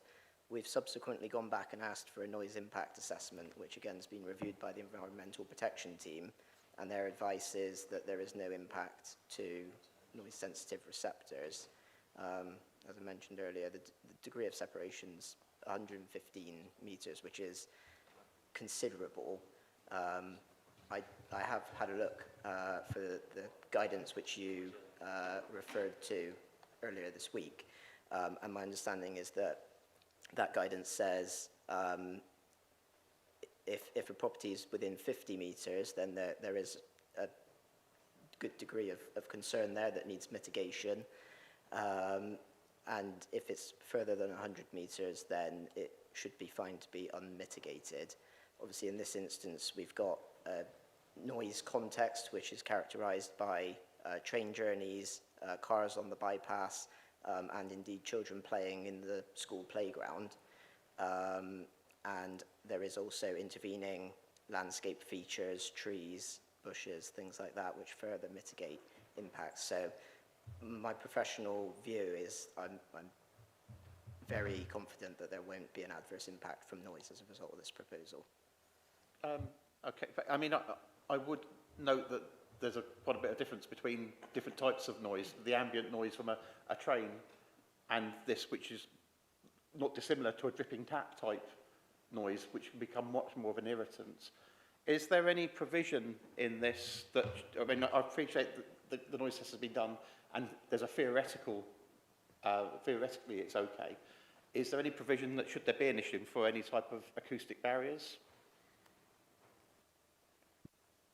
We haven't considered it necessary to implement acoustic barriers given the degree of separation from noise-sensitive receptors. That's the position we've come to. Councillor Warren. Yeah, thanks. I've got two just very short ones, and literally one word answer to do. The first one, the noise of the paddle. Have you allowed for human noise as well? Because I know if ever I play, I might get excitable if I play a good shot or a bad one.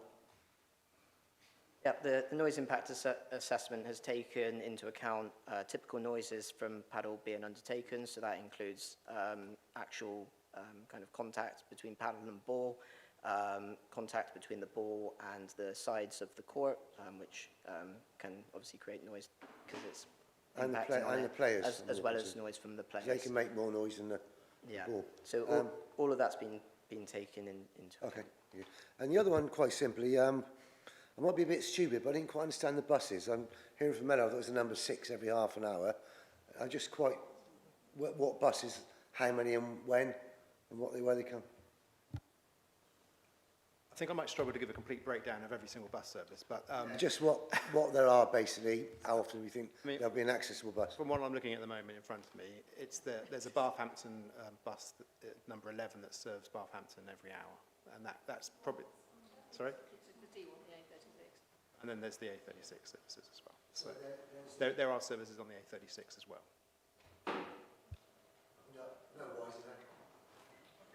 Councillor Gurley. Yeah, I suppose my question is around the access crossing over as you go over the Canal Bridge, and then you've got the junction there, and you've got traffic both ways, and you're crossing over onto the little lane. And I wonder about whether the school has considered asking for the hours for the paddle courts to start after the school is in play, effectively, so after 9 o'clock, once the kids arrive, once the breakfast club, once the teachers arrive, and all of that, just so we don't end up with some sort of conflict between cars and children walking to school, and whether, because I know when we've talked about consistency, when there have been other applications, not for paddle courts, but other things, where we've talked about the opening hours being adjusted to be able to suit residents. I'm just wondering what conversations there have been about that.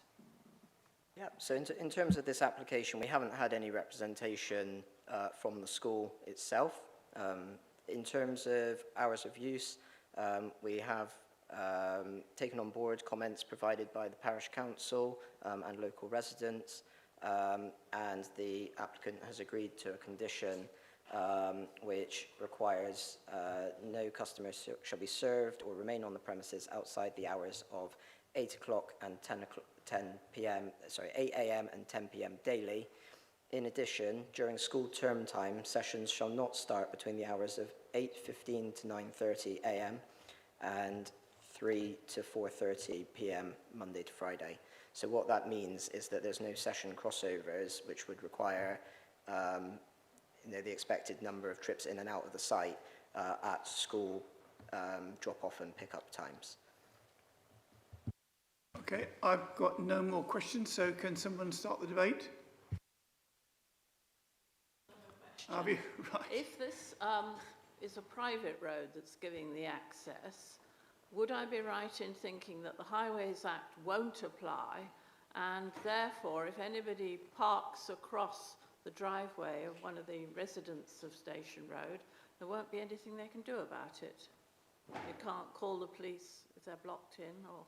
My understanding is that would be a civil matter. Yes, it would be a matter between the interested Sorry, parties. I can't hear. It would be a civil matter or a matter between the police? interested parties, yes. Whether the police are involved or not, I can't comment on that. Councillor Hughes asked me about the trip numbers and about how they were generated. So the 192 trips were based on an assumption in terms of car drivers, some people walking and cycling to the site, and some people car sharing. So it was based on that. I was just checking out your number 11 bus. Sorry. Yeah, so the 192 car movements, I looked back through the transport work that was submitted, and it's based on some assumptions relating to the number of car drivers, the number of passengers that might join those car drivers, and also people that might walk or cycle to the site. So it was generated from that. It wasn't just a pure 100% car driving. Thank you. I'm just going to say that it doesn't look like the number 11 bus goes to this site. In terms of that, the information I've got on the FareSafer website is it routes round Barthampton. It doesn't go to the site itself, but it's within walking distance. Well, it goes somewhere near Barthampton. It doesn't go to this. Doesn't go to this site, or doesn't go particularly close to this site. I'm just concerned about the sustainability. That's all. Okay. Can we move to the debate now? Who would like to start the debate? Councillor Jackson. I'm sorry, I never turned my mic off. I do apologise. I just wanted to make a few helpful, I don't know if they're helpful, comments anyway. My sister is a very keen member of a paddle court that's behind St Chad's Church in Far Headingley, Leeds. And so I went along to see what the noise levels were like and what the sort of interaction was. And I thought, as it was embedded in a tennis club, and it wasn't an ancient tennis club, and it was sufficiently far away from the church, and there was a screen of trees, it would be all right. But I gather that the vicar is actually very concerned about disturbance and people coming to and fro. And obviously Leeds is a sustainable place. It's on the Otley Road. But this is not, as far as I can see. And I do think it's most regrettable that we don't have we don't have any paddle courts active at the moment in Bath. It's increasingly popular sport. My sister, I should add, is in her 70s, and her husband, who plays very enthusiastically, is 80. You'll get an older demographic than in a tennis club, and that's commendable, but it brings its own problems with it. So those are a few, I hope, helpful remarks. And the other thing is, of course, that I listen to the noise. It's very erratic. It's not like a sort of ping-pong noise where it goes across the net until somebody drives it into the net or anything like that. So that's perhaps another concern. Councillor Halsall. Thank you. So this committee's rehearsed paddle courts over the past 18 months on 2 occasions where we were concerned about the acoustic impact, and this was at Lansdowne and Odddown. Both were refused. There was an appeal against Lansdowne which was dismissed. And in terms of Odddown, I know that the councillors applicants have been looking again at putting a revision in to address the concerns that were raised. This site is at least, was it 170 metres from the nearest house? So it's outside the receptors. If you can't have a paddle tennis court here, you can't have one anywhere. And given the level of support that we've received, it really does demonstrate that there is demand for this sport. As Councillor Jackson has also suggested, it is a very wide spectrum of ages who will use this facility. The acoustic report, as we've been advised, has looked at internal receptors and external, and it is felt overall that there will be no significant harm caused to amenities around that site. And also, don't forget, it's not just the mainland railway, it's also the Avon Railway, the Avon Valley Railway as well, right on the junction.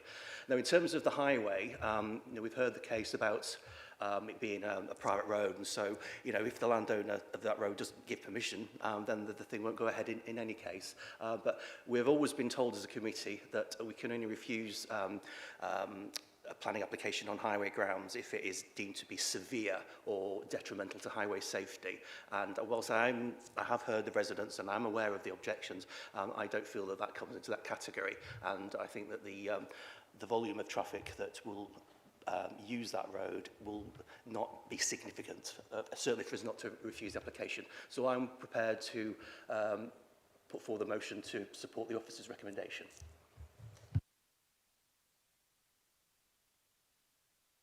Yes, I'll second that. I think it's important to consider what the peak load on the traffic junction will be. And it seems to me that's much more likely to be associated with the school admission and discharge times than it is with the trickle that will come from here.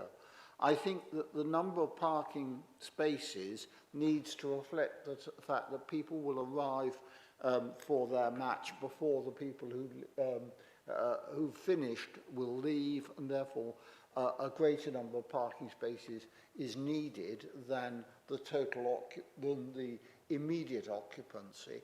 I think that the traffic and noise assessments are robust, and it's important to provide for all forms of exercise that people might use. So I'm very happy to second. Councillor Leach. I'd like to make the point that there is absolutely, I think it's quite clear that there is a strong demand for paddle. I think that that does mean that people will be coming to these courts from quite some distance away. So we can talk about how easy it is to walk from Bath Easton or Bath Hampton, But ultimately, I think a lot of people will be coming from a much greater distance and therefore will be inclined to drive. I think that the Station Road from the junction with Mill Lane, that straight section before it turns to the right, I think that you will have many situations where somebody's coming down from the courts, they've come around the turn, they've started to head down Station Road, somebody will come off Mill Lane, turn up into Station Road, realise there are no parking spaces, especially if the residents of Station Road have their own vehicles parked outside their houses, and you will end up with many situations where you get vehicles backing up onto Mill Lane, unable to progress up Station Road until the traffic, which might just be one car, it might be two, has come all the way down Station Road to that junction. So I think that, much as I enjoy playing paddle myself, much as I would love to have paddle court nearby, I simply don't think that access will be sustainable even for 5 paddle courts in use. I didn't actually put my hand up, but if you... no, it's fine. I always have something to say. I think it's a shame it's a black canopy. I think it would be much nicer if it was green, because then it would fade more into the countryside. But that's my only comment.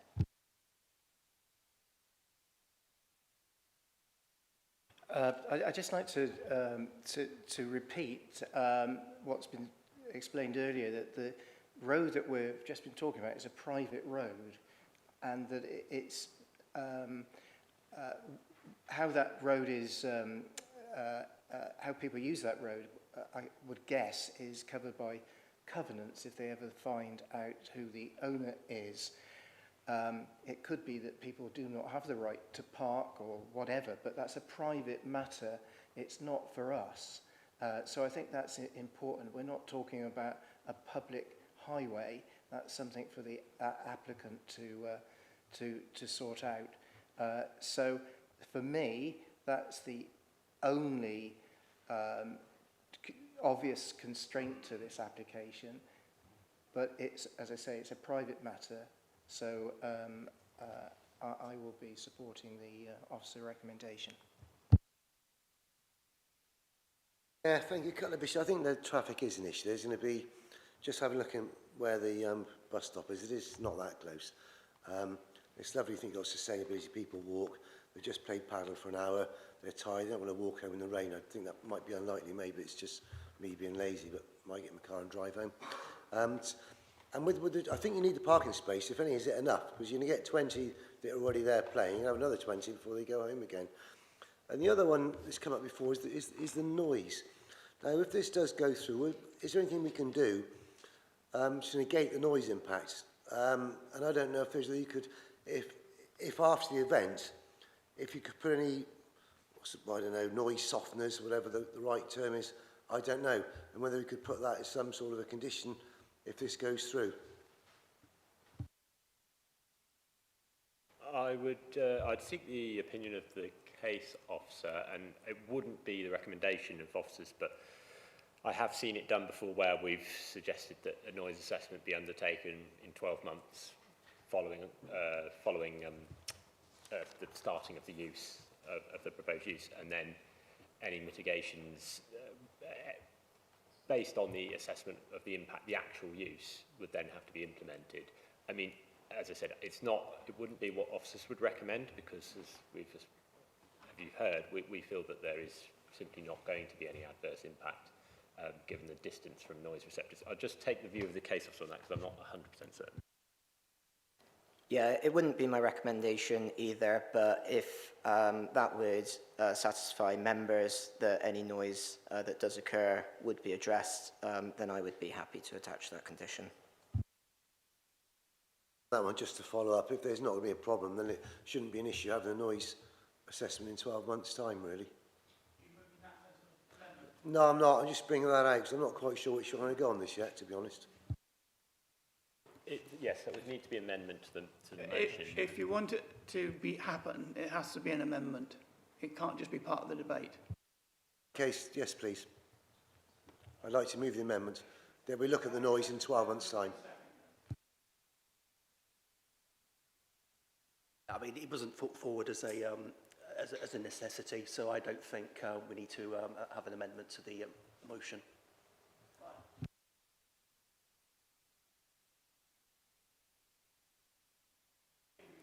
The other... I've got a speaker before you. Hang on a second. no, this is to the question of the amendment. Question amendment, right. The reason I oppose amending the motion is that it's not clear what would happen with the noise assessment afterwards, and it would cause the planning permission to be in question and therefore the investment that underlines it, and that's why I'm opposing the amendment. Councillor Leach. Thank you. I'd like to respond to Councillor Hansell's comment about the road being private and therefore it's not a highways planning matter. My concern isn't so much about the station road itself, but people trying to pull into it parked on the highway of Mill Lane because they cannot move into Station Road until a car has come down. So I think it then does become a highways matter because you're like backing up cars on Mill Lane, which is a narrow road with a 90-degree junction over a bridge. So I don't think that would be suitable, and I think it is a highways matter. Can I ask the highways officer just to clarify on that point, please? So if there was if there was the scenario just described, I'm not sure cars would be waiting on Mill Lane itself. I think cars potentially would have to wait on Chining Road, immediately outside the access. But that doesn't affect Mill Lane, and it's also a slow-speed junction environment where people aren't moving quickly. So if there was that scenario, I'm not sure there'd be a significant highway safety issue related to it.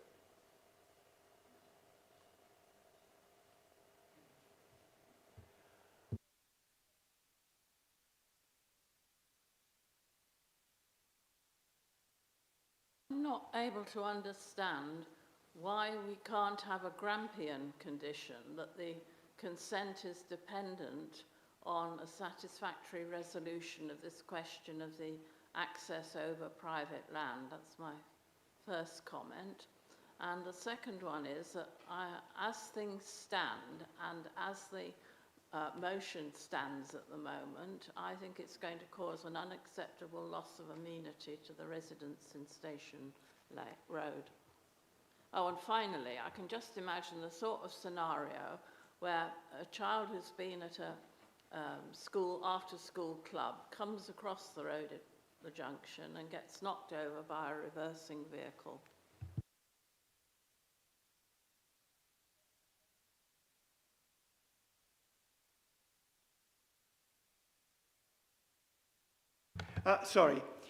We've got a motion to support the officer recommendation moved by Councillor Halsall and seconded by Councillor Simon. Can we move to the vote, please? Those in favour?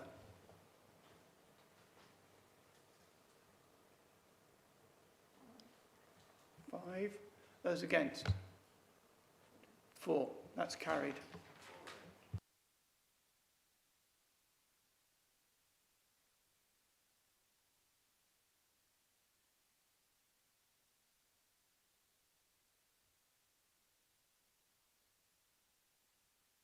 If we can now move to the next one, 2006 full Panaha takeaway.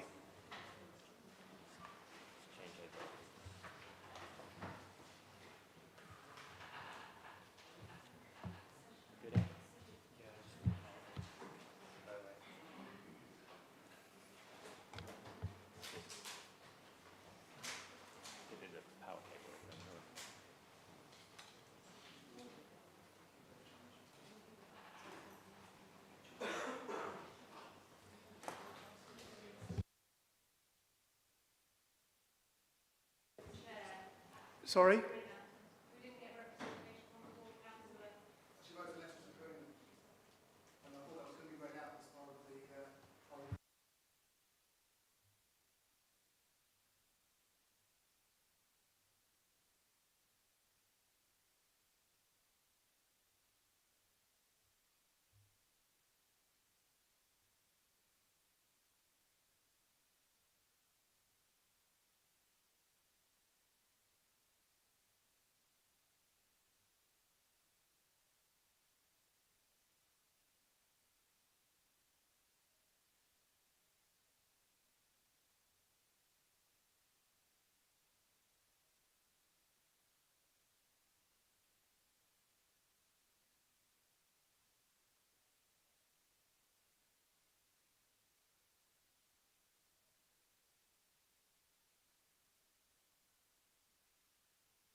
Sorry about that. We now move to the next item.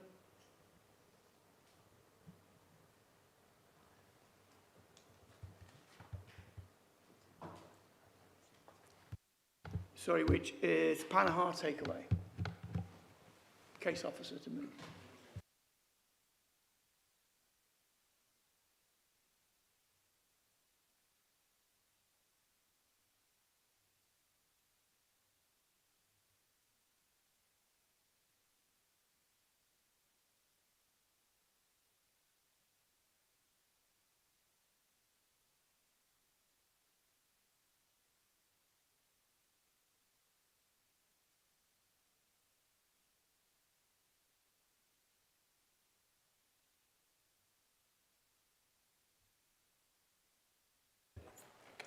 Okay, so yeah, this is a planning application for an Indian takeaway and restaurant in Morland Road. So as you saw on site, it's already been built. So they are seeking permission retrospectively, and it's for a rear covered passage. So these two images try and demonstrate just the urban commercial nature of Morland Road.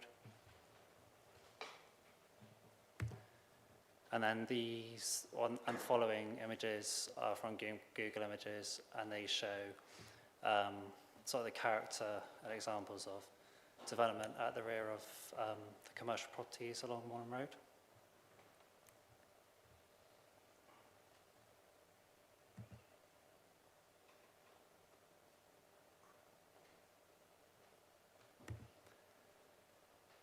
So this is more site-specific. So the aerial image on the right is showing the historic arrangement.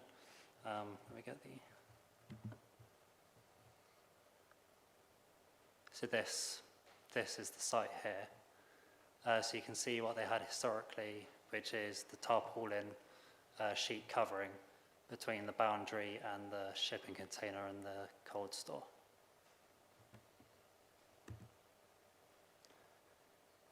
So this shows yeah, the historic arrangement versus what's now being built.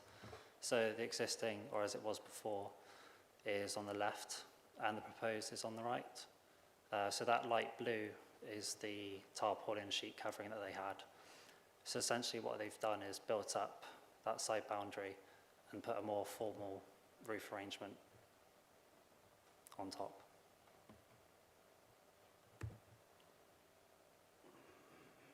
And to us, there's not really much change in the floor plans.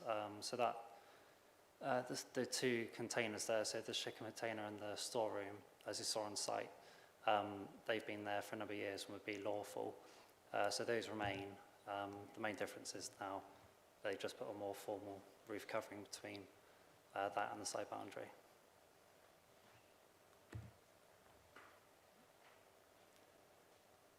And these are obviously photos from site.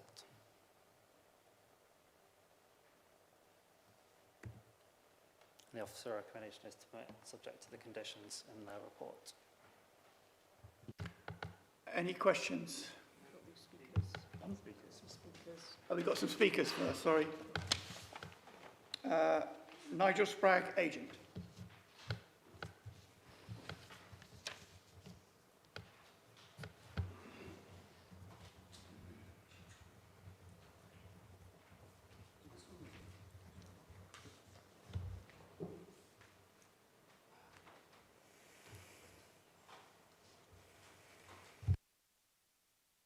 Okay, thanks. The Ahmed brothers have operated the Panahar Indian restaurant for 26 years from the premises at 8 Morland Road in Bath, which provides 30 covers for seated dining as well as a takeaway service. The busy kitchen behind is supplied by cold and dry storage buildings in the rear yard, which have been present on site since the restaurant opened. During food preparation and restaurant opening hours, the staff are constantly flitting to and fro from the storage buildings to the kitchen. This hazardous route negotiates 5 steps, which are wet, slippery or icy during inclement weather, presenting health and safety issues. To address this, the owners raised the fence line and erected a timber-framed tarpaulin roof from the storage buildings to the fence. This was maintained for a period of exceeding 4 years and whilst effective, it generated noise from the flapping tarpaulin and discharged rainwater into the neighbour's garden. No concerns were expressed by the neighbours. However, the Ahmed brothers took it upon themselves to address the issues by cladding the fence line with timber cladding and replacing the tarpaulin roof with a polycarbonate roof and an eaves gutter. The building owners received an email from Planning and Enforcement Officer Rebecca Robinson advising them that an application for retrospective planning consent would be required to retain the structure. The planning application was duly prepared and submitted, but was subsequently withdrawn in favour of a pre-application inquiry. Planning Officer Ed Alsop attended a pre-app site meeting where he expressed his support for retrospective planning consent, and a further planning application was submitted. Councillors Blackburn and Player raised an objection expressing concerns over an exterior drainage pipe, bright flickering light beaming into neighbouring windows, ownership issues from the overhanging gutter, and concerns about health and safety issues, including fire. In response, the applicants implemented revisions to the proposed drawings to omit the projecting gutter and introduce a box-type gutter within the boundary of number 8 Moorland Road, and prepared a statement of intent to replace the ceiling-mounted fluorescent tubes with LED wall-mounted downlighters. Both these documents were submitted to planning and now form part of the application. The premises was also inspected by Avon Fire and Rescue Service on the 5th of May 2026, and a letter was sent confirming that a satisfactory standard of fire safety was evident, subject to the completion of a fire risk assessment by the building owners, which has also been submitted to the planning officer. The Panahar restaurant serves a large and loyal customer base and prides itself in providing good food, maintaining high standards, and developing friendly relationships with their customers. The purpose of the existing covered corridor is not to expand the business, but simply to enhance staff welfare and address amenity issues with their neighbours. I therefore hope that the committee can see fit to support in the planning officer's recommendation to approve the application. Thank you. Councillor Blackburn.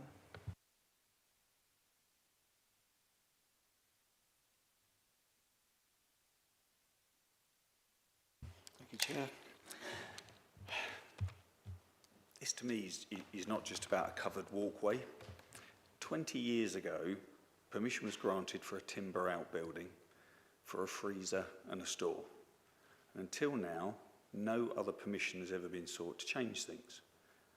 Dropping a shipping container into a rear garden / yard to solve a need for a business should always be done as a temporary measure, especially when no permission has been sought for its installation.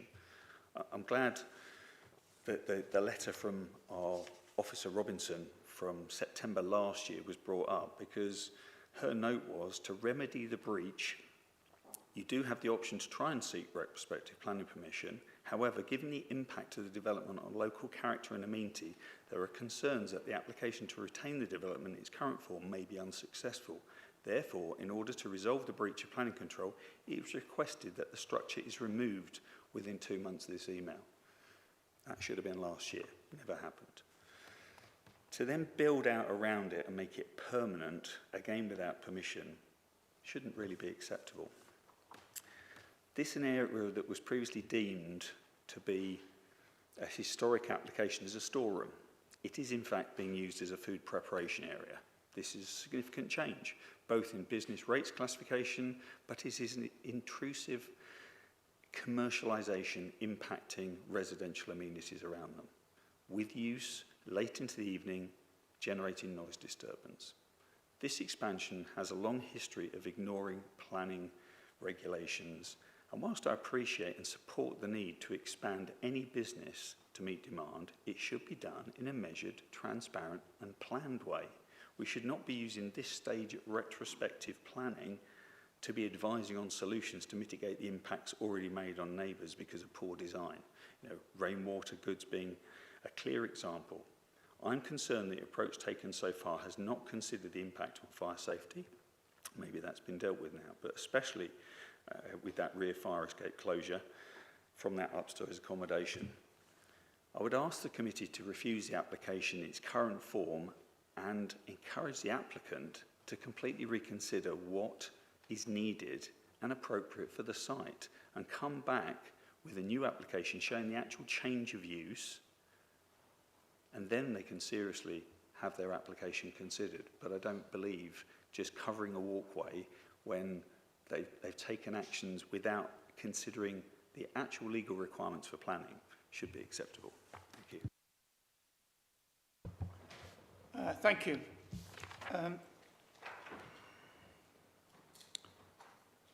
Right, any questions for officers from members of the panel? Councillor Hughes. Thank you. So there's a number of questions that were raised by Councillor Blackburn. Perhaps we could address those. Would that be...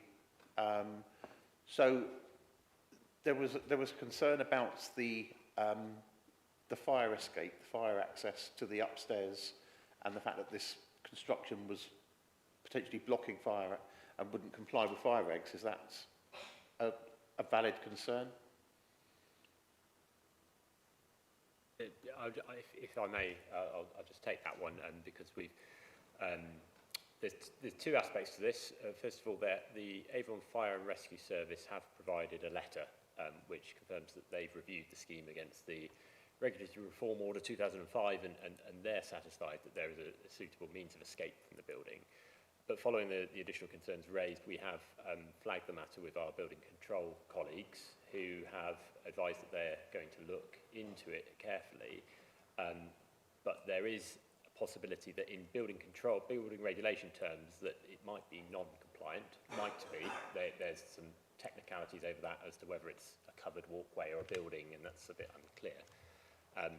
However, what they have been clear is that that is a building control matter, and it's a matter for they have powers. If it does indeed turn out to be non-compliant, they can regularise it through their system of control, and therefore it's not a matter for land use planning in terms of the matters that we need to consider today. So they would override any planning permission? To grant a planning consent wouldn't grant building regulations consent.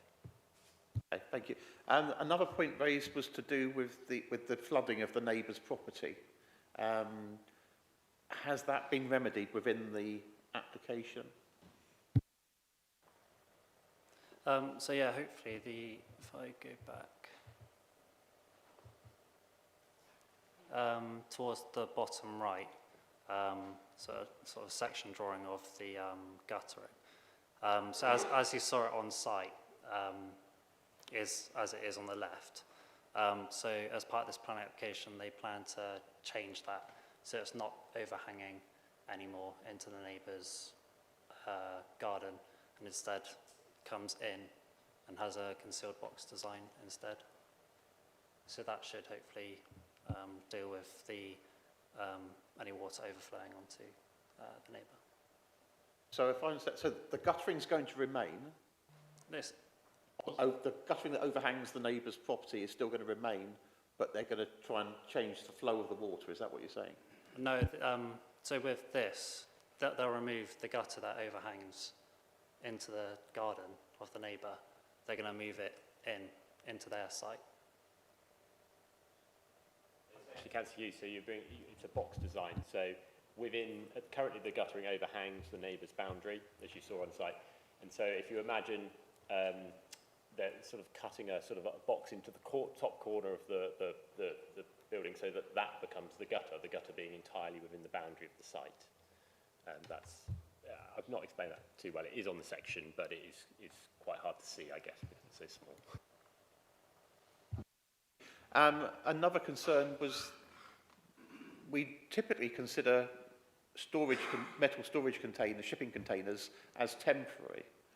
But in this situation, we're considering it to be acceptable and permanent. Is that right? I think it's more that the container's been on site for a number of years now, that it is lawful. So that's what we're dealing with. I think the final issue was to do with light spill affecting the neighbours. That's been resolved. Yeah, so this application, at the moment as it is, they have ceiling mounted harsh lighting. But as part of this, which is one of the conditions, is they're going to remove that ceiling mounted lighting and instead have wall lit lighting being downlit as well. So one of the conditions is that I can't remember the exact wording, but within a certain time frame post permission, they need to remove those ceiling mounted lights and instead have them on the wall. It's a transparent roof. Is that going to solve the problem as there's a transparency there of light spill? Well, it'll be a big improvement. The roof is still going to be plastic. But yeah, we think that's a big improvement over the existing arrangement. So with that, we don't think the light spill would be adverse. Before I go to Councillor Jackson, can I just ask a follow-on from Councillor Hughes? What is the length of time that a thing has to be there without anyone complaining before it becomes accepted and doesn't need planning applications? Hey? 4 years. 4 years. Okay, thank you. I'll just clarify slightly.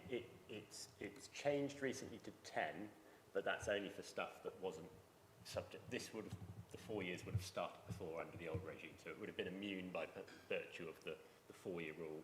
That's now changed to 10 years, but this is still immune because it snuck in under that old scheme. Okay. Just to be I couldn't catch what you were saying. 4 years, 10 years, can you just say that again? It wasn't too clear to me. Perhaps I'm complicating matters. For the purposes of this application, it is a 4-year immunity period. What I was trying to say is that has now changed for subsequent things, retrospective things, from I can't remember the date, it might have been a year or two ago, if they've been completed after that, or started after that date, then there would be, it would be 10-year period. But for the purposes of today, it's 4 years. Apologies for confusing matters. Okay, Councillor Jackson. Was more or less on the same lines. If I understand the legislation correctly, enforcement is at the discretion of the authority. You don't have to enforce. You decide whether this is appropriate in the particular case that's referred to you. And from what the officer said, I may have misheard. I thought there had been no formal complaint from the immediate neighbour who was subject to the water coming off the guttering, if what he said was correct. Of course, if it was me, I'd have arranged a drain pipe so that the guttering ran into a water butt and I could use the water on my garden. But seriously, I thought he said there hadn't been a complaint from the resident of the adjacent property. Is that correct? I didn't say that, but there has been an objection. I think that's partly where this was brought to our attention in the first place, was around a complaint about that. But so yeah, there has been an objection on this plan application from the neighbour, which includes concerns about the existing guttering arrangement.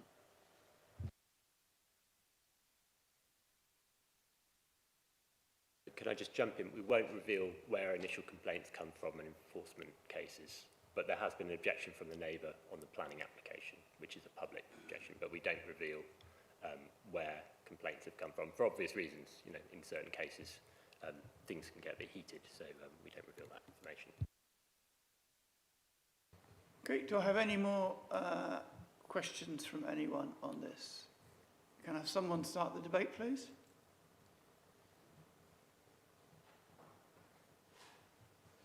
Councillor Simon, thank you. Yes, I'll move acceptance of the officer recommendation. I think that the owners of the property have responded appropriately to plan. That clearly there's lawful use of most of the issues. This is an upgrade and improvement, and now that the lighting and water issues have been or will be mitigated, this is now an acceptable proposition.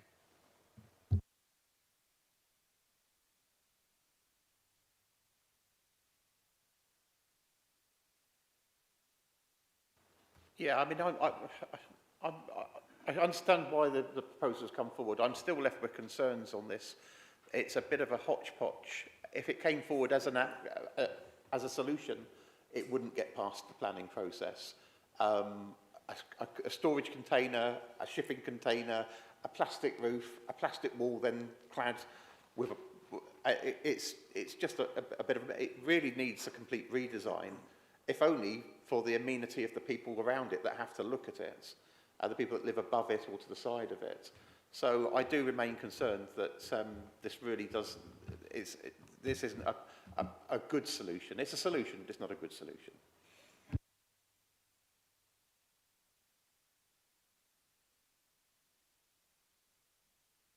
I mean, all I can say in response to that is obviously that the ship, as we've heard, the shipping container and the items, some of the items already on site are immune for the passage of time, so they are the baseline position. Obviously, all of those other matters about whether you think it's a good solution or not, they're matters of judgment, and you're perfectly entitled to have those.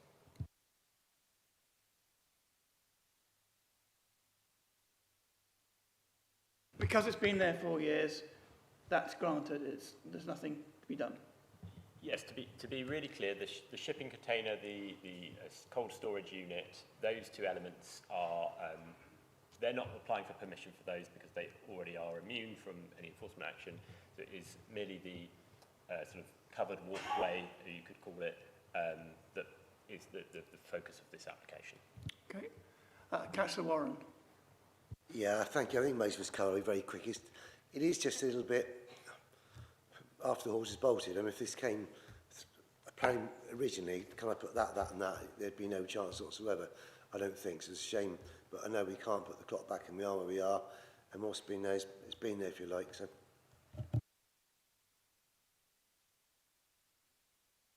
If it's better for the staff, then I think we should go with this. If this is better for the staff, then I think we should go with this on a welfare issue.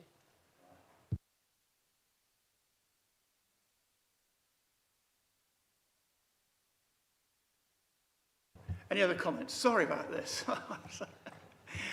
We have a motion to move the officer recommendation, which has been seconded. All those in favour? All those against? So that's carried. Thank you very much.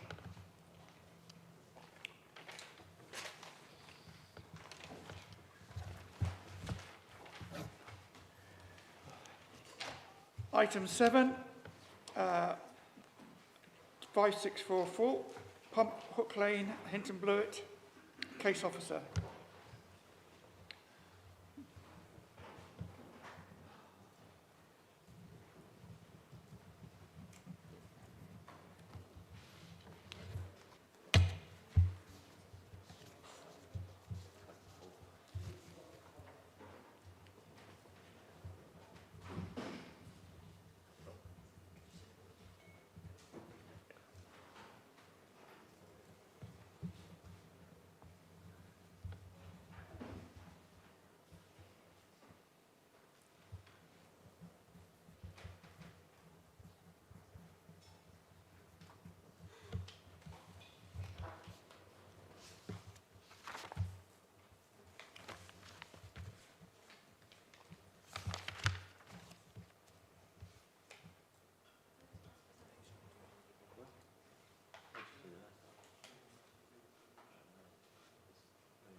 Yes, please.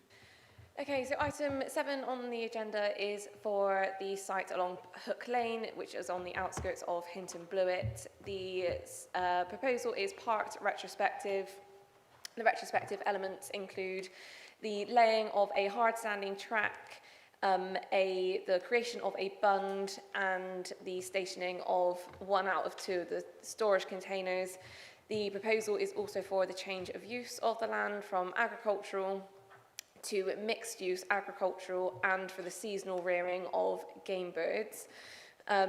Just to explain why the rearing of game birds is not considered to be agricultural, it is because the primary function is for recreational use, for those for shooting purposes, as opposed to kind of being bred for food.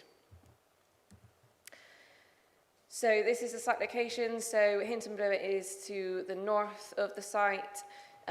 Site access coming south off of Hook Lane with the site outlined in red. And then just the site a little bit closer up, so you can see from this aerial image the hard standing that has been created off of Hook Lane and the bund that runs along as well, where my cursor is showing.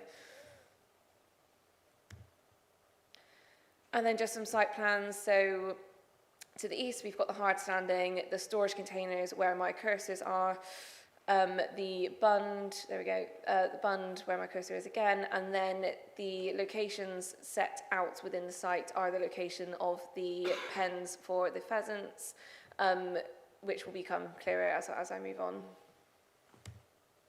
So just a closer up of the hard standing area. And then this is just some elevations and plans of the storage containers.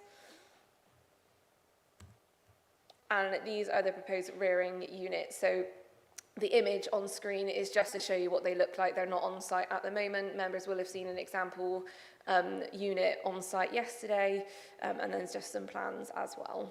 So they are formed of a more contained unit and then a wider kind of run with kind of mesh gates. Just some comments that have been received. So Hinton Blewett Parish Council have raised an objection for the reasons listed on the screen, and 18 public objections, mainly concerning highway safety and the traffic impact, environmental risks, the landscape and visual impacts, ecology, the commercial nature of the site, and the scale of the site as well. Two conditions that are proposed, so one of which was in the update report, just to amend the timing. So just to make clear that the gates that have been installed on site have actually been changed from what was initially installed to what we would have seen yesterday on site. However, those gates are unauthorised, and this condition is suggested to be imposed to make sure that those gates are removed, and that an alternative scheme is put forward to kind of move those gates into the site, and that will allow for vehicles to pull onto the site and then to open the gate so they are off the highway. The use restriction condition is also proposed, and that will limit the pheasant rearing between April 1st and 31st of August in any calendar year. Just moving on to some site photos. So we are looking towards Hook Lane within the site. You can see the gates there, you can see the bund on the left of the image and the hard standing. Just moving further out of the site as well, so again you can quite clearly see the bund there, and that bund was created through the removal of kind of the topsoil to create the hard standing. And then just kind of turning around, and in the background there you can see the storage container, which is sited along kind of the boundary of the site, along the hedgerow, and then you can see the field where the units will be sited, where my cursor is. And then looking into the site as well from the hard standing, looking north, looking northwest. Officer recommendation is to permit for the reasons stated within the officer report. Thank you. Can I have David Duckett from Hinton Blewett Parish Council, please?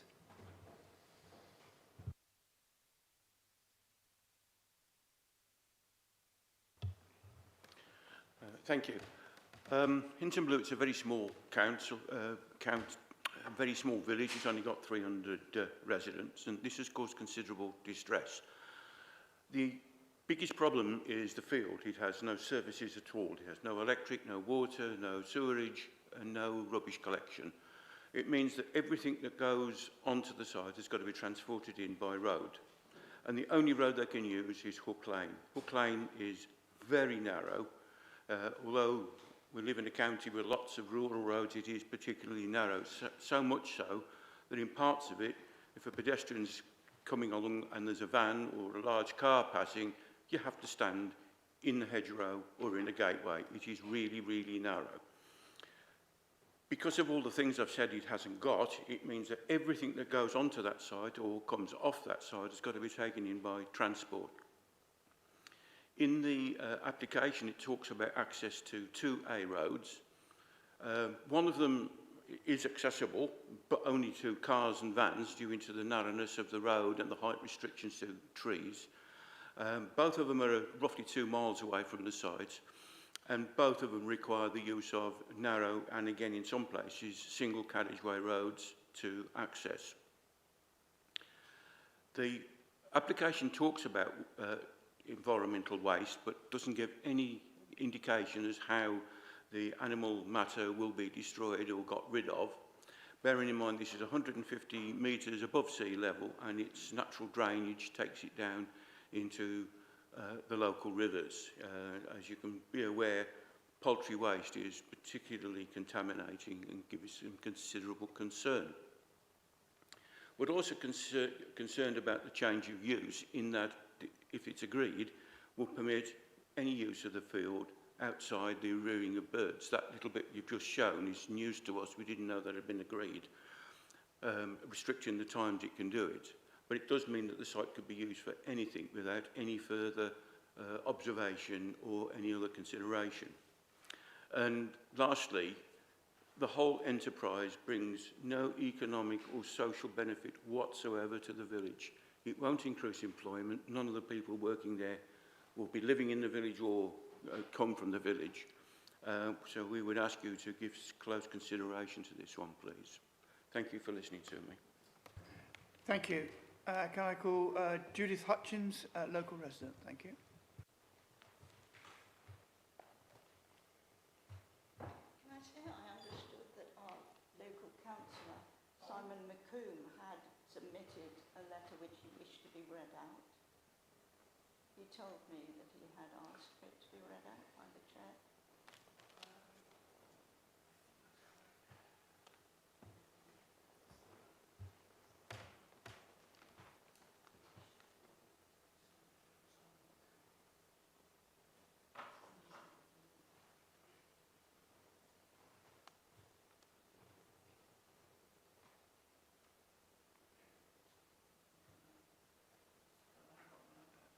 Can I confirm that Simon sent me an email saying he has sent a letter to be read out?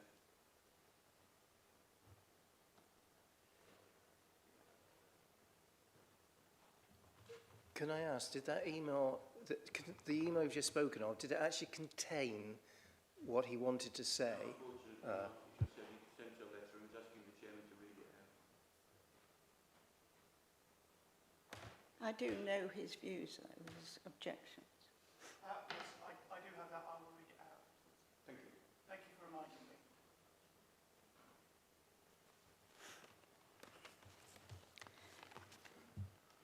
This is a commercial enterprise which will have a very negative impact on a rural community in an area of outstanding natural beauty. The narrow, twisting lane is totally unsuited to frequent use by large vehicles. It is very popular with walkers and families, cyclists and horse riders. And it's precisely during the months when this will be used for rearing game birds, April to August, that most people will be using it. It's a popular route from the village to Lytton Reservoir. We're also being led to believe by the company that the 70 pens and all the relating paraphernalia and sheds will be dismantled and stored without any impact at all to the agricultural land, which is difficult to believe with the contamination from manure. I believe it will impact our increasingly rare farmland birds that do nest in the area, such as yellowhammer, linnet and skylark. The company has already shown scant regard for nature and the environment in the work already undertaken without permission at the site, and the secretive manner in which they've gone about it does not engender trust for future activities. I believe it is relevant and very important to remember that these birds are being bred to be released into the wider environment in the future purely for the purpose of shooting. Many do not get eaten. It is also relevant to remember that we're talking about 40 to 50 million adult birds every year. They have a significant impact on local ecosystems. They predate the invertebrates in the soil, which are in steep decline, and on which many native species, such as hedgehogs, which are in steep decline in rural communities, depend.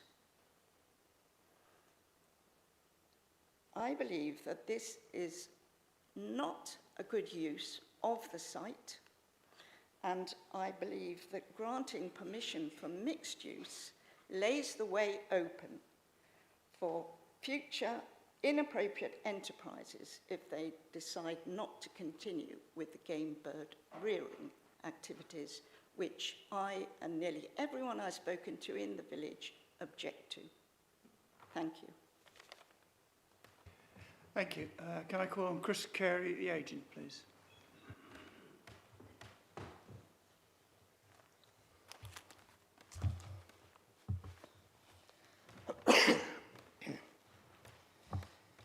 Do I have to press or is that live?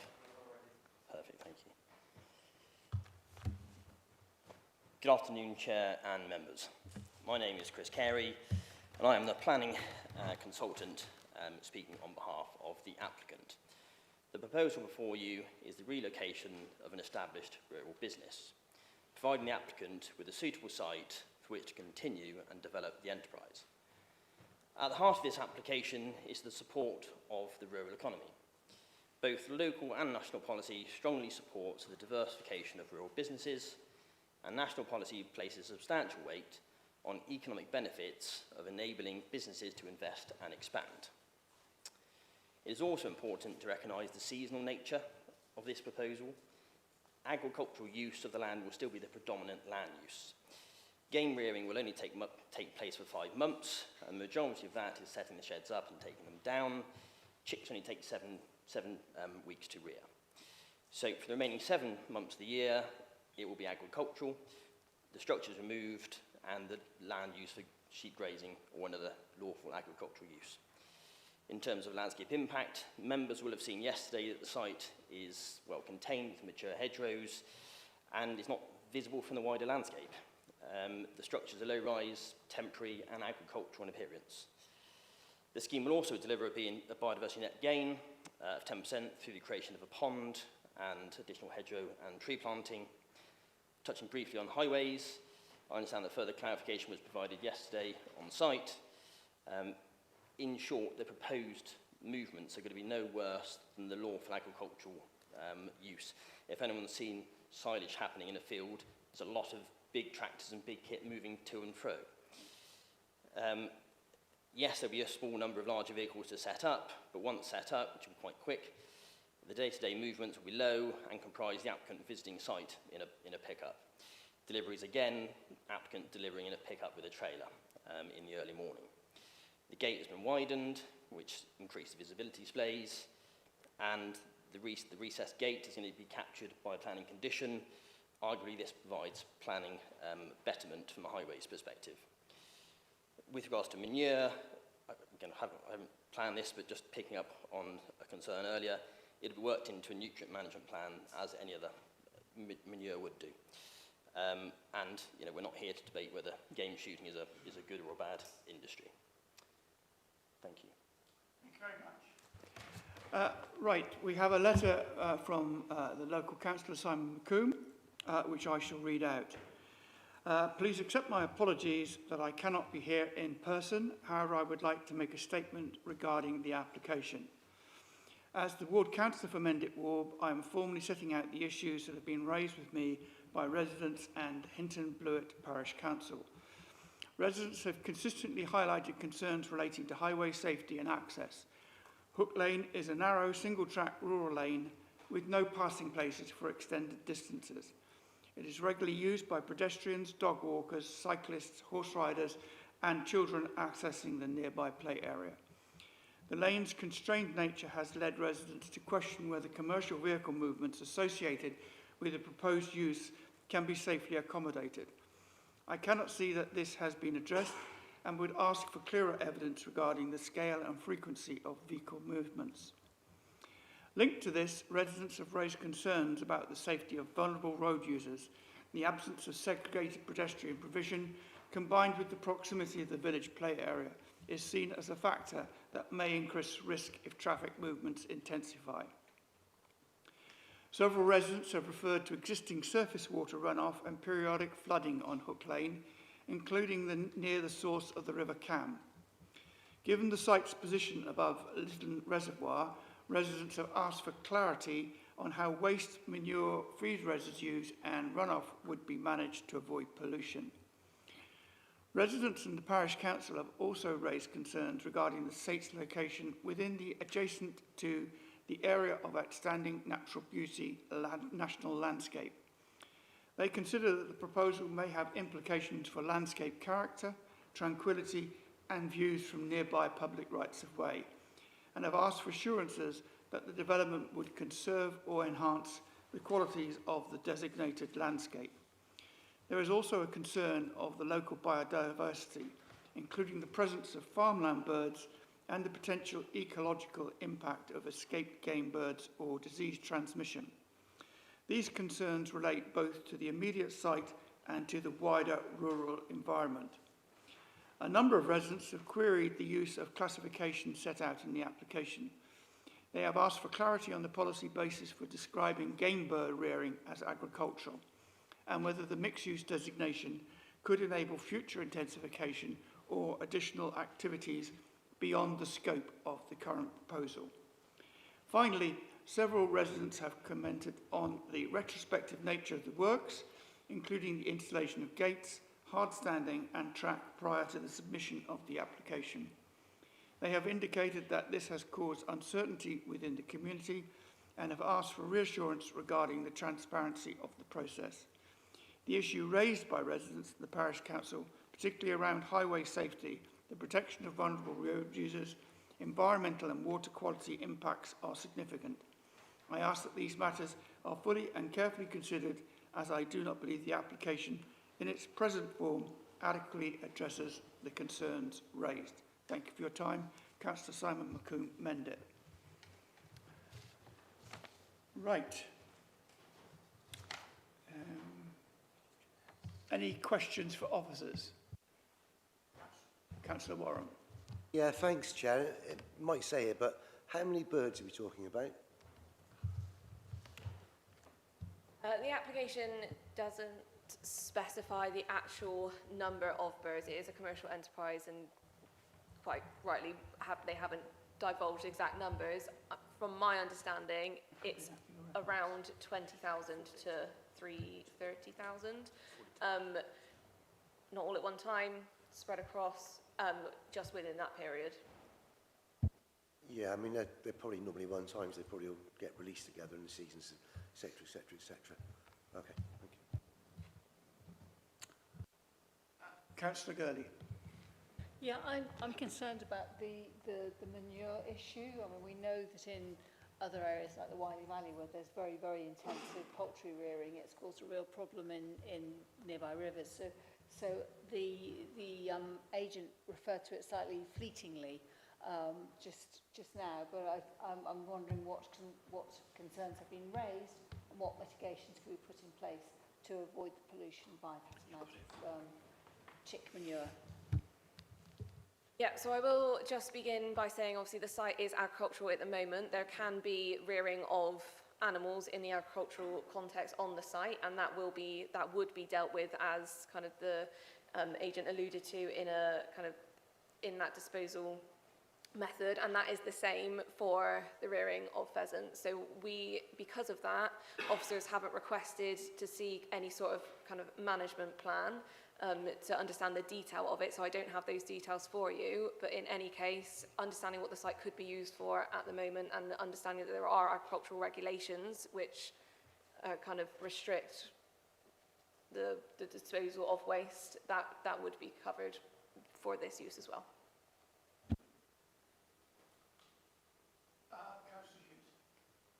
Thank you. Just to follow on from that, I'm just trying to understand. So are we grading this as not an industrial activity? We're saying it's too small to be considered, because I would have expected to see sort of waste management, biosecurity, all those things that DEFRA would apply to any type of breeding activity for commercial birds, but we're not seeing any of that in the application. No, so it is a commercial enterprise, not agricultural. Kind of the DEFRA regulations would come into the kind of aside from the planning process, but because we've basically assessed that the actual, whilst it does have a different use class, the actual kind of the rearing of the birds is similar to the agricultural use, which can be done without planning permission because it's already agricultural. So yeah, there's separate legislation which would cover kind of the actual rearing of those birds. Thank you. So you mentioned that it's an existing business just relocating.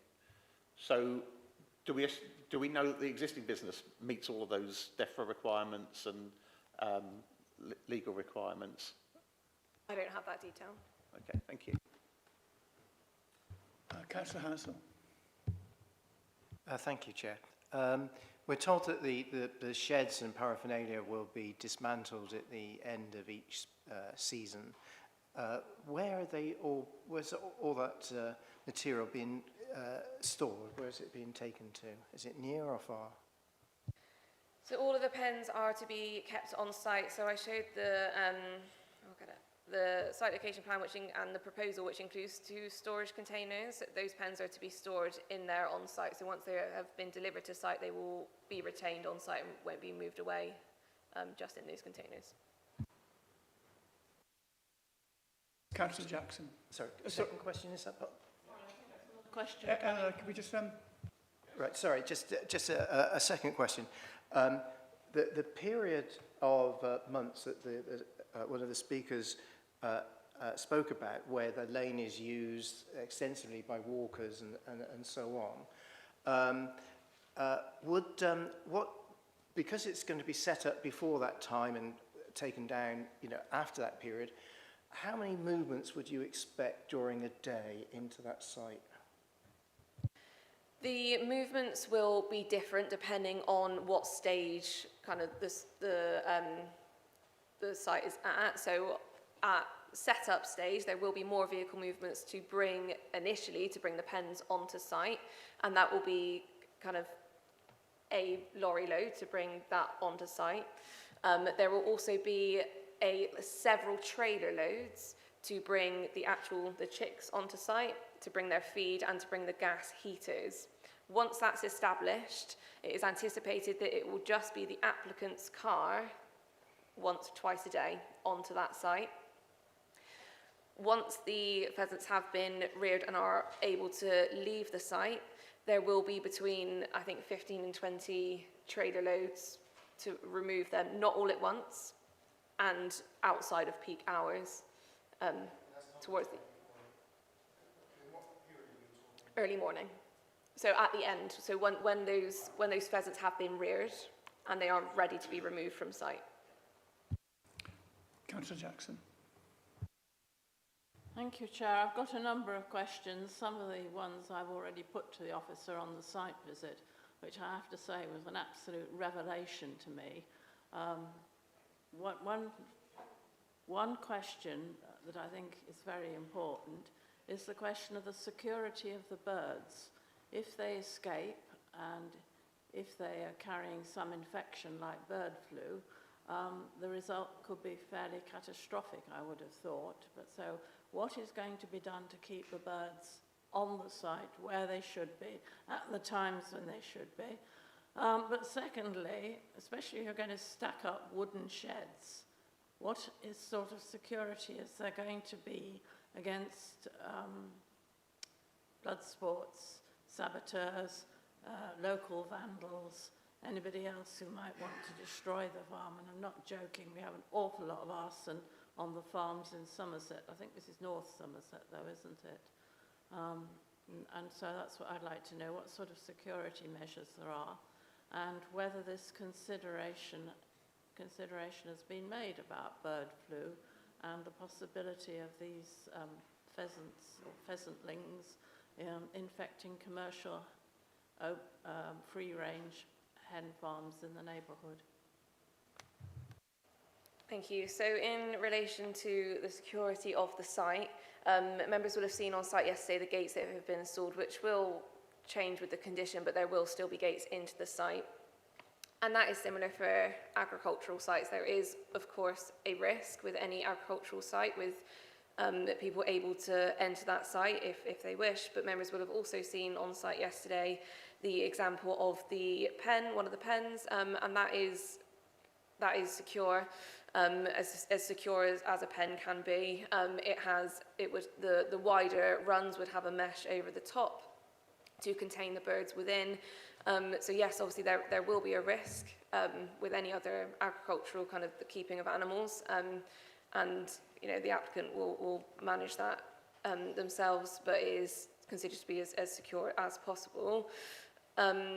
In relation to kind of the bird flu comments, as I was talking about earlier, there are environmental provisions, kind of government legislation separately, which does manage that, and that is separate from kind of the planning debate about whether we give weight to that as a material planning consideration.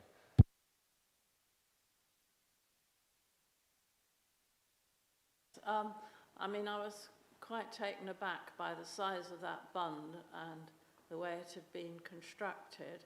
I'd like to know what sort of agricultural follow-on there could be between October and April. If they're going to, I mean, the applicant is claiming it can revert to agricultural use after the chicks have departed, no doubt for the North Yorkshire moors where they will wreak havoc. But anyway. The applicant has indicated that the use of the site in the agricultural period of time would be low intensity usage such as sheep grazing, much the same as the site has been used for in the past. Any more questions? Councillor Leach. Thank you.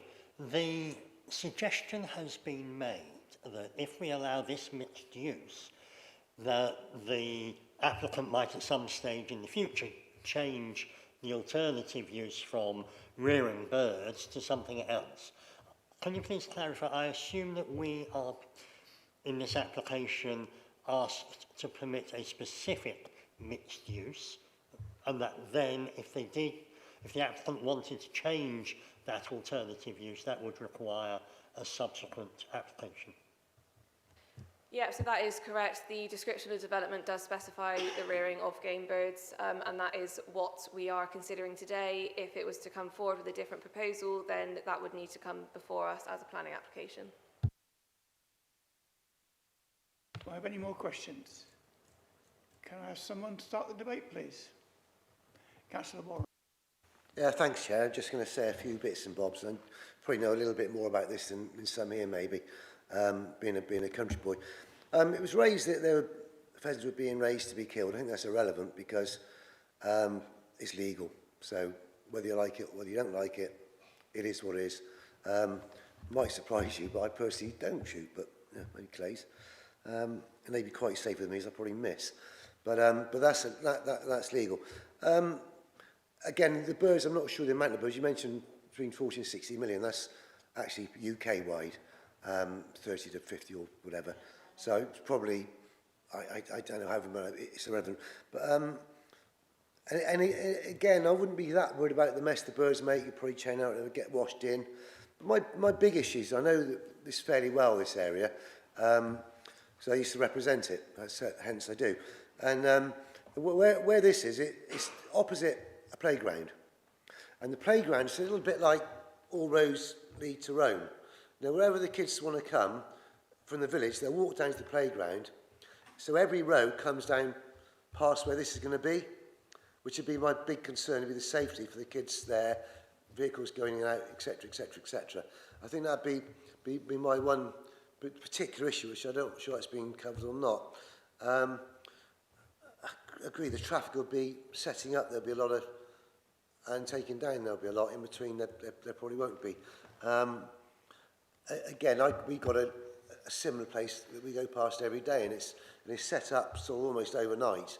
It's taken down almost overnight. So I don't think that's the big issue, but it is the going in and out, it is the concerns.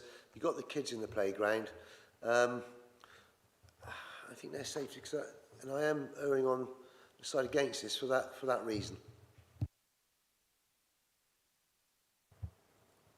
I have no more speakers. Someone must move something. Councillor Jackson. On the grounds of the ecological damage that will be done by the setup here.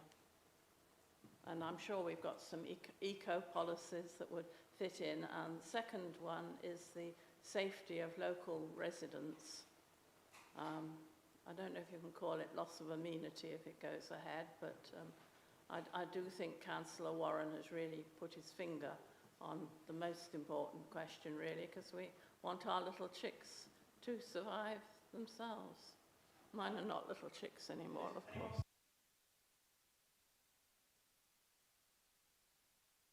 I would, but not on those reasons. I think the ecology doesn't really come into it, if I'm honest with you.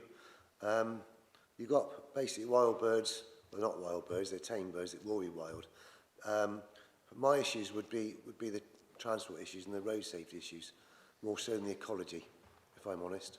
Because it'd be no different, actually, if you had a field full of, if you had a field full of chickens, for instance, it'd probably be more intense than this. So I couldn't go on ecology. Yeah. So, just a point. Are you happy that the refusal is on road safety concerns rather than ecology? Well, it is road safety, but it's also surely the access coming off that narrow lane or coming out of it. You could knock a child over or a cyclist. So perhaps more general safety. I don't know what Councillor Warren thinks. Chair, can I make a point of order? Or, Yeah. you know, or I don't know what it would be called. I don't recall, unless I went to sleep, I don't recall seeing a diagram that showed a play area, a playground. So I don't know what we're talking about. There's no numbers attached. I never saw it on a site visit. So, and this is suddenly being brought forward as a reason for refusal, which is absurd. Right. I mean, I don't know whether the case officer can clarify. I'm not aware of a playground immediately opposite the site. I didn't see one, but... It's on this aerial image here. It is up towards Hinton Blewett, where my cursor is. It's indicated with the green image.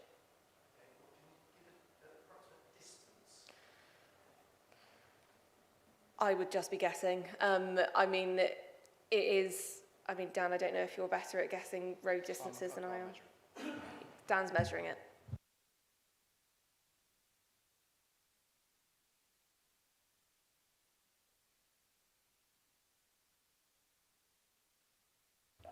If that is where it is, I mean, most of the children will be coming from the village, I presume. So they'll come down from the village to that play area. They won't be proceeding on towards the field.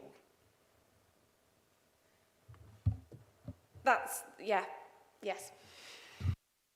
So, right, we still haven't got, your reason for refusal is on the closeness to the children's play area, is that correct? Well, yes. I mean, I'm also concerned about the sustainability of the site. It doesn't seem to me very Sorry, I can't take you. But, you know, I'm trying to think what will get past the Secretary of State or whatever if there's an appeal. So I think this question of the safety of walkers and children and cyclists is... I'll just ask the officer for some guidance. Okay, so clearly the motion needs to have a reason based on an identified harm and the evidence in front of us. We obviously I can't advise you just what would get past the Secretary of State. That's not how we're supposed to approach these things. So I need some clarity on whether the motion contains the issues around transport and safety, sustainability, or ecology, or all three, or some combination of them. They're the three that you've mentioned. I can give my advice on all of those individually, but it would be useful to know which ones you want to advance in the first instance.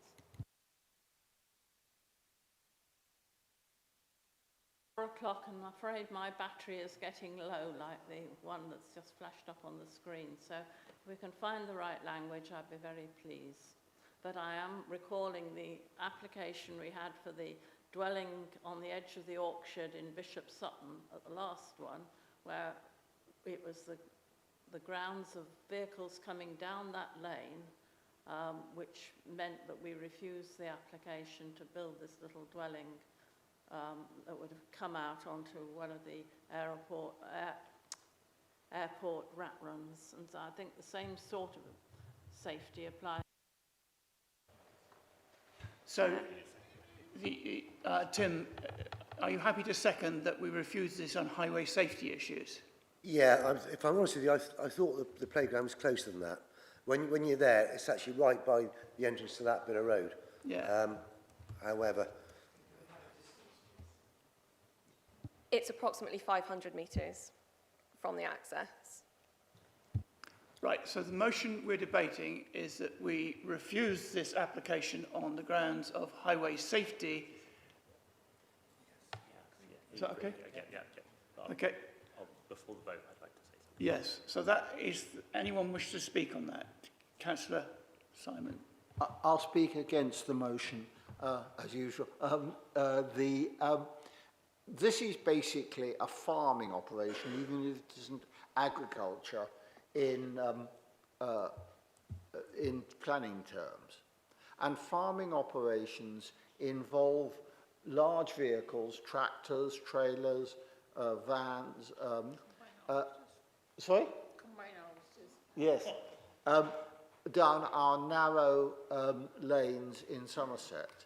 And I don't think this is any different from if that was down to silage or hay, you'd have a tractor with an enormous trailer taking that away. If it was down to cattle, you'd have vastly more excrement to deal with.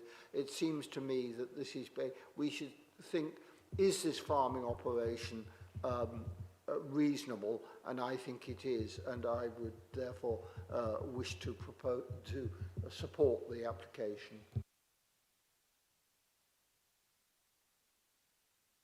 Began her presentation by explaining why this kind of activity was not considered agricultural. I'd also like to know I'm if aware it's not inappropriate development agricultural. in the green belt. I'm aware it's not agricultural, that's why I use the word farming.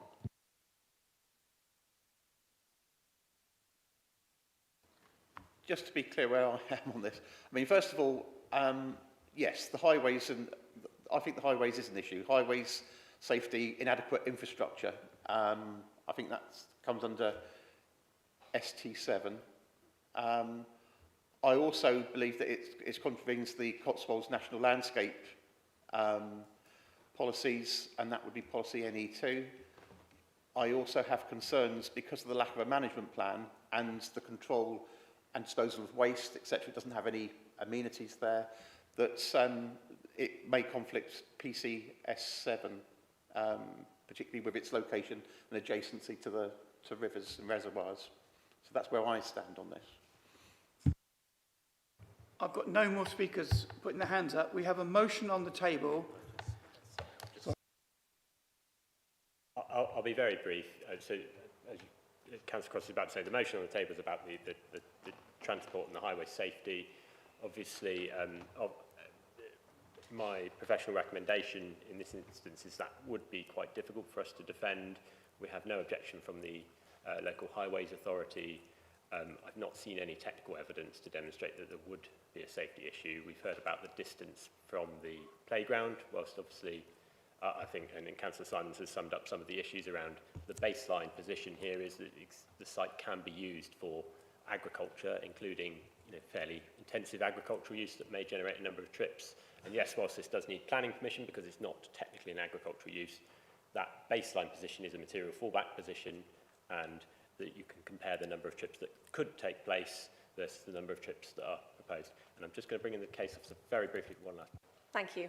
I just want to make clear there isn't an objection from the Highways Officer. However, the Highways Department were not consulted as part of this application because of what the application is for in relation to what can happen on site already. And I would also make the point at this time about kind of defending that reason for Highways refusal is that under permitted development rights, an access can be formed along with a hard standing for an agricultural site like this without the need for planning permission. So when you're assessing kind of vehicle trips and access on to and from that site, that needs to be compared to what can happen on site at the moment as a material planning consideration. Thank you. So the motion we have, moved by Councillor Jackson and seconded by Tim Warren, is that we refuse this application. All those in favour of refusal? That's 3. All those against? 6. Okay. Yes, and I'll second that. Anyone want to debate the new motion? We move to vote on accepting the officer recommendation, moved and seconded by Councillor Simon and Horsell. Those in favour? Those against? That's carried. Thank you very much.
ready for the last item on the agenda. Okay, Yes, which Chair, just as a is point of order, 600 for Corston. So, officer, please. Good afternoon, everyone. This application relates to land at Avonwood House on Bristol Road. It's for a new horse manege and a storage building and the retention of a track and hard standing. The track and hard standing had already been completed when the application was made, so it is part retrospective. A committee site visit wasn't carried out for this application as the applicants are away and unable to give access. The Chair and Vice Chair agreed that the item could proceed without a site visit, but photographs will be provided for site context. Oh, yeah, of course. Yeah, happens every time. I should know. Yeah. So the site is shown here with the red line boundary. It is between Saltford and Corsham, within the Greenbelt, near the Cotswold National Landscape, and within the extent of the setting of the World Heritage Site. Here we've got the existing and proposed site plans. So this is the house. This is the main access to the A4. This is the track and hard standing, which are subject to this application. And then proposed, we have the manege and the storage building. This is the proposed store building. And this is a cross-section through the proposed manege, so there'll be some cut and fill to level out the ground, and it will have a post and rail fence with a permeable surface. These aerial photos show before and after the track and hard standing were created. And these are some photos of them in situ.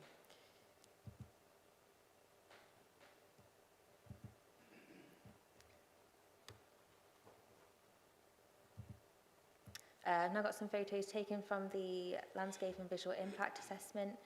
So this is taken from the main access looking towards where the manege would be, with Avonmead Cottage, which is the nearest neighbour,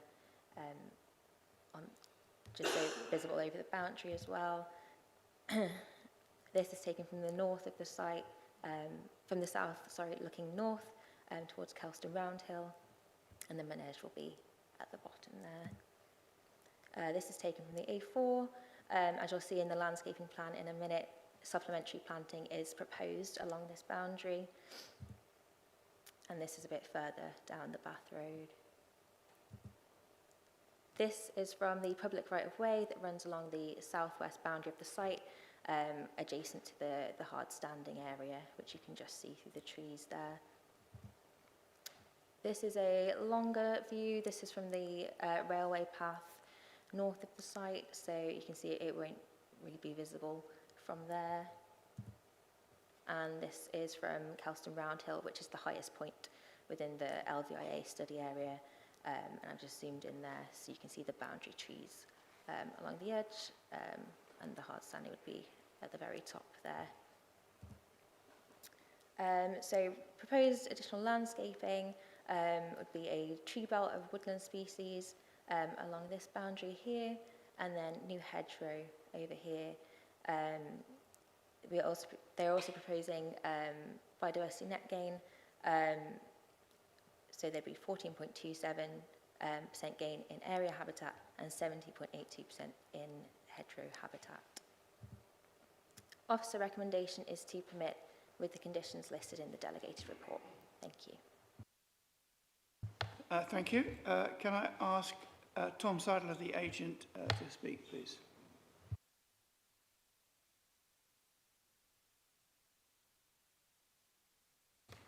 Thank you. Well done, everyone. We've made it.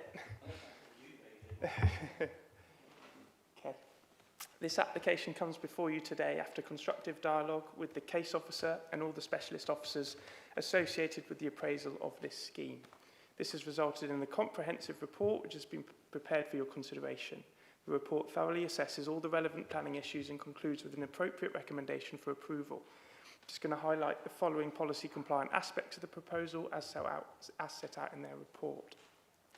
With regard to Greenbelt policy, the manege, storage building, access track and use of the land for equestrian purposes are all entirely appropriate development, given there will be minimal impact on the openness of the green belt and no significant conflict with the green belt purposes.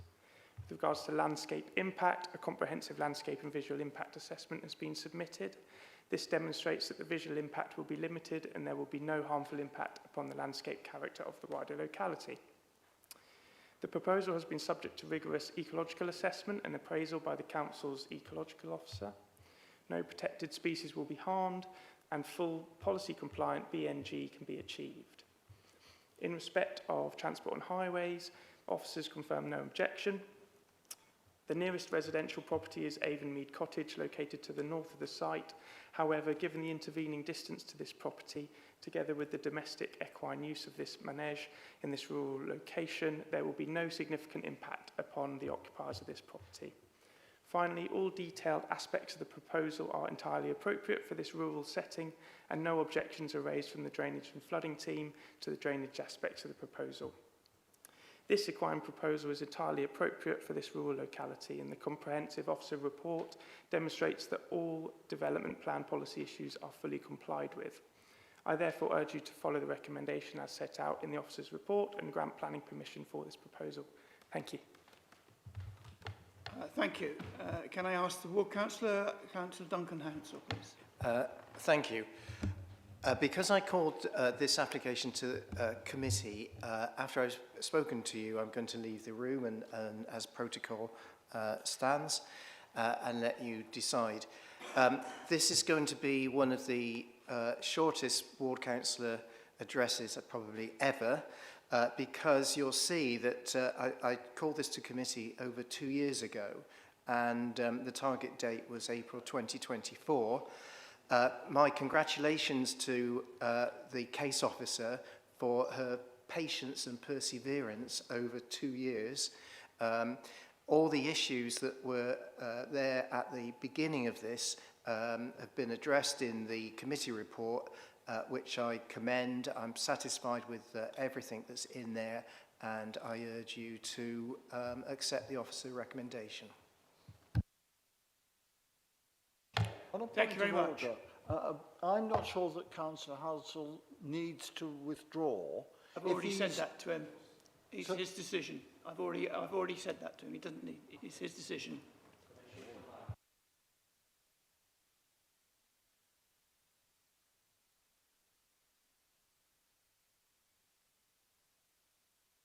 Any questions for officers? Sorry, I keep forgetting to turn this on. Any questions for officers? Tim? No, I was going to make a motion, Chair. Well, if there's no questions... No questions, I'm happy. I feel like I'm back in my comfort zone now. Right. It's been hard work today, hasn't it? But no, I feel like I'm quite qualified to move this one, being that's my job, basically. And it's difficult to have a horse without a menage these days. The roads are busy. I get the climate change, because it's quite good to bring that into planning. The ground's either wet or it's hard, one or the other. So you're a bit stuffed. So if you've got your outdoors, we call them, you can ride it, you can turn it out. And I totally 100% back this, so very happy to move the officer's recommendation. Yeah, as a ward member representing the city, I'm more than happy to second the recommendation in North East Somerset. Any comments from anyone? No? Can we move to the vote? Those in favour? Unanimous. Thank you very much.